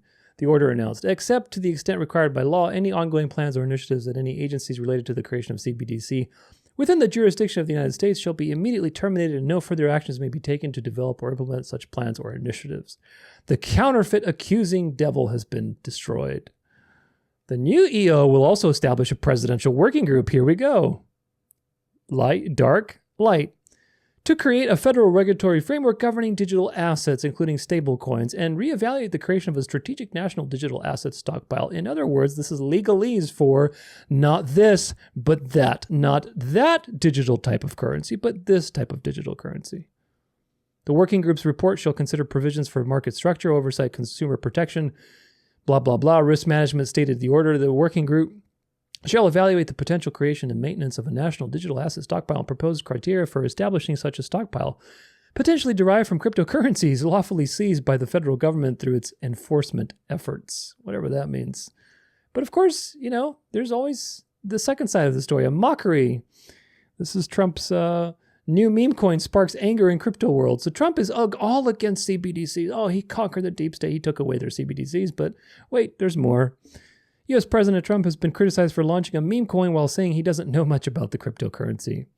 The digital coin called Trump appeared on his social media accounts ahead of the inauguration on Monday and quickly became one of the most valuable crypto coins. The value of a single coin shot up to $75 within the day, but since has fallen to $39. Oh, well, too bad if you got suckered into that rug pull. Maybe it'll help you wake up from the deception. But the launch of the so-called meme coin, a cryptocurrency with no utility other than for fun or speculation, has been widely criticized by industry insiders. Quote, Trump's comments about not knowing much about the coin back up my opinion that he is making a mockery of the industry. It's a stunt, says Danny Scott, CEO of Coin Corner. The latest dip in value came after Trump told reporters, I don't know much about it other than I launched it, other than it was very successful. Sure, just like he doesn't know anything about Project 2025. When he was told his coin raised over several $billion for him, he played it down and said, several billion, that's peanuts for these guys, pointing to tech billionaires assembled for a press conference about AI. Deflection, as usual. Some industry analysts say the president having his own meme coin is a sign that others should follow. Trump token just signaled to every company, municipality, university, and individual brand that crypto can now be used as a capital formation and customer bootstrapping mechanism. Jeff Dorman from investing firm Arca posted online. However, the overall sentiment seems to be negative towards the president's meme coin.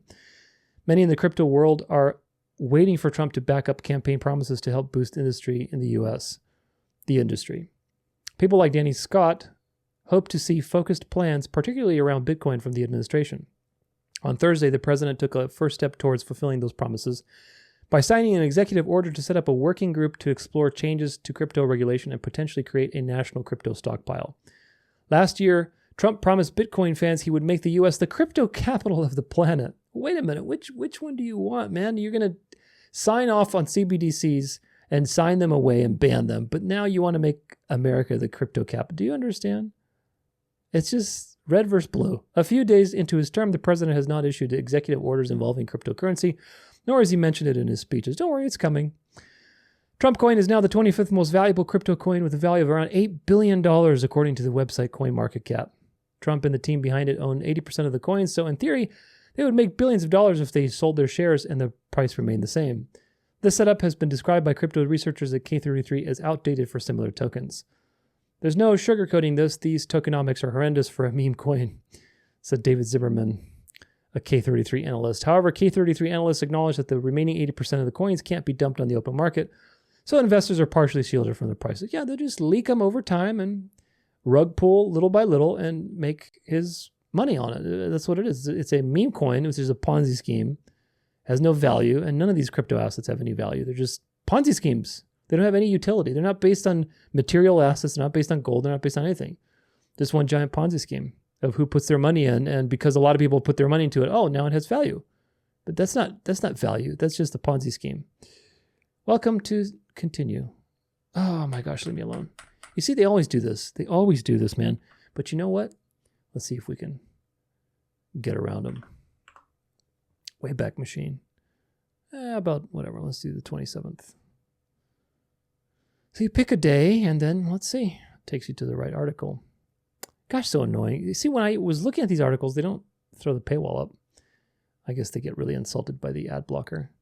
Trump calls for abolishing the debt ceiling. This is what I was talking to you about earlier. In a phone interview with NBC News, Trump said, getting rid of the debt ceiling entirely would be the smartest thing Congress could do. I would support it entirely. So he would support, this is the man that says, oh, no CBDCs. We conquered the deep state. He would support unrestrained borrowing from the central bank. But no, we can't have CBDCs. He's against the deep state. Which one is it, folks? You have a double-minded man. One thing he says on one side and another thing he says on another. Here's another double-minded situation. Trump did not put his hand on the Bible at inauguration. Here's what we know. Here's what to know about the tradition. Some onlookers observed that President Trump didn't place his hand on the Bible when sworn at the inauguration, prompting questions about how the Bible traditionally factors into the ceremony. While it's uncommon for incoming presidents to place their hand, while it is common for incoming presidents to place their hand on the Bible while taking oath in office, it is not a legal requirement. First Lady Melania Trump held two Bibles, one given to Mr. Trump by his mother when he was a child, and the Lincoln Bible, which was used at Abraham Lincoln's 1861 inauguration.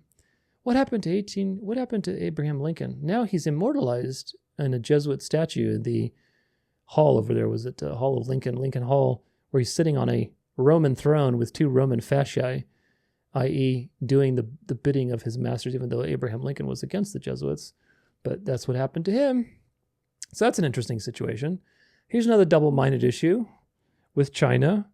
After talking tough during campaign, trouble basically. Trump appears to ease up on China at the start of his presidency. On the campaign trail last year, President Trump talked tough about imposing tariffs as high as 60% on Chinese goods and threatened to renew the trade war with China that he launched during his first term. So campaign talk, now let's see what happens. But now that he's back in the White House, Trump appears to be seeking a more nuanced relationship with the country that both Republicans and Democrats have come to see as the gravest foreign policy challenge to the U.S. China is also a major trading partner and an economic powerhouse, and it has one of the world's largest military forces. We look forward to doing very well with China and getting along with China, Trump said Thursday at the World Economic Forum in Davos, Switzerland, in comments that suggested Beijing could help end the war in Ukraine and reduce nuclear arms. Again, if nukes don't exist, what is all this nonsense about? It's a dialectic designed to move the plan forward, because all these people are presenting to you a particular story on the front, but in the back and behind the scenes, they're all part of the same club. As he moves forward with his plans to impose 25% tariffs on Canada and Mexico on February 1st, Trump has not set a firm date for China. He's only repeated his plan for a much lower 10% tax on Chinese. So we went from 60 to 10% in retaliation for China's production of chemicals used in fentanyl.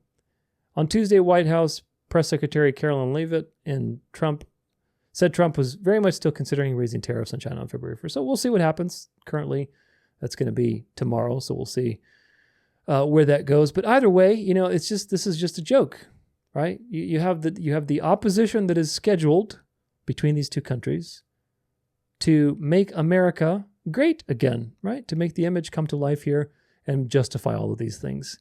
And when it comes to actually doing what he said he's going to do, he doesn't do it. That's the consistent theme with Trump that we consistently see over and over again. This is not loading for now. There we go.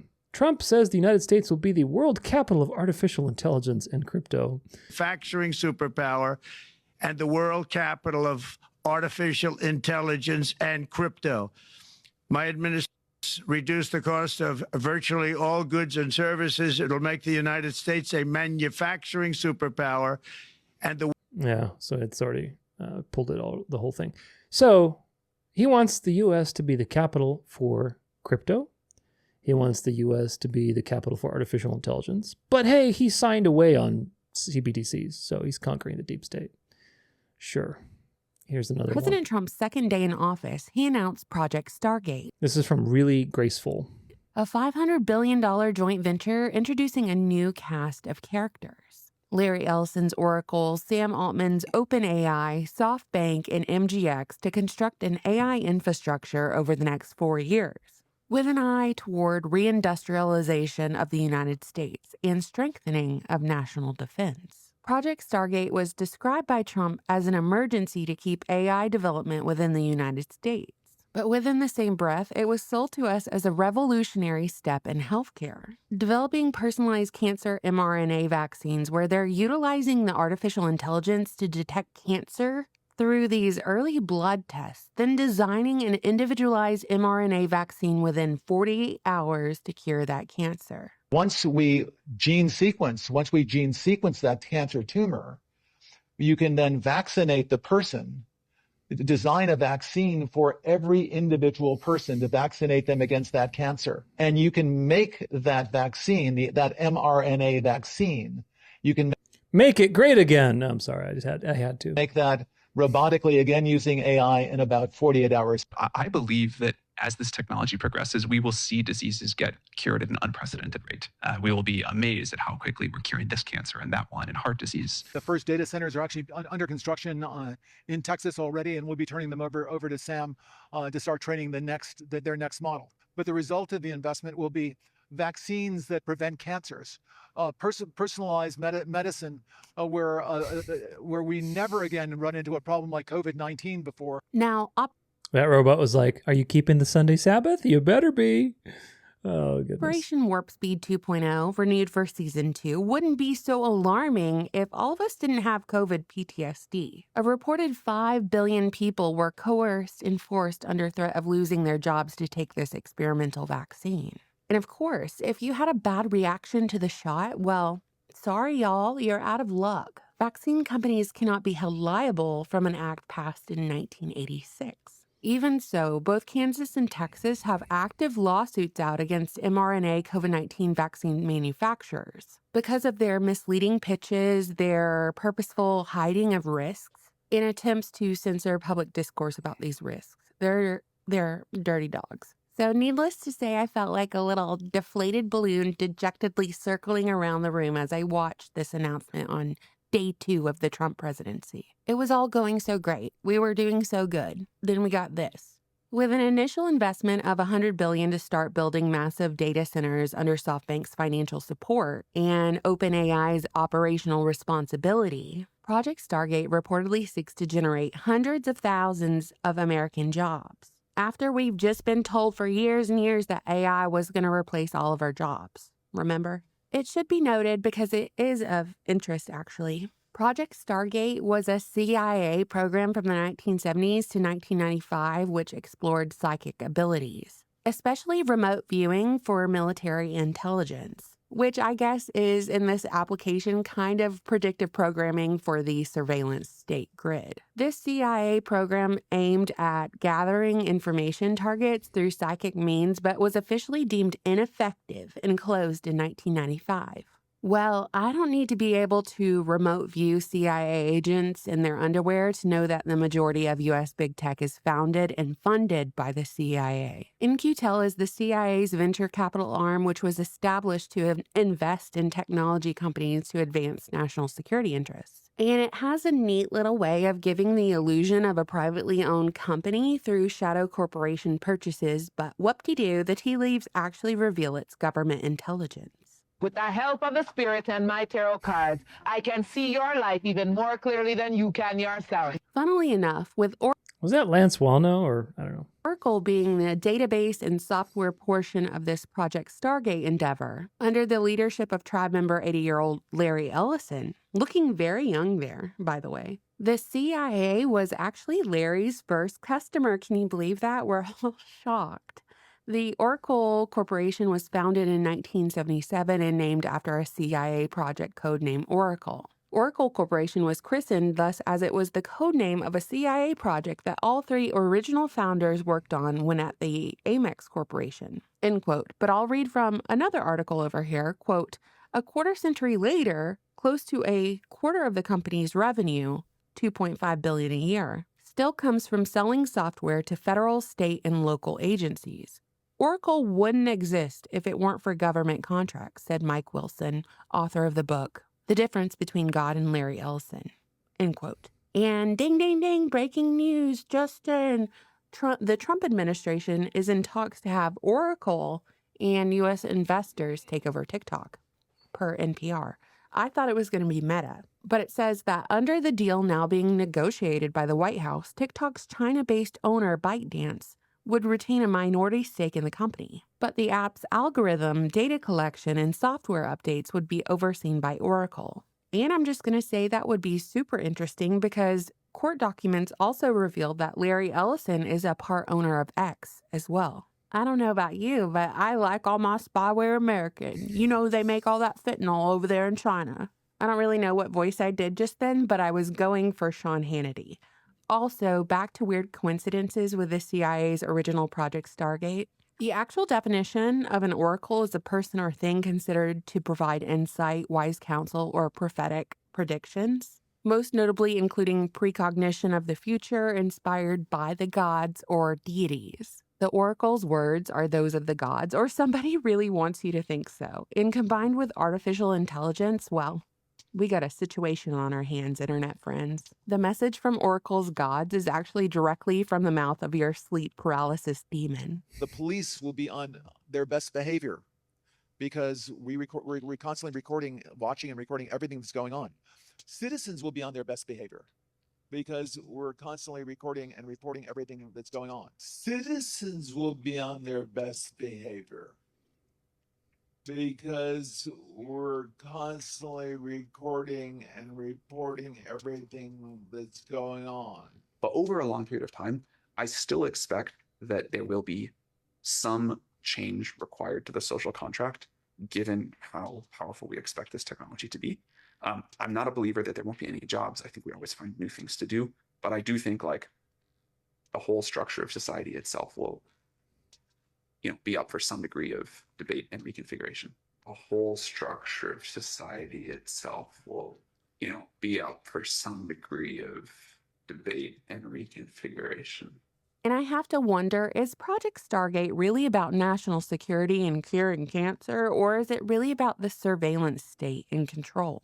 So Sam Altman is the other tribe character I want to get into here, and he might be serving as like a good cop, bad cop sort of guy, sort of character. Sam Altman runs OpenAI, the company that narrowly avoided being ousted by a whistleblower who might or might not have killed himself. The jury's still out on that one. The investigation's still ongoing. And Altman is in charge of a super AI database along with Oracle for this Project Stargate. Sam Altman's sister, Anne, has filed a lawsuit alleging he regularly sexually abused her between 1997 and 2006, though Sam Altman has denied these claims. Also, Sam Altman has been openly anti-Trump since 2016. He has a bajillion tweets saying so, and he also allegedly funded Axios, a media outlet supremely critical of Trump. And he did this through his OpenAI corporation. There are also allegations that Altman, with his connection to Reid Hoffman, a known supporter of lawfare against Trump, might be influencing political discourse through financial backing of media entities.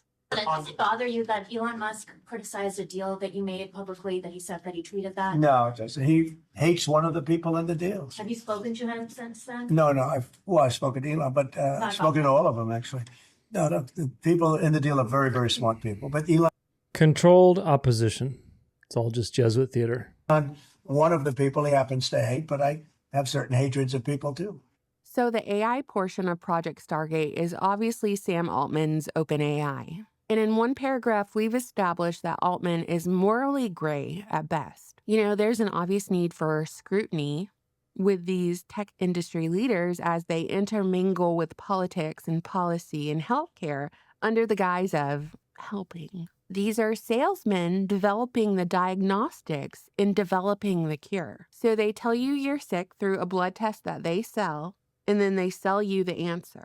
And I'm speculating here, but with Sam Altman being such a villain, I have to wonder if we're not just corralling him so other countries can't use his product. But then again, I have questions about the overhype of AI anyway. I made a video about it years ago. But just the other day, I was on the Kate Daly radio show, which I've been on most weeks on Thursday at 4 p.m. Eastern Time. And she was telling me about these Amazon stores, which were marketed under the Just Walk Out AI technology, where it's essentially a grocery store with artificial intelligence and no checkout registers. So you just get your items and you walk out, no need to get out money or your debit card. You just walk out with your groceries and the AI deducts your purchase from your bank account. Okay, well, it turns out it wasn't AI at all. No, it was actually about 1,000 Indian employees looking at you through a camera. The whole pitch is that the US should be the AI leader of the world. We should dominate that space. But I can't help but think there is something super stinky about all of this.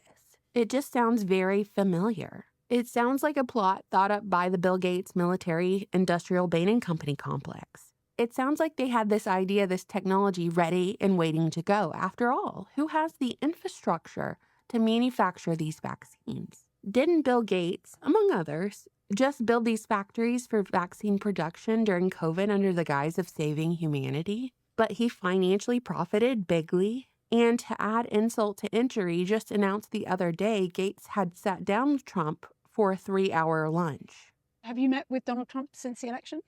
Yeah, I had a chance to go have a long and actually quite intriguing dinner with him. What did you discuss? What was intriguing? Well, we touched on a lot of things. It was over 3 hours. Quite intriguing.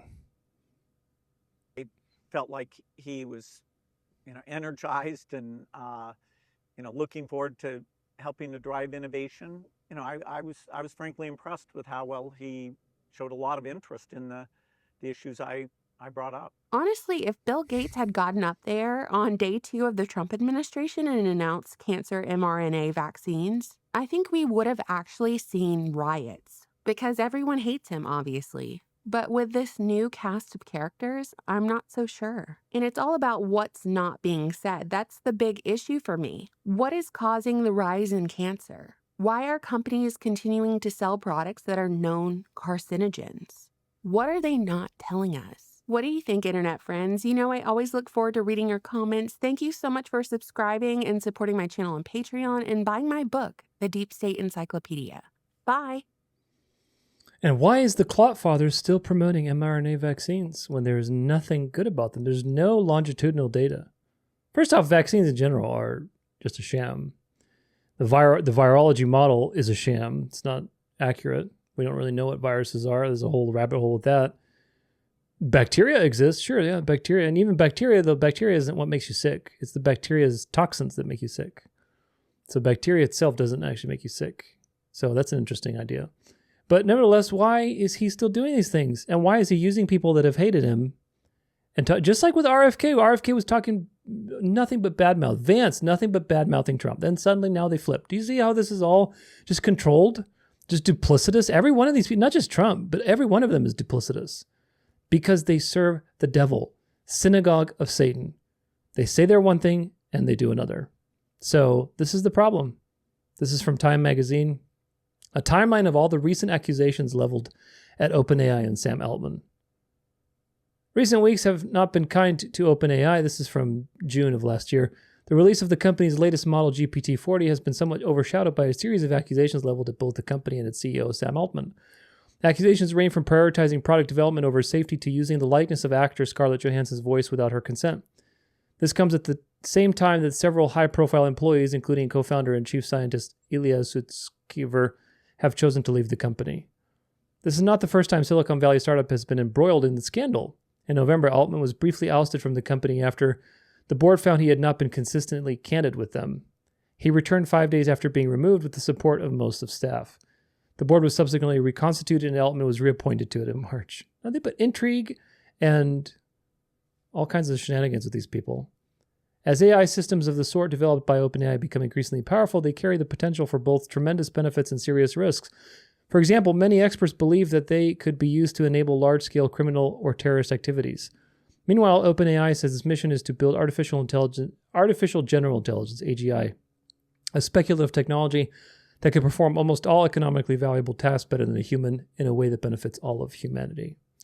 Now, if you believe that, there's a great mug with your name on it right here. Recent events have cast doubt on whether the company can be trusted to act responsibly in pursuit of this lofty goal. Of course not. Have led many to underscore the need for regulation in the AI sector. Who's going to be the moral voice that regulates all these things, I wonder?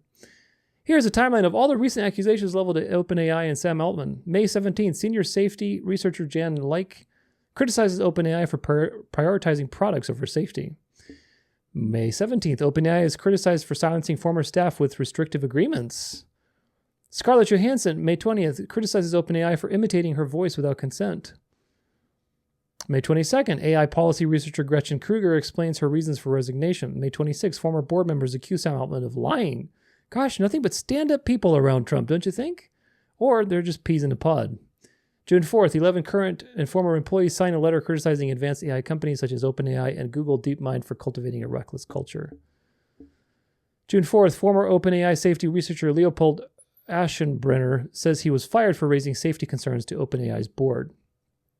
Let's see some more in this. There's probably some more since then, but the point is that these people not only were talking bad about Trump and committed to opposition, let's put it that way, they're also very corrupt people. Obviously, they're corrupt, they're lying, cheating, stealing, doing all sorts of things that corrupt people do. And now they're hand in hand with Trump, frolicking towards the golden age of America with mRNA clot shots, and nobody's questioning these things. Meanwhile, people are focused on the fact that Trump's going to get rid of the IRS if he does that, and that he signed away the CBDCs. You can't ban CBDCs. The deep state's done. The WEF surrendered. And what else? Oh, he declassified the JFK documents. Oh my gosh, thank goodness. Wait a minute, I got to go get my crypto coins to send to my friend and make sure I identify myself in the social credit system before my coins expire. This is nonsense. Nonsense. And it's just only getting more and more. Meanwhile, you have more dialectics with more double-minded duplicitous people like Elon. Hold on, this thing always has a seizure when I go to it. Elon Musk blows hole in Trump's big AI infrastructure announcement. They don't actually have the money. So Elon is playing the opposition now, the Satan with Trump recently, which is an interesting dialectic. Trump's advisor and world's richest man, Elon Musk, threw a wrench into the much ballyhooed gears of Trump's AI infrastructure plans, insisting that billionaire investors in the project called Stargate, who stood next to Trump in an announcement this week, don't actually have the money. During a Tuesday afternoon press conference in the White House, President Donald Trump was joined by Masayoshi Son of SoftBank, Sam Altman, OpenAI, and Larry Ellison of Oracle to announce the project. The assembled chief executives all gave credit to the president for making the project possible, even though the project began under former President Joe Biden in 2024, and construction of the massive building in Texas set to house it has already started. So, good cop, bad cop, they're both on the same team. The AP reported that the partnership will start building out data centers and the electricity generation needed for the further development of the fast-evolving AI in Texas, according to the White House. The initial investment is expected to be $100 billion and could reach 5 times that sum. It's big money and high-quality people, said Trump. Really? Are these people high-quality people? During the press event, adding that it's a resounding declaration of confidence in America's potential under this new administration. Gosh. The more I hear him speak, the more it just makes me sick. OpenAI's Altman added, quote, "This will be the most important project of this era." Of course. Very important for their Jesuit masters. Oracle's Ellison noted that the data centers are already under construction, with 10 being built. The chairman of Oracle suggested that the project was also tied to digital health records and will make it easier to treat diseases such as cancer by possibly developing a customized vaccine. Who developed cancer, man? Who developed cancer? All these processed food companies, all the vaccines. Where do you think cancer comes from? Cancer just shows up? No. Yeah, cancer has been around for a while. It has. There's Egyptian pharaohs that have been found with tumors in them because they ate very poorly in terms of like they ate like nothing but sugar and things like that because they were very rich. But cancer is like an epidemic. That's a created thing. Cancer as an epidemic is a created thing. It's a created thing because of the people who do the vaccines, people who process food, after World War II, all of the companies like Monsanto who had all these chemicals, they had to do something with these chemicals. They had found a way to repackage them into toothpaste, into pesticides, into all kinds of stuff that now are going into your food and causing cancer. Bayer, Monsanto, all these people own the 4 biggest companies in the world own all of the seeds, practically 90% of the seeds, I think, something like that. So go figure. Do the math. Are any of these people being rebuked or, exposed? No, you'll see Trump is putting people in the USDA that are totally in line with that. And he's aligning himself with other people who are totally in line with the establishment. Trump is not an establishment person. Or Trump is not against establishment. He's an establishment person. That's what I wanted to say. This is, oh gosh, more false signs and wonders, but it's Trump related, so I put it in here. Worthy is the Lamb that was slain, but he is standing.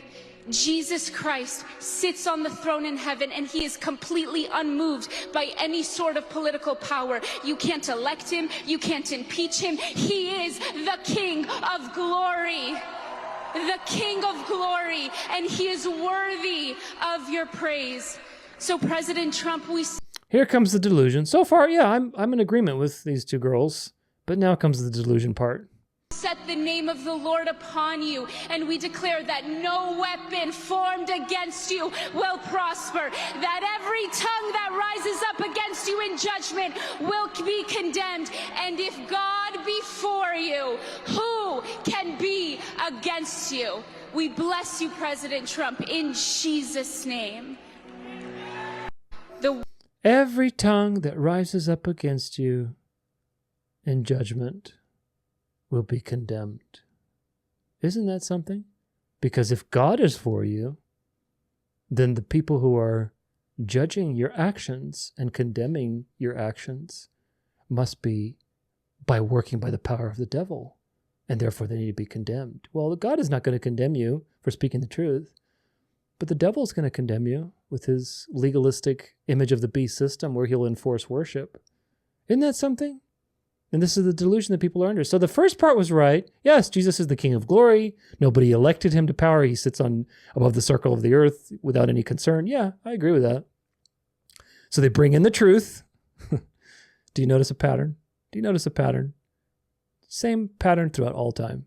The devil always uses the truth, and he's very clever about it, for a particular agenda.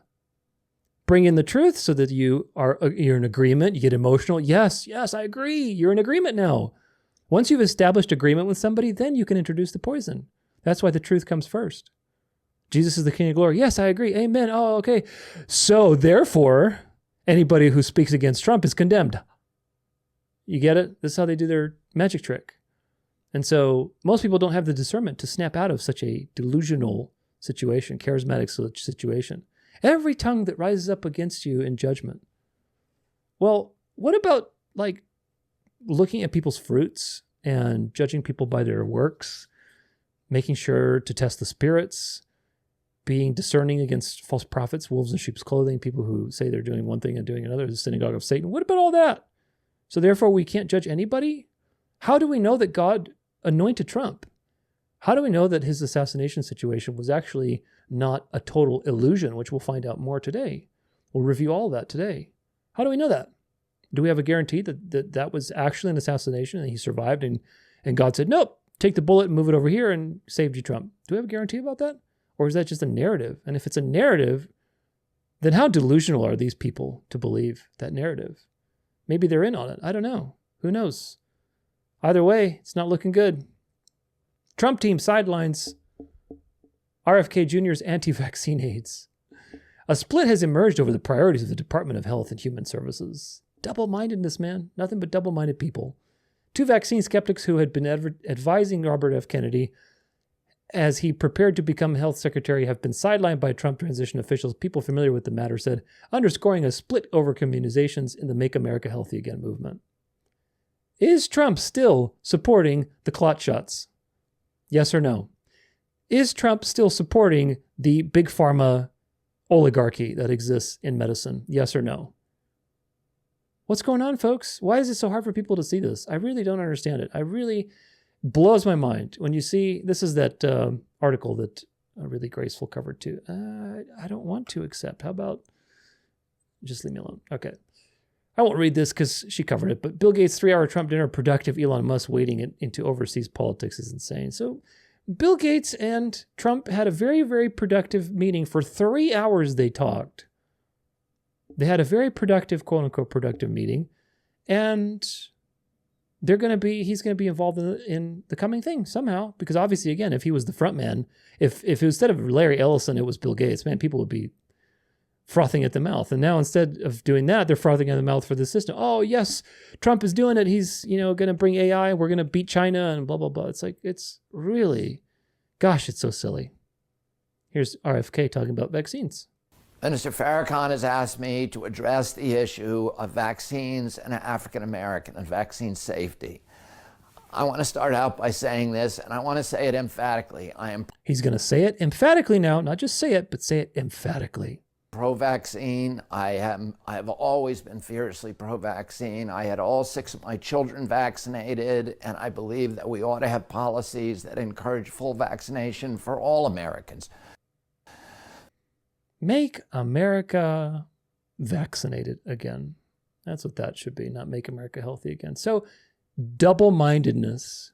Somebody like RFK who presents themselves to you as an authority on health, somebody who wants to make you and your family healthy, all about health, health, health, is so obviously controlled by the pharmaceutical interests of this company, of this country. What does that tell you? That tells you have a double-minded man. Just like everybody around. Trump, all the people who are around him, Sam Altman, Larry Ellison, all these people are double-minded people, folks. Elon Musk, they're double-minded. Double-minded. Say one thing, do another. How can you possibly be emphatically pro-vaccine when your entire platform is about health? One of the largest reasons for health problems in this country is vaccines, especially since the 1990s. After they got immunity, the vaccine companies went nuts. Oh, okay, we got guaranteed income?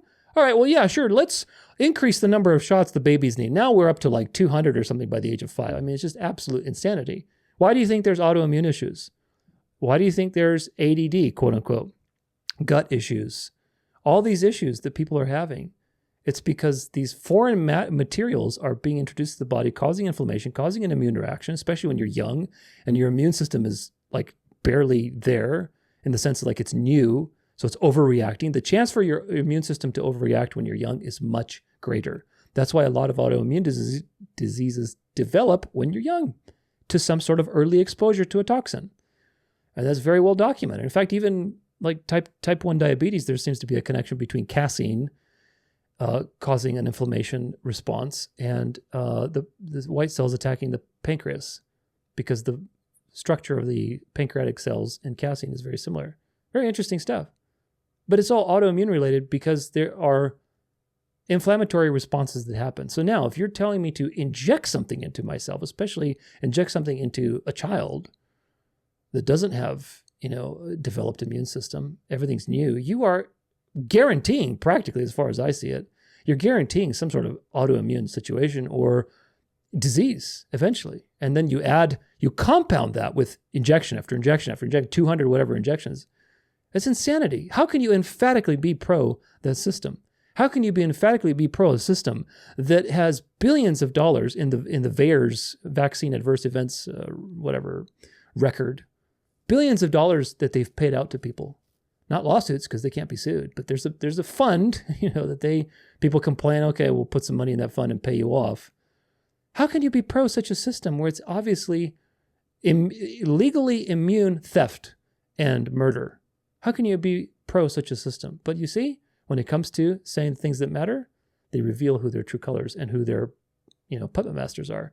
So RFK is just another double-minded person. Now, speaking of which, with this whole health stuff, let's pay attention. Has already appointed a new USDA chief of staff that will benefit the largest and most corrupt agrochemical producers, ultra-processed food manufacturers, and meatpacking giants. Trump's new USDA chief of staff served as the president and CEO of the National Oilseed Producers Association for the last year and was previously the president and CEO of the Edible Oil Producers Association. The National Oilseed Producers Association, or NOPA, represents the U.S. soybean, canola, flaxseed, safflower seed, and sunflower seed crushing industries for seed oils, ultra-processed food, fuel, and animal feed. Over 90% of canola and soy in the United States is genetically modified, row cropped as far as the eye can see, and sprayed with synthetic herbicides. The appointments signal that the new USDA will continue to strengthen the oligopolies on meat packing, pesticides, and seed patenting at the detriment of local food systems and small farmers. The new USDA Chief of Staff in NOPA lobbied to Congress and the administration on the importance of seed oil processing and work alongside industry inputs like Bayer Monsanto and outputs like the meatpacking giant JBS. NOPA also works with a number of lobbying agencies alongside the likes of Bayer, Coca-Cola, Dow DuPont, PepsiCo, and the National Confectioners Association. This appointment is an example of regulatory capture, which is when a regulator such as the USDA is co-opted by the industry that they're supposed to be regulating. Only 2 days into Trump's presidency, and many health-conscious supporters are already feeling abandoned by his Make America Healthy Again campaign promises. Let me know in the comments below whether you think this appointment is a sign of what's to come for our farmers and local food systems that year by year are being overtaken by large corporations. Trump has... Yep, Genesis curse, folks. We're coming to the end. So, like I said, do your best to be healthy and utilize principles. It's impossible to avoid toxins and nonsense. It really is. It's impossible. That's why you have to be as healthy as you can, because the body is not only starved of nutrients with all the crummy food that we have, because soil is not what it used to be. On top of that, there's all these toxins and pesticides and just processing that's done. You have to read every single freaking label that you buy now and be super analytical about everything you buy. It's an adventure just to plan your meals. So learn some good principles so you can be healthy, but Trump is only establishing the establishment. He's not doing anything to help the lower class people, to help the families, to help, actually save people from, these oligopolies and these greedy corporations that just have nothing better to do than to make money and to destroy people while they're at it. Trump is only making them stronger. This is on X by Truth Seeker. Donald Trump Jr. posted a picture of Trump with a reflection of a goat on his Instagram. This is a clear Baphomet worship. Wake up. Here's a picture Donald Trump Jr. posted. This is revealing the method. If Obama had done this, if Michelle Obama Okay? If Michelle Obama posted a picture of Obama in the mirror and there's a goat, what does that tell you?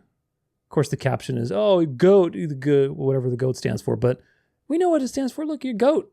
The Bible says sheeps and goats. The goats are the reprobate, the wicked. Because they're stubborn, they don't listen, the sheep follow. They love the truth. So when you post a picture, your platform is supposed to be Christian and religious and so on. And you post a picture of yourself facing the mirror, or your son posts it for you, whatever, and you're looking at a picture and you have a goat head and you don't put your hand on the Bible. I mean, you're not, like, Trump isn't stupid, for crying out loud. They know what they're doing. This is revealing the method, folks. Just like his little snake poem. You let me in, I'm a snake, that's your fault. Same stuff. Got to wake up. This is also from X. Oh, here we go. For all the people that don't believe me when I say that Trump's in a secret society and his family's all secret society members, here we go. That lent quite heavily on. We're seeing the whole Trump clan there. Now, pretty much all of them, apart from Ivanka, Don father led. Babe, not now. Save it for the after party. The cameras are looking. Don't do your Illuminati, whatever hand sign you're doing. So now, some people say he was just standing like that. Well, there's a better video of this. If we look around. Yeah, here we go. Watch him walk up to here and immediately assume this position. There's nothing natural about what he does. Anyway. Let's see. Is it in here? This is... Actually, wait. We'll save that for later. This is the video here, I think. Yeah, here we go. Watch him walk up and watch what he does. Boop. See that? Look at that. Look at that again. There is this is flashing a sign. You're flashing. What kind of sign are you flashing? Well, we know it's a secret society sign.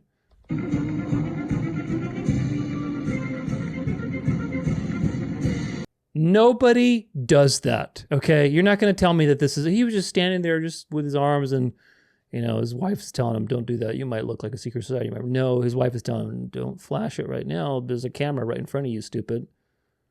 Look at him again, one more time, just for giggles here.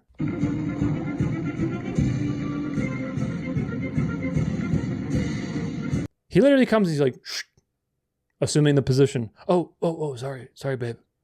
Like, are you kidding me? This is obvious. You're flying your signals here.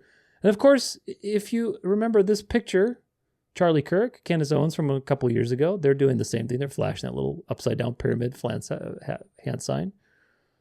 And of course, the Trumpers will say, oh, it's the head of the spear. It's actually showing an inversion of the Illuminati pyramid, which is basically them taking out the deep state. They're having their hand sign to the elites, so that the elites are panicking in their boots. I'm like, come on, man, come on. When are you going to see that it's two sides of the same devil bird? But here's another thing with Eric Trump, which is interesting, with a tweet that he posted that got deleted. So apparently Eric Trump posted this and then deleted it after 20 minutes. It got 250,000 views anyway. It says, any and all who dare to defy the American golden age, heed this warning. You will lose. Toe the line, or we will run you down. The gloves are off and we're not playing around this time. For now, it's tariffs, but trust me, we can and will do so much worse.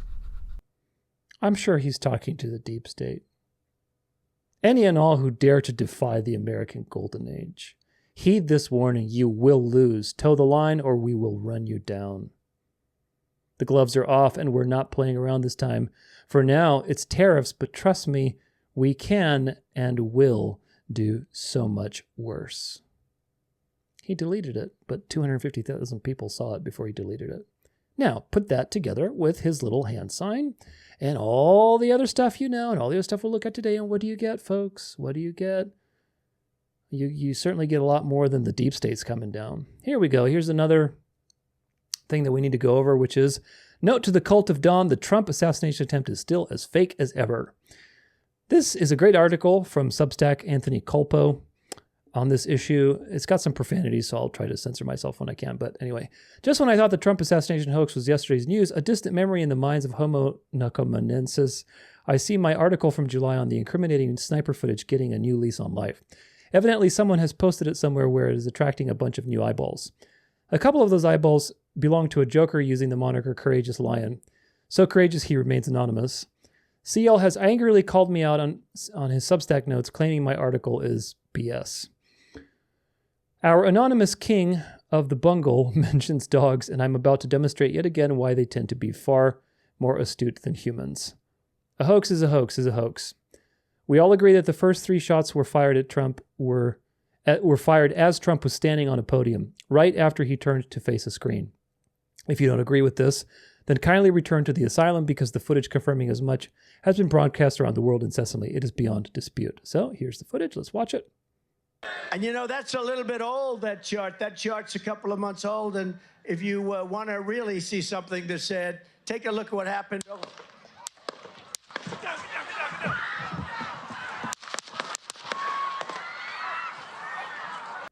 So it happened when he looked off to the side of the screen. What is also beyond dispute is that on a roof not far from where Captain Warp Speed was driveling nonsense, there were 2 snipers supposedly from the Secret Service. This footage is broken down in the following video by Max Resistance, who Courageous Lion claims is uneducated. Let's find out who really needs a good schooling. Here we go. This is on BitChute. We'll watch it. What I do. So here we go. We're going to hear this guy fire, and he's going to go down saying he got the bullet. And you know, that's a little bit old, that chart. That chart's a couple of months old. And if you want to really see something that's said, take a look at what happened. Down. Okay? 3 shots came from this gun. No bullets went into that direction. Let's play it again. And you know, that's a little bit old, that chart. That chart's a couple of months old. And if you want to really see something that's said, take a look at what happened. That's 1. You see the gun move? That's 1 bullet. There's 2. And 3. You saw the gun move 3 times. And Trump is down. So the sound of the bullets came from this sniper. And there's no way in hell the other sniper killed Trump. Do you know why? Because this guy supposedly just killed this guy who was the sniper that supposedly was trying to shoot Trump. It's all sleight of hand. Do you understand? They know the dum-dums won't figure these things out. That's how they got the sound of the shots and everybody ducking. It's all staged.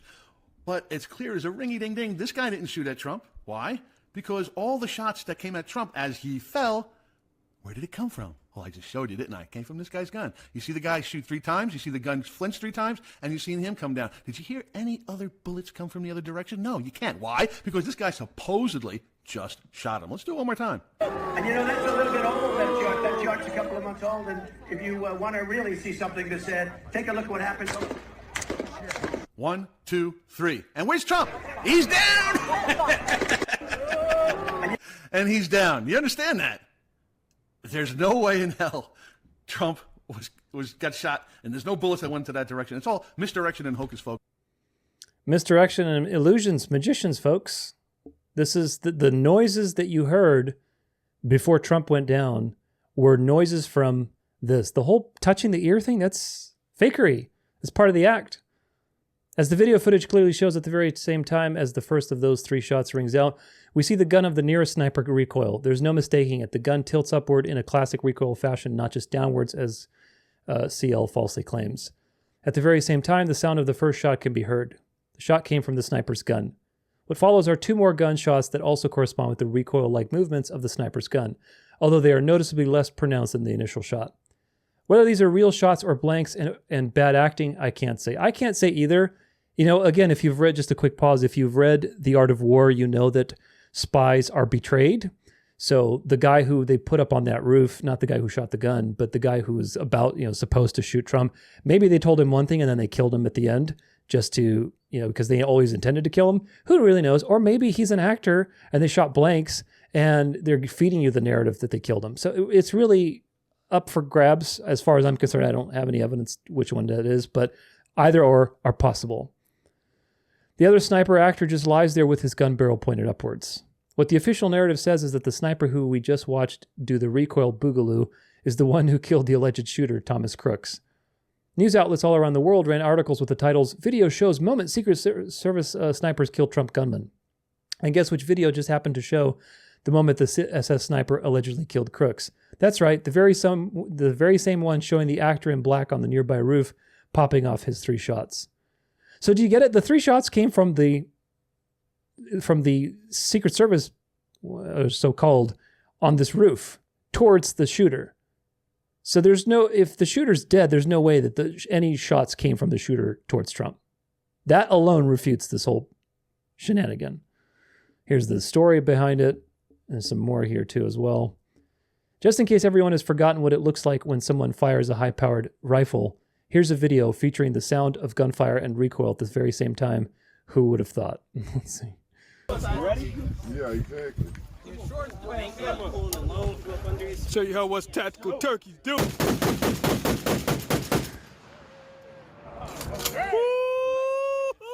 That's crazy. Now here's the problem for CL. He seems to be saying the sniper on the roof didn't fire any shots, that he was just gawking around at a tree by way of remarkable coincidence, jerking the gun towards as he did so. Most unusual behavior for a trained sniper, it must be said. Courageous Lion maintains this even though we can see with our own eyes and hear with our own ears both gun barrel recoil and the corresponding sound of gunfire. True, saw it with your own eyes. The official narrative also holds this is the same sniper who at this very moment killed Crooks. CL clearly didn't think this one through. But let's play along with him for a second. Sorry to sound like a broken record, but we have video and audio evidence clearly showing the sniper getting off the first shot. Be it real or blank, this was a hoax, remember. Now, if there is no damn way that the sniper can get off a second or third shot so quickly, then it means it can also be the first shot fired by the sniper that allegedly killed Crooks. And that was the very first shot that was fired that day. Which begs the question, who fired all the subsequent shots, including the one that allegedly clipped the Don's ear? They certainly couldn't have been fired by an assassin that was just rendered lifeless by the actor in black. No bullet ever hit Trump's ear. No bullet ever fired at Trump. Now, before CL angrily spits Trump's approved McCrappy meal all over his monitor and screams, BS, I have a question. Where is the footage of Crooks firing his shots at Trump? Exactly, where is it? You don't have it. It's misdirection. There were hundreds of people at the rally, most carrying mobile phones that have these nifty things called cameras, some of whom have allegedly seen Crooks on the roof earlier, and no one filmed him firing his gun? And no one captured any footage, not even a single photo of the alleged victim in the crowd who was fatally wounded? Now that is BS. The case of the magical chemtrail bullet. I've got 3 chassis rifles, boasts Courageous Lion. Woo bloody who. Some joker owns 3 guns in a country with easy access to guns and assumes this makes him some kind of expert. Well, I know enough about guns to know that bullets don't leave little chemtrails, like the one in this infamous New York Times photo. That, famous photo with a supposedly bullet that is in the air. The photo is an obvious fake. If it were genuine, however, it would constitute an integral part of the investigation dossier by the FBI. In August last year, Peter Yim, who, unlike Courageous Lion, can spot an obvious crock of something when he sees one, sent in Freedom of Information request to the FBI, requesting their version of the photo transmitted to them by the New York Times. On November 6th, the FBI responded by letter stating that they had no such photo in their records. In other words, Yim notes, the New York Times did not transmit the bullet photograph to the FBI. After all, why would the photograph from a staged assassination attempt be transmitted to the FBI? The assassin's gun that was hidden in a backpack despite not being able to fit in a backpack. Unlike CL, I know enough about guns to know that even a dismantled AR-15 is not going to fit into the backpack the FBI claimed Crooks used to smuggle the gun. Here's the AR-15. Here's a backpack. You can see the size of this, it would be poking out the backpack, man. Especially the kind that they say he brought in. Which means Crooks would have been walking around with an AR-15 barrel protruding from his backpack. Gee, that wouldn't attract attention on the day of a Trump rally. Heck no. I know enough about American law enforcement to know that the sight of a guy walking around with a gun sticking out of his backpack in the vicinity where a political candidate is about to appear on stage, then climbing and resting on a roof with a gun would have sent the cops into a frenzy. But we're supposed to believe they all just walked around like a bunch of nonplussed doofuses? Sure thing. It's the same old incompetence cover story that's rolled out every bloody time one of these psyops kicks off and the cops military mysteriously take their sweet time to respond. Because claiming incompetence is far less damaging to the bad actors responsible than truthfully admitting that the whole thing was a psyop designed to mislead you, condition you, and further their control over you. I had blood all over my bloodless hands, I tell you. I know enough about human physiology to know that when you press your hand against a bleeding wound, it will be covered in blood. Trump knows this too, and he also knows the average person has an IQ only slightly higher than room temperature. Yeah, sadly. Which is why he felt emboldened enough to stand in front of the world and tell them after allegedly being shot and touched shot at and touching his ears, quote, "My hand was covered with blood." But replying with the original media footage, not doctored footage, as Trump apologists like Peter and Ginger Bregan intimate without any evidence whatsoever, clearly shows there was no blood on Trump's hand at any point of the assassination farce. The following video exclusively shows Trump's mythical blood-soaked hand is nowhere to be seen. Let's watch. I heard a loud whizzing sound and felt something hit me really, really hard on my right ear. It's like he's either somebody's telling him in the earpieces, or he's reciting a line. It's just so not genuine. I said to myself, wow, what was that? It can only be a bullet. And moved my right hand to my ear, brought it down. My hand was covered with blood. You see something that said, take a look at what happened. My hand was covered with blood.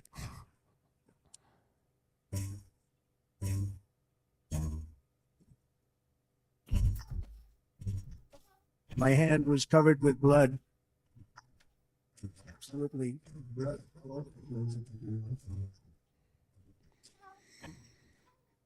Covered with blood, huh? Not really. Not in the beginning and not after they did their little photo op. Not a single time was it covered. It's impossible. It is impossible. For the ear, which is very highly vascularized, especially if you have adrenaline pumping, if you actually got shot in the ear, your body's stressed out, your heart rate is increasing, your blood pressure is increasing. So there's more blood coming out on top of the fact that you're changing altitude or changing level with your body.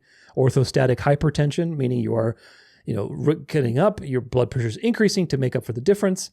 Come on, there would be some blood, and there's none. Both times that he showed his hand, no blood. And yet he tells you his gun was covered in blood.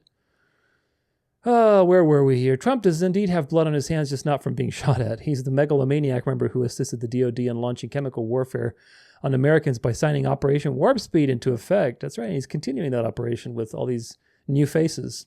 Millions of Americans have now been injected with unarguably toxic mRNA drugs, and many have died. And yet Trump keeps praising the vaccine.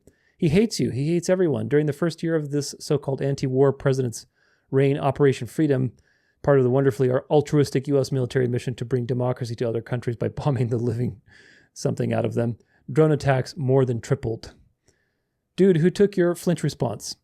I know enough about human physiology to know that how the flinch response works. It's a sympathetic nervous system response that completely bypasses your conscious faculties and triggers an autonomic reaction. In plain English, it's a response to a sudden threat or sensation that causes you to physically react without even thinking about it. For example, if a friend quietly tiptoed up behind you and flicked you on the most sensitive part of your ear, your response would be something like this. You'd instantly move your head in an unconscious effort to retract from the threat, and a threat is exactly what your body would perceive at that moment, because it doesn't have enough information at that point to realize one of your friends is just being a jerk. Along with the head flinch, you'd automatically raise your shoulder and probably your arm in an unconscious attempt to protect your ear from further attack. There's a good chance you'd also exclaim something like, hey, what the heck? Now let's pretend you are on stage at a large rally talking to a large group of dumb people who think you are somehow going to make America great again, despite your last presidential term being an unmitigated disaster that ended with a pandemic scam, a mass poisoning campaign bearing your proud signature, and economic turmoil. As you are ranting in candidate speak, you hear a loud bang and then another, followed by something suddenly hitting your ear really, really hard. Here's what you would not do. You would not think to yourself, golly gee, what was that? It can only be a bullet. Let me slowly raise my hand to my ear, press against it, and check to be sure. You would not then look at your bloodless hand, think, holy spray tan, Batman. I've been shot in the flapper. I watched JFK once and I know what's going on here. I think I'll lower my fat plodding butt at a controlled speed to the ground, where I'll hide behind the podium and wait for my highly trained security team to huddle on top of me like a bunch of drunken koalas. Unless you were participating in a pre-orchestrated hoax like Trump was, you would not respond like that at all, because getting shot at and feeling suddenly sharp pain in your ear would cause a panic flinch response, which would totally bypass your conscious faculties. True. For those who doubt the Dawn would ever participate in stupid make-believe stunts, here is a pretend fighting with fellow sex predator Vince McMahon at WWE event. WWE events, like most elections, are a load of fake predetermined BS. Here we go.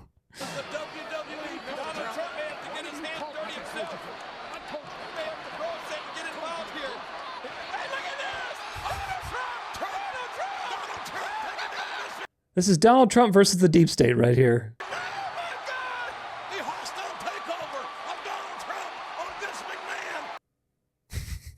McMahon. This is exactly what's playing out right now. This is exactly it. Stop, fight, crossed out. Stop being so dumb. I know enough about personal protection field to know that no matter how famous or wealthy you are, during a Code Red event, you are no longer the boss. Your security team is the boss. They're in control. You do as they say. No ifs or buts. If you are, say, a fat orange Zionist puppet who pretends to be a self-made man, and you decide to fist pump in victory after being shot at, your security team will say, "What the bleep are you doing, idiot? Get your bleeping head down, for crying out loud. You're going to get us all killed, you fat, stupid bleep." Not out loud, of course. They got trained and paid to be polite to the megalomaniac a-holes they protect.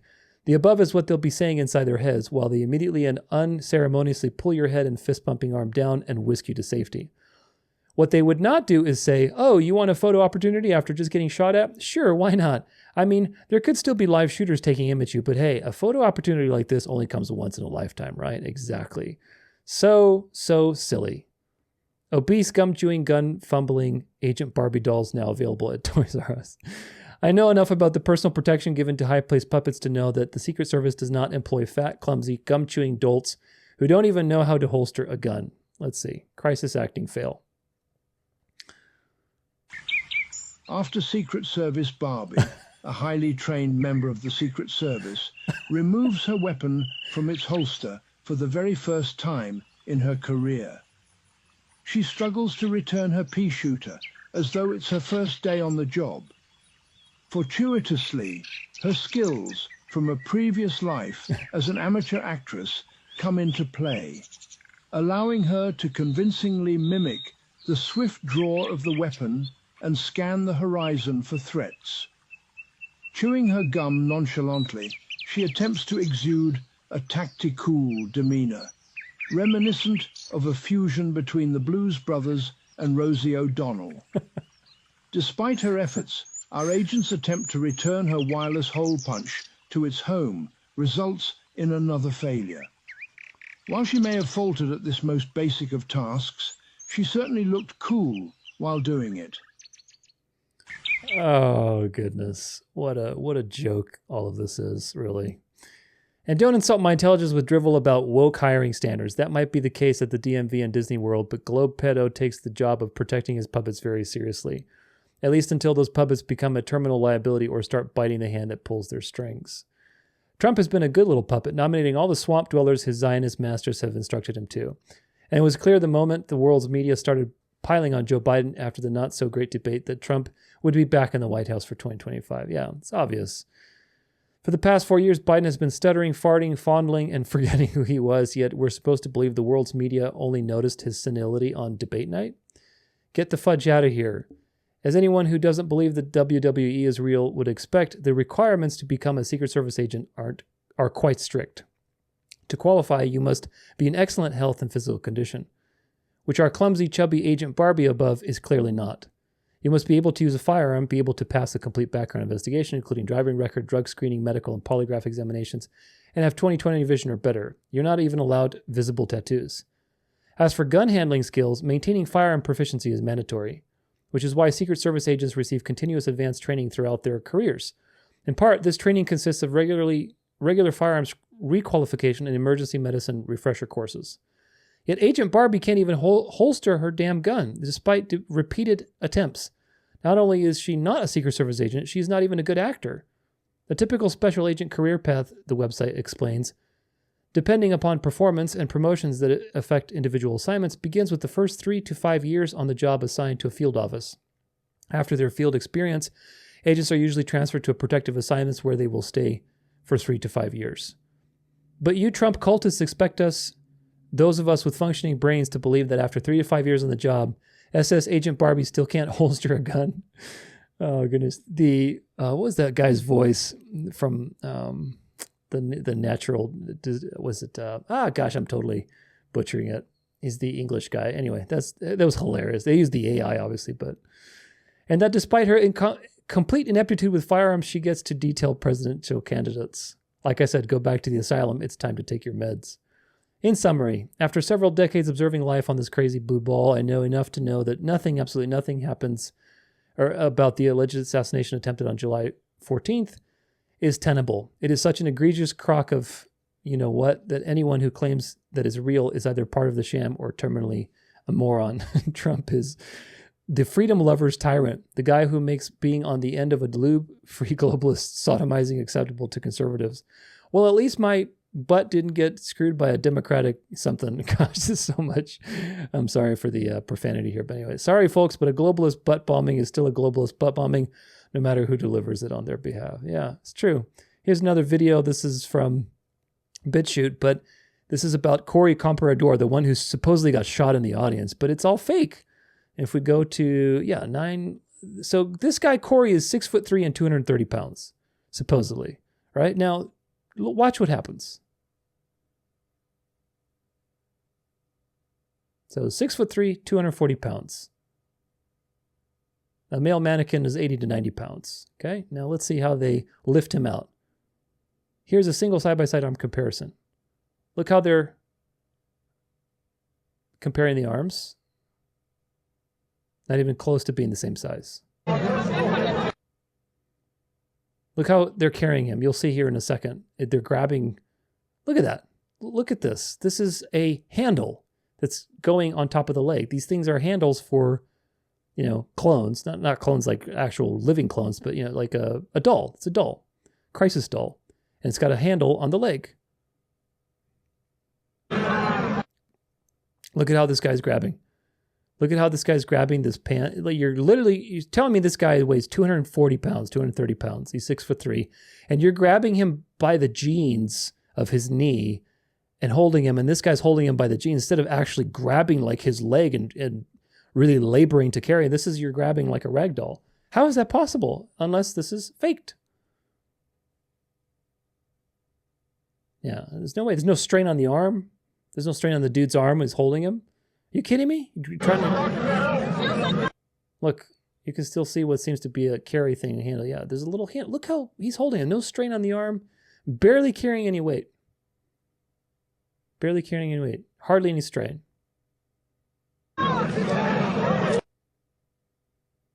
Two cops in the back have one hand around the waist and the other.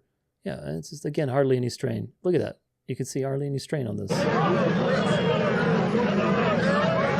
So all these people are in on it, folks. They're all in on it because the cops are part of the Freemasonic, the Brotherhood of the, I forget the name, the police fraternity, whatever it's called. But they're all part of the club. They get crisis actors and secret society members to do all this. And you can watch the rest of this video. It's in the references. But it is what it is. It's all double-minded fakery.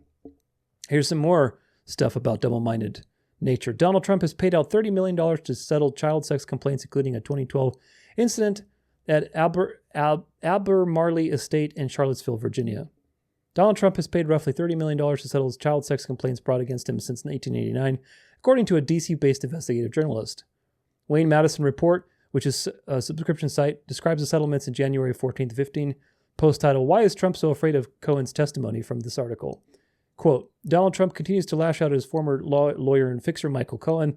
As the February 7th public testimony by Cohen before the House Oversight and Government Reform Committee, chaired by Representative Elijah Cummings, draws near, Cohen said he wants to give a full and credible account of the events that have transpired. While Cohen will avoid certain subjects still under investigation by the Department of Justice Special Counsel Robert Mueller, he may provide some insight into the types of embarrassing things that he fixed for Trump before they ended up in scandalous court trials. These may include Cohen assisting Trump in paying off victims of Trump's sexual assaults over the years. The cases go way beyond those widely reported in the mainstream press. They also go beyond cases that involve women and adults. They indicate Trump had a disturbing taste for children. In addition to Stephanie Clifford, aka porn actress Stormy Daniels, and former Playboy model Karen McDougal, Cohen reportedly helped settle a number of rape cases involving Trump. WMR received a list from a reputable Republican source of these settlements, claims all of which involve male and female minors. Michael Parker, a 10-year-old, I'm not going to name the sexual act here because it's very disgusting, but 10 years old, Mar-a-Lago, Palm Beach, 1992. Kelly Fewer, 12 years old, $1 million settlement paid in 1999, allegations of something. Charles Bacon, 11 years old, $3 million, allegations of whatever else, 1994. Rebecca Conway, 13 years old, Trump Vineyard Estates, Charlottesville, VA, 2012, $5 million settlement. Maria Oliveira, 12 years old. Her family was paid $16 million to settle allegations of force. I'm not going to read the allegations. Kevin Knoll, 11 years old, Trump Tower, New York, 1998, settlement details unknown. 5 of the 6 alleged incidents took place at 2 of Trump's best-known properties, Trump Tower in New York City and Mar-a-Lago in Palm Beach. The exception is incident number 4, which is the most recent, 2012, and took place at Abermerley Estate. At Trump Winery, Donald and Eric Trump opened the facility as a bed and breakfast in May 2015. Trump started negotiating to acquire the property after it went in foreclosure in 2011. Trump formally purchased the entire estate in 2012. The child sex settlements might explain Trump's reluctance to disclose his tax returns, WMR reports, and documents indicate our president is a deeply disturbed individual. WMR's GOP source indicates that Trump has refused to release his tax returns because they will reveal the many out-of-court settlements he has paid to silence his assault victims and their families. The list of Trump's child victims came with an interesting reference point that was apparently part of the documentation of the settlement cases. Trump was designated with a psychiatric disorder referenced in the American Psychiatric Association's Diagnosis and Statistical Manual, DSM-5.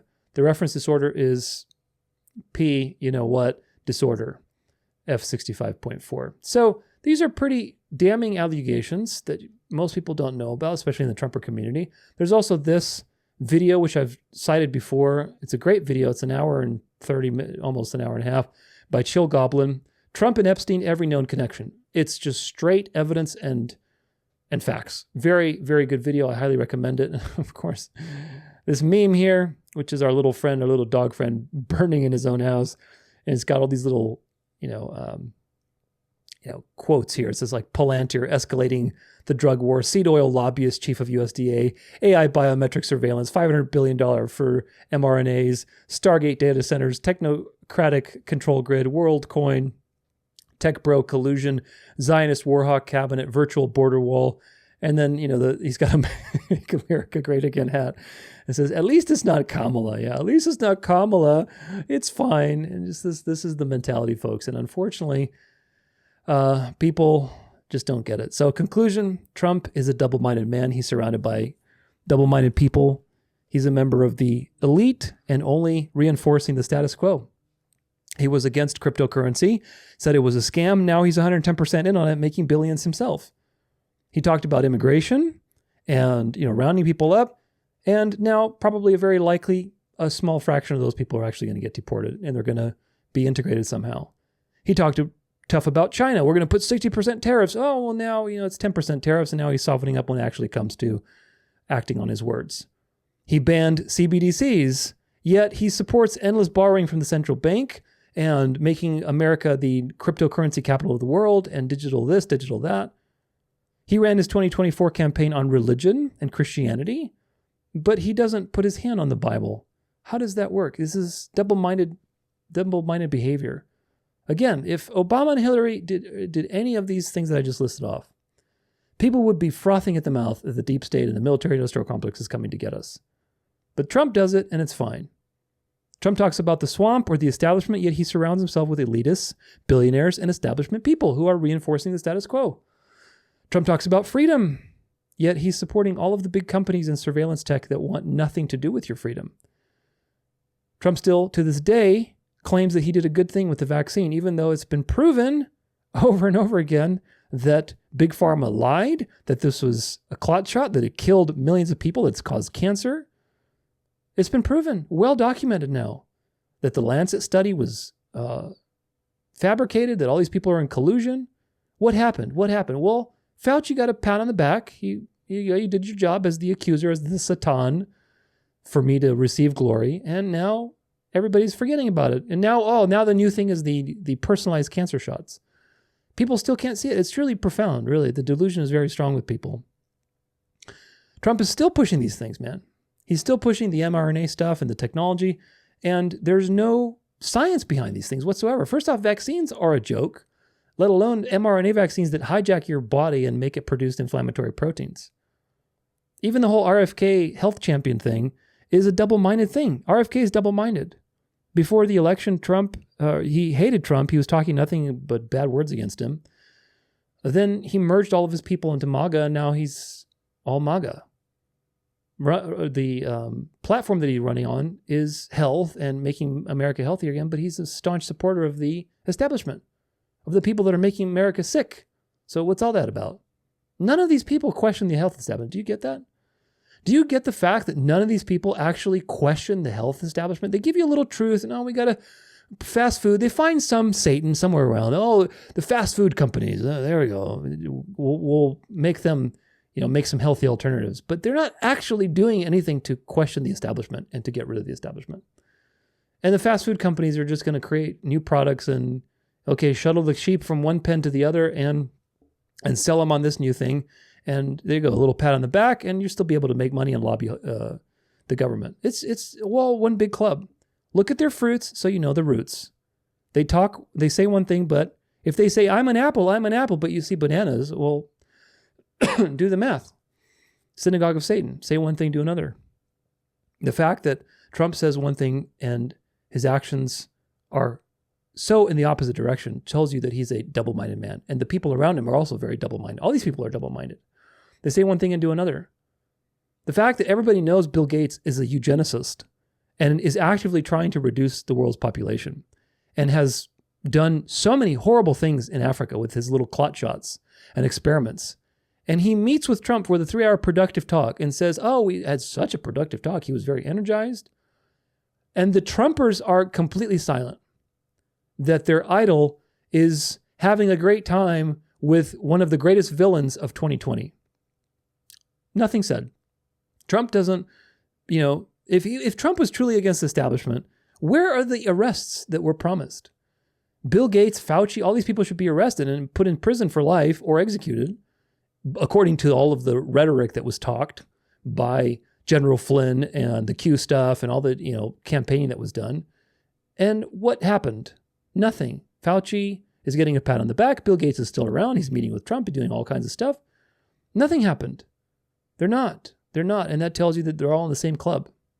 And speaking of that club, you saw it very clearly with Eric Trump, where he walks up literally and he goes, who does that? Who walks up to a situation, folds his arms, and just stands there doing flashing it? You cannot be more obvious. You really can't. And that second video you looked at, you saw that he wasn't just standing there like that. He walked up and he positioned himself like that. And of course, he was on a camera and the camera caught him. So these occult hand gestures are everywhere, folks. The goat symbolism. It's the same as every occultist, man. Again, if Obama had done these things, what would people think? If Obama posted a picture of himself looking in the mirror with a goat and he was caught on camera, walking up and doing this thing. Come on. Use the same standard of judgment, man. All these people are in the club, and there's nobody coming to rescue the world other than Jesus. There really isn't. Those who reject that simple truth and think that rescue lies in voting, in Trump, in we the people, in religion, in politics, or whatever else, they're going to be deceived by the strong delusion that's coming. Trump's platform and the whole Q thing, the whole Q psyop, was always about saving the children. Of course, they have nothing to do with children, because there's a lot of evidence that's very incriminating that Trump is the same type of person participating in the same type of things that all of these elites are being thrown under the bus for. I'll just leave it at that. Last but not least, Trump participated in a false sign and wonder through his false assassination narrative for his own benefit. And if that's true, then that tells you that this man is owned completely by the powers that be. It is beyond clear from the evidence that Trump was never shot at. He was never shot at. That means that he's blatantly lying to everybody and using the attention for his agenda. So that means he's not just double-minded, but he's actively participating in deception to deceive you and to rally you in a particular direction. The Jews think he's anointed. The Christians, the NAR, think he's anointed, as you saw in that talk, that rally, where those girls were like, any tongue that rises up against in judgment against you shall be condemned. What does that mean? What does that actually mean? How is that going to play out, I wonder? Of course, you know how that's going to play out. But Trump is a master manipulator. He's doing the bidding of the beast. He's doing the bidding of his Jesuit masters to rally the world around him through these false signs and wonders. He's participating in the deception. He's not just double-minded like any politician where he says one thing and he does another. He's actively participating in the deception, obviously. So there's many red flags with the assassination attempt. And again, if Hillary or Obama were to be doing that, people would be analyzing the videos left and right and saying, look this, look that. It's all fakery, just designed to deceive you. But because it's Trump, oh, he's a victim. God anointed him and blah, blah, blah. So Trump is a double-minded man. He's part of the club like everybody else. And there's loads of evidence. We discussed it today. I have a 3.5-hour Trump video that I made. King Jehu, light bringer of the New World Order. And we have a dark to light video on the assassination attempt when it happened a couple of months ago, obviously from the time of this video. But watch all these together and make up your mind. Go with where the evidence leads you. Because the evidence says that Trump is a double-minded man who is actively participating in deception. The cognitive dissonance with Trumpers when you present them with these facts is extremely strong. You notice it's all just rhetoric with them. But facts are facts, folks, and the facts reveal that Trump is part of the swamp that he's promising to clean out. And all he's doing is he's making it bigger. Facts reveal that he's playing out the agenda faster than any of the people before him. He's playing out so fast, and people are cheering it on because they've been deceived by this dialectic of the two-party system. So they're cheering it on, and they're blind. They're blind to all the things that he's doing. That's the point. The point was to traumatize you so that when Trump came in and he could do all these things really quickly, you'd be blind to them. And you would cheer it on. Not just be blind, but you'd cheer it on. That was the whole point. Otherwise, things would move too slowly with all this conflict back and forth. So they had to make something really extreme so that when the extreme thing came, you'd think, oh, it's good. It's a good thing. Dialectical stuff. So don't be deceived, and hopefully try to minister to some Trumpers in your circle. All of them are deceived on at least a few things. They're deceived on synergism, free will, because it makes that makes them vulnerable to, we have to do it, otherwise the deep state will win type of mentality. So synergism is very strong with these people. Cosmology, Elon, space travel, space, Starlink, all that stuff, satellites, fakery. Eschatology is another one. The Bible says things are getting worse, that delusion is rising. And of course, they believe, because of synergism, that they can make the world a better place, that mankind can do it. And as a result, they're walking straight into delusion. Some are also deceived by dispensationalism, which is also an eschatological problem. So these are the major deceptions you have to deal with when you're dealing with people who are Trumpers. Now, when you address these people, if you know there's resistance and it's being difficult to address them, try an indirect approach. Try to address these other issues I just mentioned. If people realized that synergism is an illusion, they can see the dialectic baiting them to enter the storm of duality. If people realize the true cosmology of the earth, then Elon and this whole thing is a total fraud. Him taking $1 billion or $1 trillion, I think it was, almost $1 trillion, to destroy the ISS, that is a complete and total fraud because there is no ISS. That means this man is a completely double-minded total fraud. If people realize the true eschatology that the Bible teaches, then they would realize that all of this is a deception and Trump is actually playing his part to bring the world into a false golden age where they will marvel after a counterfeit system of worship. These are the major battlegrounds, folks. Synergism, cosmology, and eschatology with the Trump crowd. And unfortunately, people are too cemented in their idolatry to attack their views head on and discuss with them. So you have to try indirectly with some of these things. And it's tough. Even when you show them all the facts, they still refuse it. They don't want to hear it. So do what you can and God will do the rest. But we have to help people out of deception because there's not too much time left. And as you can see, they're not wasting any time. Now, onward to the fifth and final part of this, the image of the beast.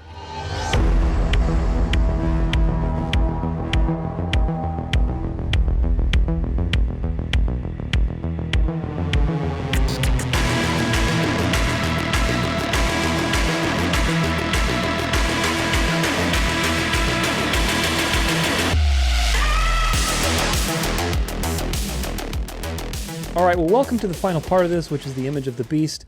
I want to document all the things that are happening, at least in the last 2 weeks or so since the last VDS I released, that are moving the agenda along for this final system of government to come into the world.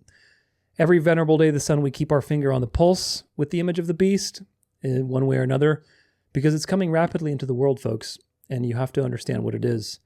The image is the system of government that will be worldwide, and it will allow the papacy to be resurrected spiritually, for people to marvel after this power, and to enforce its mark of obedience, which will be finding rest in Satan's word.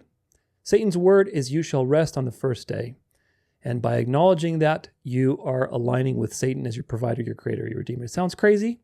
If this is all new to you, then I highly recommend all of the documentaries that I've cited already. My Sabbath series also I probably should have put in there, which is very important. You should go watch the Sabbath series. It's a very well done series and very edifying. But nonetheless, that is the mark of the beast. And it's going to be enforced through legislation, through this government. And the image is going to start in the United States and be exported to the rest of the world. But it's already beginning. It's already happening. And of course, Trump is laying the foundation for copycat dictators like Andrew Tate to come into power and start their own MAGA revolutions. And America is becoming openly dominant again. Of course, it always was dominant because it's the Jesuit sword, but nevertheless, it experienced a period of downfall on purpose so that it can now come back into the forefront and lead the world into this final delusion. Because America's job is to bring the light. It's the false prophet. What do we have in Ellis Island? We have the Statue of Liberty, which of course is Lucifer, if you've looked into it. It's just the devil, and Lucifer is not really the devil's name. That's what the occult believe the devil is, the light bringer, the savior. But Lucifer is not the devil's name. Lucifer is a word from Latin that means light or light bringer, or it's even related to the planet Venus, morning star. And it's used for a variety of things. One of the things it's cited it's in Peter's letter, which is appropriated to Christ. I believe also in the book of Revelations in the Latin Vulgate. So anyway, the mistake of that, it all has to do with the King James Bible, and I talk about that in the Satan series. But nevertheless, the occult believe that Satan is their God, is their savior. And so for them, he's the light bringer. He's the one that brings the light. And America is the country dedicated to that. So America's role is to bring the light into the world. America brings and shapes the world culture. America created liberalism throughout the world.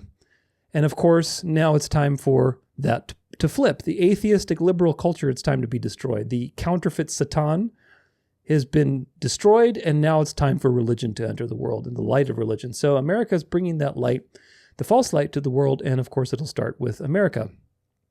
And so keeping an eye out on what happens in the United States in this regard, and also how the world is copying it, also very important. So, a couple articles. Let's take a look. This is from Entertainment, Yahoo Entertainment. Inside the rise of the conservative movie industry behind Reagan and Am I Racist? Now, this is an interesting phenomenon because I think I highlighted this. It's an interesting phenomenon because I've covered this quite a bit with conservative media and the conservative echo chamber, like Angel Studios, Pure Flix, all these independent, productions, Daily Wire. All these things are conservative, and the echo chamber has formed, and all the sheep are being shepherded into the next echo chamber. To say Am I Racist wasn't designed to win over Hollywood would be putting it very mildly. Produced by Daily Wire and fronted by conservative commentator Matt Walsh, the documentary takes a Borat-style comedic blowtorch to progressive ideas about systematic racism and diversity training programs. When the film opened in more than 1,500 theaters in September, many mainstream critics simply ignored it, and it received little coverage in traditional media outlets. Yet in a climate of intense political polarization, Am I Racist managed to strike a chord. Even as many on the left dismissed it as offensive and unfunny, the movie opened in the top 5 at the box office and went on to earn more than $12 million, making it the highest grossing documentary of 2024. Of course, this is the show, folks. This is the show. You have the clown show of the left, which is the counterfeit Satan, the counterfeit accuser, the counterfeit Satan. And they're so ridiculous when they're exposed. And then the conservative side comes in and looks so righteous and glorious compared to, the clowns that they gain your trust. That's the design. The picture's success was hardly an isolated blip. In recent years, filmmakers catering to conservative audiences have been finding new ways to bypass Hollywood and connect directly with viewers they feel the mainstream has overlooked.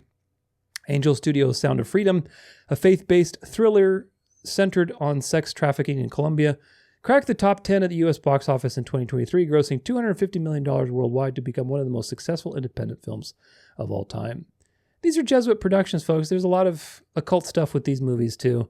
Of course, the guy who played it was also playing in Passion of the Christ. And, or no, was it Passion of the Christ that he played in? I think it was him that played the Passion of the Christ. But anyway, they use the same actors for these things, and they're just operations. There's a lot of dubious things about the people who put that movie on, if you've looked into it. This is an old video. It's from 2019, but it's still crazy because this is the copycat movement of Trump in other places. And of course, Italy's president is pretty hardcore. She's definitely a fascist. And let's see what she says. La capitale d'Italia è Roma! Roma! È Roma la capitale d'Italia e vi dico di più. Roma dovrebbe essere la capitale dell'Unione Europea e voglio portare questa rivendicazione nel Parlamento Europeo, perché la capitale dell'Unione Europea non può essere il posto più comodo dove mettere gli uffici, deve essere il posto che rappresenta meglio la sua identità millenaria. E comincia contando, 7, 8, 9, 10, tutti i frutti and all kinds of whips of cream and a wall of nuts.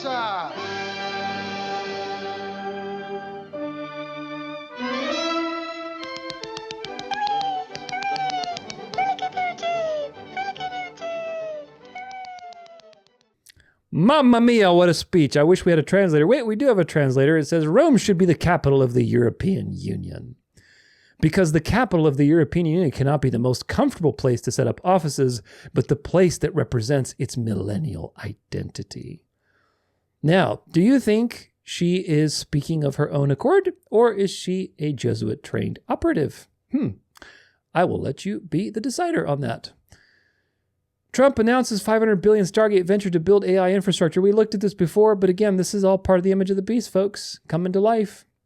The Bible tells you that there'll be a time when you won't be able to buy or sell unless you pay worship. This is in alignment with exactly that. AI and infrastructure to monitor your behavior and cryptocurrency and digital transactions, all of this is part of the beast system.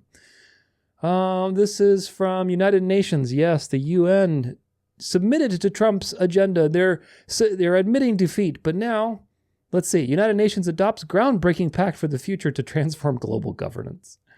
World leaders today adopted a pact for the future that includes a global digital compact and a declaration on future generations.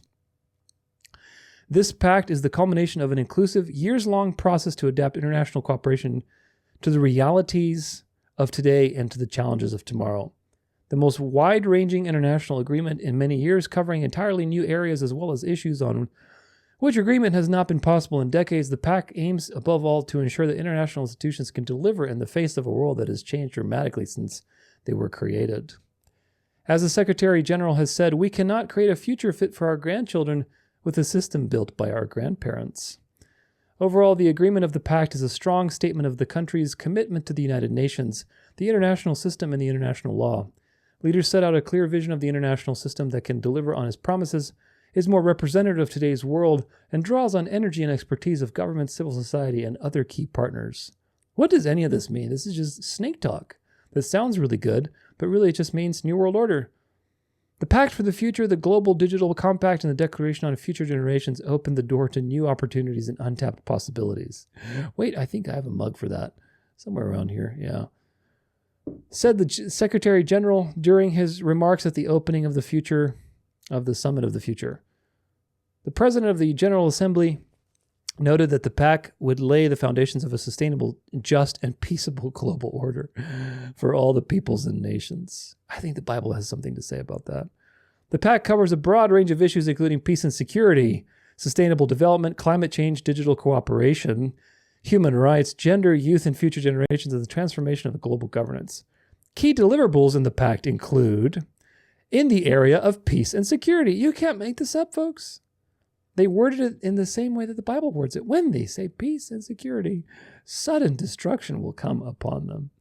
On sustainable development, climate, and financing for development, i.e. smart cities, climate Sabbath, Yada, yada, yada. Let's see what else is here. On digital cooperation, let's see. The Global Digital Compact annexed to the pact is the first comprehensive global framework for digital cooperation and AI governance, i.e., New World Order. At the heart of the compact is a commitment to design, use, and govern technology for the benefit of all. Wait, I have another mug for that. Here it is. This includes commitment by world leaders to connect all people, schools, and hospitals to the internet, anchor digital cooperation in human rights and international law, make the online space safe for all, especially children, through actions of governments, tech companies, and social media, govern artificial intelligence with a roadmap that includes an international scientific panel and global policy dialogue on AI. Who's going to be in charge of that panel, I wonder? Make data more open and accessible with agreements on open source data models and standards. This is also the first global commitment to data governance, placing it on the UN agenda and requiring countries to take concrete actions by 2030. Is that 2030 agenda still happening? Yes, it is. If you're going to be alive by that time, it's going to be a very interesting time to be alive, especially by 2031 with all those false signs and wonders. 500th anniversary of the Guadalupe wonder, the space station supposedly coming down and having to be burned in a giant fireball. Very interesting. 2,000-year anniversary of the crucifixion. Very interesting. Lots of stuff. So is this plan still on its way? Absolutely nothing has changed, folks. They're just giving you PR and making it seem like the deep state's been conquered, but they're not going anywhere. Why would they? The devil owns this world. The Catholics in Trump's administration could take GOP in a whole new direction. I wonder what direction that would be. Joe Biden will leave the White House in January as only the second Catholic to occupy it, but a number of Catholics are expected to soon fill the ranks of Donald Trump's administration. Trump, who was raised a Presbyterian but now considers himself non-denominational, has nominated at least a dozen Catholics to top positions in his administration, including his own Vice President J.D. Vance, a Catholic convert, Robert F. Kennedy Jr., his pick for Health and Human Services Secretary. Their faith could play a direct role in shaping public policy, from pro-union policies and new tariffs to expanding the child tax credit and more tightly regulating the food and drug industries, and also help carve a new path forward for the Republican Party. Yes, a new path indeed. In interviews, several conservative practicing Catholic leaders say they see a close alignment between many of Trump's second-term policy priorities and a conservative read of Catholic social teaching. Why is there that close alignment, I wonder? Which goes far beyond abortion. It's also focused on promoting marriage and having children, giving parents wide discretion on everything from school content to healthcare, and empowering non-governmental institutions like churches and nonprofit organizations for social support. Gosh, so much good that Catholic social teaching is doing. And of course, God is using all things for the good. But the social teaching of the Catholics is for the common good, and it's also for the good of the church, which is going to be resting on Sunday. And if you don't participate in that system, then you will not be included in the common good. I love this part. No one's walking into the administration ready to mount a crusade or anything. Because Catholics love their crusades, so don't feel like this is a Catholic takeover. Said Rachel Bovard, Vice President of Programs at the Conservative Partnership Institute, a Trump-aligned think tank. But there's a very specific sort of Catholic paradigm that you may begin to see. Gosh, I love that. Such double talk. All these people are just always double talking. It comes after decades of influence of a more individualistic evangelical Protestantism on the Republican Party that, among other things, strongly embraced individual liberty and free market capitalism. The market is not an end to itself. The market has a purpose. It is to create a free and flourishing society. If the family is not doing well, society is not doing well. We need to make sure our public policy is helping family to function, Bovard added. The spokesperson for the Trump transition team did not respond to a request for comment. Why does the snake, this is another thing you need to know and cement it into your brain, why does the snake care about the family? Why does the snake always seem to do so many good things for the family, family this, family that, marriage, make sure you have babies, make sure you have time off for the family. Why? Because the family is integral into Sunday worship. If you are for the family, then the family needs a day to have family time because they're working the other 6 days of the week. Which day is that going to be? That's going to be Sunday. That's the cultural family time. And it's much easier to rest on Sunday when all your family has been adopting this tradition of resting on Sunday. Come on, come over for watch the game. We're resting or this and that. And you're participating in that mindset. It's so much easier to convince you when your family is trying to convince you. That's the snake's attitude, folks. The snake is the most clever being that God ever created. He's going to use truth and goodness and light to deceive you into destruction. And you have to have great discernment to withstand the schemes of the devil. This is a comment on one of my, I think it's on Rumble that this person was commenting, but he said, one thing I have noticed, and I wonder who else has, YouTube now is replete with Catholic conversion, happy-go-lucky video clips. There are several Catholic apologetics ones trying to present Catholic theology as palatable and awesome. All that, of course, with the actual glossing over the history of murder, bloodshed, and corruption of that institution. Yeah, agreed. And good thing that you know that history. But this is it. This is Jesuit theater, and they control the apps and everything else. And of course, there's going to be more and more people converting to the new thing, and more influencers converting, which is going to influence culture. And eventually, the culture is going to be Catholic. Now, this is an interesting article. The title is Trump Reforms May Be a Blueprint for the West. And it's a side-scrolling article, so that's really weird. British politicians could be inspired by parts of Donald Trump's grand experiment in America, the former cabinet secretary argues today. Simon Case, who until a few weeks ago was the UK's most senior civil servant, writes in today's Telegraph that Mr. Trump's extreme transparency in signing dozens of executive orders is something that could be copied in the UK. Weren't we just talking about copycats? He also makes reference to billionaire Elon Musk's drives to cut government spending and says that other world leaders will follow suit if the Trump agenda proves successful. Now, you know what the Bible has said, so will Trump's agenda prove successful? Absolutely, it's going to prove successful. Will world leaders copy Trump's agenda? Absolutely. Mr. Case's remarks are his first major intervention since leaving Downing Street after serving under 4 prime ministers. They come amid debate over whether any aspects of Mr. Trump's second presidency could or should be adopted by Sir Keir Starmer. Mr. Case writes, quote, with impressive political theater, President Trump has signed executive orders issuing his commands across the reaches of federal government. It is harder to imagine a British prime minister filling a stadium with adoring fans to witness the signature of memos instructing Whitehall to do this or that. Nevertheless, the extreme transparency of Trump's approach might be something that more politicians in the UK are willing to try in the future, given the declining public interest in trust and in politics. Yeah, and when Andrew Tate becomes prime minister, boy, is that going to be a very high interest in politics and uniting religion with politics. Mr. Trump has issued a flurry of orders since returning to the U.S. president on Monday. The decrees have covered everything from clamping down on illegal migration to scaling back diversity jobs and green investments in government. Critics compared this to Sir Keir's start in November 2010, with claims that a detailed plan for a government was lacking. Mr. Case's remarks carry weight even given that he has been at the heart of the government for more than 4 years in his role as cabinet secretary, including during the pandemic. He was appointed by Boris Johnson in September 2020 and remained in the position during Liz Truss's, Rishi Sunak's premierships and the start of Sir Keir's time in office. Mr. Case also singles out the work that Mr. Musk, the owner of X and Tesla, will be doing with his new Department of Government Efficiency, Doge. Doge and Bruv together, frolicking. He writes, perhaps the most interesting part of President Trump's grand experiment is that his invitation to Elon Musk to wield the knife of the federal government itself. Quite what Doge does and how it does it, we are yet to see. Serious reductions in federal employee numbers seem likely. Such things are not novel, although the scale of this attempt might dwarf what has come before. Mr. Case's interest in Mr. Musk's efficiency drive comes at a time when Sir Keir and Rachel Reeves, his chancellor, face pressure from the markets to find savings in public spending. Yeah, the UK is totally upside down right now. And of course, dark to light, what happens? You have people like Andrew Tate, who are strong and masculine, right? At least on the surface, and are presenting this solution. They're a lone wolf. They're not part of the dialectic. At least it doesn't seem like they are. Of course, they are part of the greater dialectic, but not part of the political stuff. Here he is on X. He says, in majority Filipino areas of the UK, it must look and feel British. In majority Indian areas of the UK, it must look and feel British. In majority Jewish areas of the UK, it must look and feel British.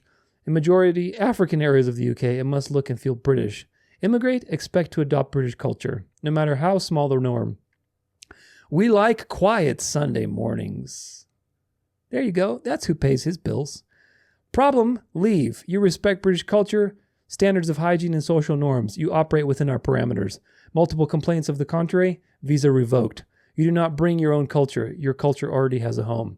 Ours does too, and it is Great Britain. If you miss the culture of your host nation, go home. Vote, bruv. Oh, yes, finally somebody with some cojones that can, fight all these politicians.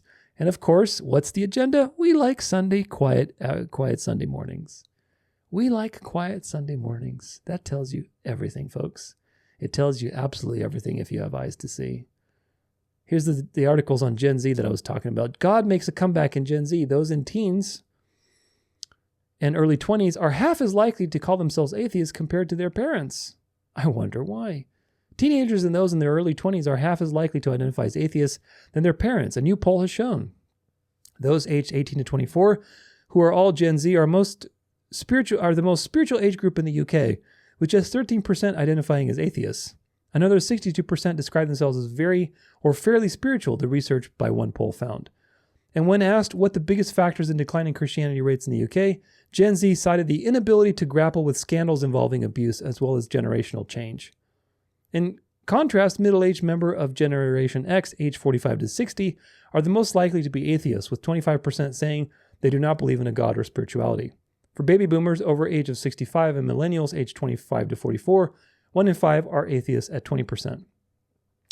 The poll of total 10,000 people was commissioned by Christopher Gasson to mark the publication of his latest book about religion, The Devil's Gospels, Finding God in 4 Great Atheist Books. The survey questioned 1,039 respondents under age 25, 1,700 under age 25 to 34, 1,600 age 35 to 44, 1,600 age 45 to 54, 1,600 age 55 to 64, and 2,300 aged over 65. So decent sample size. And what does it tell you? It tells you that they do these things in waves. They do these things in waves and they program them in waves. And of course, every wave reacts to the previous wave and they know exactly what they're doing to shape culture. And the new young people are ready for a change. Gen Z ready to embrace dictatorship in Britain after losing trust in democracy. Boy, aren't they ready for Andrew Tate and his bruv party. Generation Z is prepared to embrace a dictatorship in Britain according to a new survey. Whether Brexit, austerity under the Tories, or climate catastrophe is at fault, one thing is clear: the young are losing faith in a democratic system. Research by Channel 4 reveals that this generation is accepting radicalism and authoritarianism amid growing uncertainty on who to trust. The problem is, what, folks? Let's take a quick break. Who to trust? Who do you need to trust? Who do you need to trust? You know the answer. You need to trust Jesus. That's who you need to trust. And the reason these people don't trust Jesus fully in their hearts, they don't trust that God is sovereign, that all things are being worked for the good. Even the evil that is happening is being worked for the good, and that Jesus is going to return. They don't have the knowledge of eschatology. They don't have the knowledge of synergism being a delusion. They don't have that. And so they're struggling with, who do I trust? Who do I trust? Who do I trust? And God is literally above you, peacefully looking down over the circle of the earth. And you're wondering who to trust. That's the problem. Because they did not love the truth, they will be suffering the great delusion. Now, I'm sure some of these people are elect, that are going to be drawn out, but this is the problem. You don't know who to trust. You should know who to trust. Look outside. Take a walk out in nature. There's no way you can come out of that and say, all of this just randomly happened. You cannot get away from looking at nature and realizing that there's a creator that is completely sovereign, perfectly just, perfectly moral, beautiful, powerful, omniscient, omnipotent. All the qualities of God are evident in nature. And therefore, you know who to trust. Now, of course, nature doesn't tell you the full story, because it also reveals to you the bad news that, well, God is just, and, oh boy, I've done a lot of bad things, so at some point he has to enact justice on me. How do I get out of this problem? How do I get out of this problem? How do I get reconciled to this creator who made all these things? That's why you need the Gospels to reveal to you how you do that. And how you do that is by placing your trust in the anointed vessel that God has chosen to enter the world through and reveal himself and have a relationship with you, which of course that vessel is Jesus Christ. Moving on. More than half of the people aged between 13 and 27 said they believe the UK would be a better place if a strong leader was in charge who does not have to bother with parliament and elections, according to the Times. A third agree that the country would be better off if the army was in charge. And almost half think that the entire way our society is organized must be radically changed through revolution. This compared to 33% of the 45 to 65-year-olds. The concerning results were based on a sample of 3,000 adults of all ages. Separately, the poll also showed that Generation Z has a greatly polarizing view of women's rights. This is how they do things, folks. When they do a revolution, they always target the young people. Here's one more. Bill requiring South Dakota public schools to display and teach 10 Commandments passes a committee. So this is starting to go out into the other states, just like, what was it? I forget the first state that did it. Oh, was it Oklahoma? I think it was Oklahoma. A committee of South Dakota lawmakers voted 4-3 to endorse a bill Thursday in Pierre that would require public schools districts to teach the 10 Commandments and display them in every classroom. Which 10 Commandments? Whenever you see this, you should ask, which 10 Commandments are we talking about? Are we talking about the actual 10 Commandments, or are we talking about the Catholic contrivance that is a mockery and counterfeit of the 10 Commandments? Which one? The vote came after an hour of testimony that included opposition from public school groups. The legislation now heads to a full state Senate. The bill would mandate 8 by 14-inch posters with easily readable font.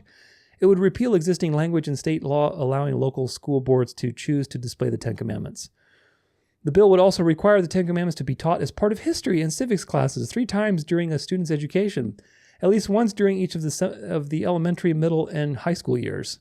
Additionally, provisions in the bill would require instruction on the state and federal constitutions, the Federal Bill of Rights, and the Declaration of Independence. Again, what does the former have to do with the latter? Assuming we're actually talking about the real 10 Commandments, what do they have to do with the Federal Bill of Rights, the Declaration of Independence, the Constitution? These are Antichrist documents.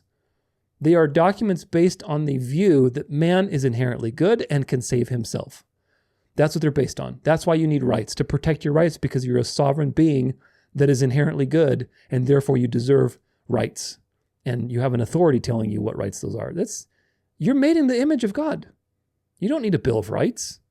You need other people who are made also in the image of God to respect what God has said, which is the 10 Commandments. If you have the 10 Commandments, you do not need the Bill of Rights. Do you get it? So this is now a counterfeit situation where it looks like a lamb, but in fact, it's speaking like a dragon because it's uniting worship with government. This is exactly what the Bible warns of. The bill will require the 10 Commandments to be presented as a historical and legal document, including the influence of the 10 Commandments on the legal, ethical, and other cultural traditions of Western civilizations, i.e. a watered-down, quasi-spiritual approach to studying these things rather than seeing how the 10 Commandments are the perfect moral character of God, and therefore, what does that mean? Therefore, you are screwed as a person who has not repented yet. The point of the 10 Commandments is to reveal to you God's perfect moral character, and to reveal to you that it is impossible to meet that standard. By the time you even realize that God exists, you have committed thousands, tens of thousands of infractions on that moral code. Misrepresented God by being his image bearer, and you deserve death. That is the point of the 10 Commandments. It's not to teach you about Western society and the influence of ethics and philosophy and all this Jordan Peterson stuff. The point of the 10 Commandments is to reveal to you God's perfect character and how you can never, possibly ever measure up. And therefore, that's the bad news. Well, okay, I'm screwed. What now? How do I solve this problem? Dark to light. The original dark to light. How you solve this problem? Well, guess what? There's great news. Great news. The debt has been paid by a perfect being, by God himself. He's paid the debt. You don't have to pay it. You can live. Just place your faith and trust in that payment. Repent of your misdeeds and trust God and engage in a relationship with him. That's the good news. That's how you do it. That's it. That's all I got to do. Yes, there's no working. You work because God has given you a new heart. And when God gives you a new heart, you do new things. You have a new desire. You have a new life. What a beautiful thing. And so many people avoid it and try to go their own way. The way of Cain. Cain was not an atheist, folks. Cain was not an atheist. He was a worshiper of God. He was presenting himself as a worshiper of God, and yet he was rejected. So that should tell you everything, that the issue from the very beginning to the very end with the mark of the beast has always been counterfeit worship. Watch my Synagogue of Satan series and you'll learn all about that. So conclusion, I've talked about the image of the beast many times in many videos. Every Venerable Day of the Sun, there's always something to talk about. And this time there weren't that many stories, but ultimately it doesn't matter. If you've watched my videos enough, you know the destination of history. And that's the important part, that you can help wake people up. The Bible warns of a false peace, false prosperity, which is going to be filled with false faith and false worship. And that's right on the horizon. The Bible warns of false worship being enforced through a worldwide control over commerce, i.e., digital currency, AI, everything we've been talking about. Today, these things are ready to be fulfilled. So what does that tell you? It tells you we don't have too much time. AI, cryptocurrency, digital systems, social credit scores, robots, all of this is part of the system that is coming and of the system that the Bible warned of, because the devil cannot enforce no buy, no sell unless there's total control over behavior, over the economy, over money. Meanwhile, on top of all that stuff, parallel to it, you have ecumenism, political delusions, false signs and wonders, spiritual delusions, false Holy Spirit masquerading as, true light, herding people into this final trick of the devil. Meanwhile, that's happening. God is drawing his people to himself. Very dynamic time to be alive, folks. What a time to be alive. Let's give glory and gratitude to God that we are alive in such a time, such a dynamic time of multiple things going on. That one article on Zero Hedge about the globalists admitting defeat in another, basically in saying, we have had our plans foiled by Trump.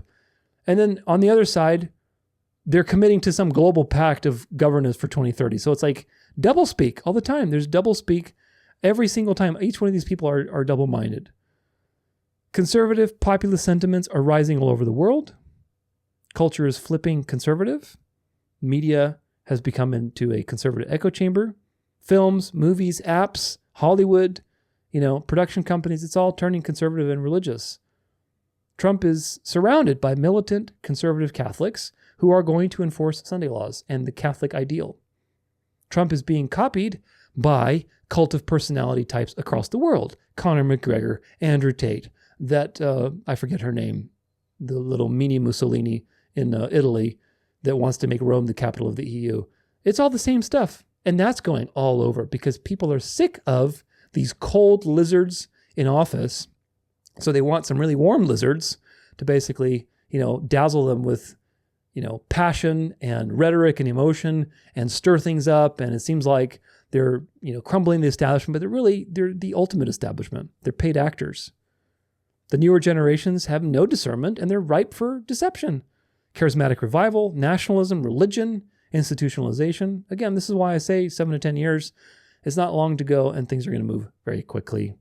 Now, I want to offer you some final thoughts on all this. A lot has happened already, and it's barely just the first month of the year. I think this year is going to be a very long year and very full of shenanigans, unfortunately, but it is what it is.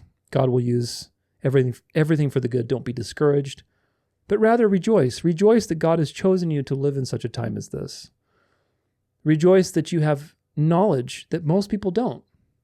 And rejoice that you can be in a position to share that knowledge with others and help them come out of deception. That God has given you that responsibility, I believe so, by giving you knowledge. Rejoice that you're not bound hand and foot in this satanic club. That you're not, in this secret society order where if you don't want to be part of it anymore, you get killed. Rejoice that you're not trapped in a golden cage like all these famous people are with their millions of dollars, but really they're actually trapped, folks. They're trapped. They're drinking the devil's cup and they're trapped in that system. Spiritually, materially, they're compromised. And rejoice, of course, that all of this will soon be over and we can look forward to a perfect life forever with God. Again, get edified using the resources in the library. There's many studies that are very valuable there. The reason people fall into delusion is because they do not love the truth. They do not have a love for the truth. You must pursue the truth and demand evidence and pursue the evidence and go where the evidence leads. Again, I'm a Christian, quote unquote, right? Christian today, I don't even like to use the word Christian. I'm a follower of Jesus. I believe the gospel because it's true, because Jesus is the truth, because the evidence is overwhelmingly pointing in that direction. And the case is very clear and absolute, in my opinion. So that's the reason why you do anything, because the evidence leads you there, because it's true. Otherwise, you're not walking in the truth. So we should aim to align our life with the truth in everything we do. Easier said than done, of course, but nevertheless, you should aim to do that. So today, confirm your election. That's my invitation to you. Confirm your election. Just like Peter's letters, just like Paul's letters, confirm your election. And the question is, how much do you love the truth? How much do you love the truth? Follow the evidence where it leads. We've talked about a lot of things today, a lot of controversial things. Follow the evidence where it leads. You don't need to have perfect theology or to be a great scholar. In fact, theology has nothing to do with salvation. Salvation is about repentance and God giving you a new heart. It's not about having a certain level of theological knowledge. You just have to want to know the truth, and that will set you free from delusion. The people who want the truth desperately in their heart, they'll find it. They'll find it. They will not be deceived. So help others spark that desire for the truth in themselves, plant the seed, and be part of God's plan to bring everybody to himself. There are many key markers to watch as things unfold. Watch them and post the stories in the chat, in the Fennec Fox chat, or send them to me directly. You can email me at tudor@danceoflife.com. So what are those things to watch? Well, dialectics, false flags, signs and wonders, all the things that we're looking at, things that are basically moving the laser pointer left and right, mixing of religion with government, the rise of populism and nationalism in religion, especially in countries that were very atheistic beforehand, exposing of the Jews, dialectics with the Jews, that's something to watch, the collapse of the SDA denomination, the digitization of the economy, social profiles, AI, robots, surveillance, all that stuff is very useful. And of course, Sunday laws, Sunday propaganda, family propaganda. This stuff hasn't been super active now, but they're going to get it. Right now, they're laying the foundation for all those things to be enforced. But eventually, you're going to see a lot of that propaganda, so make sure you're keeping your eyes open.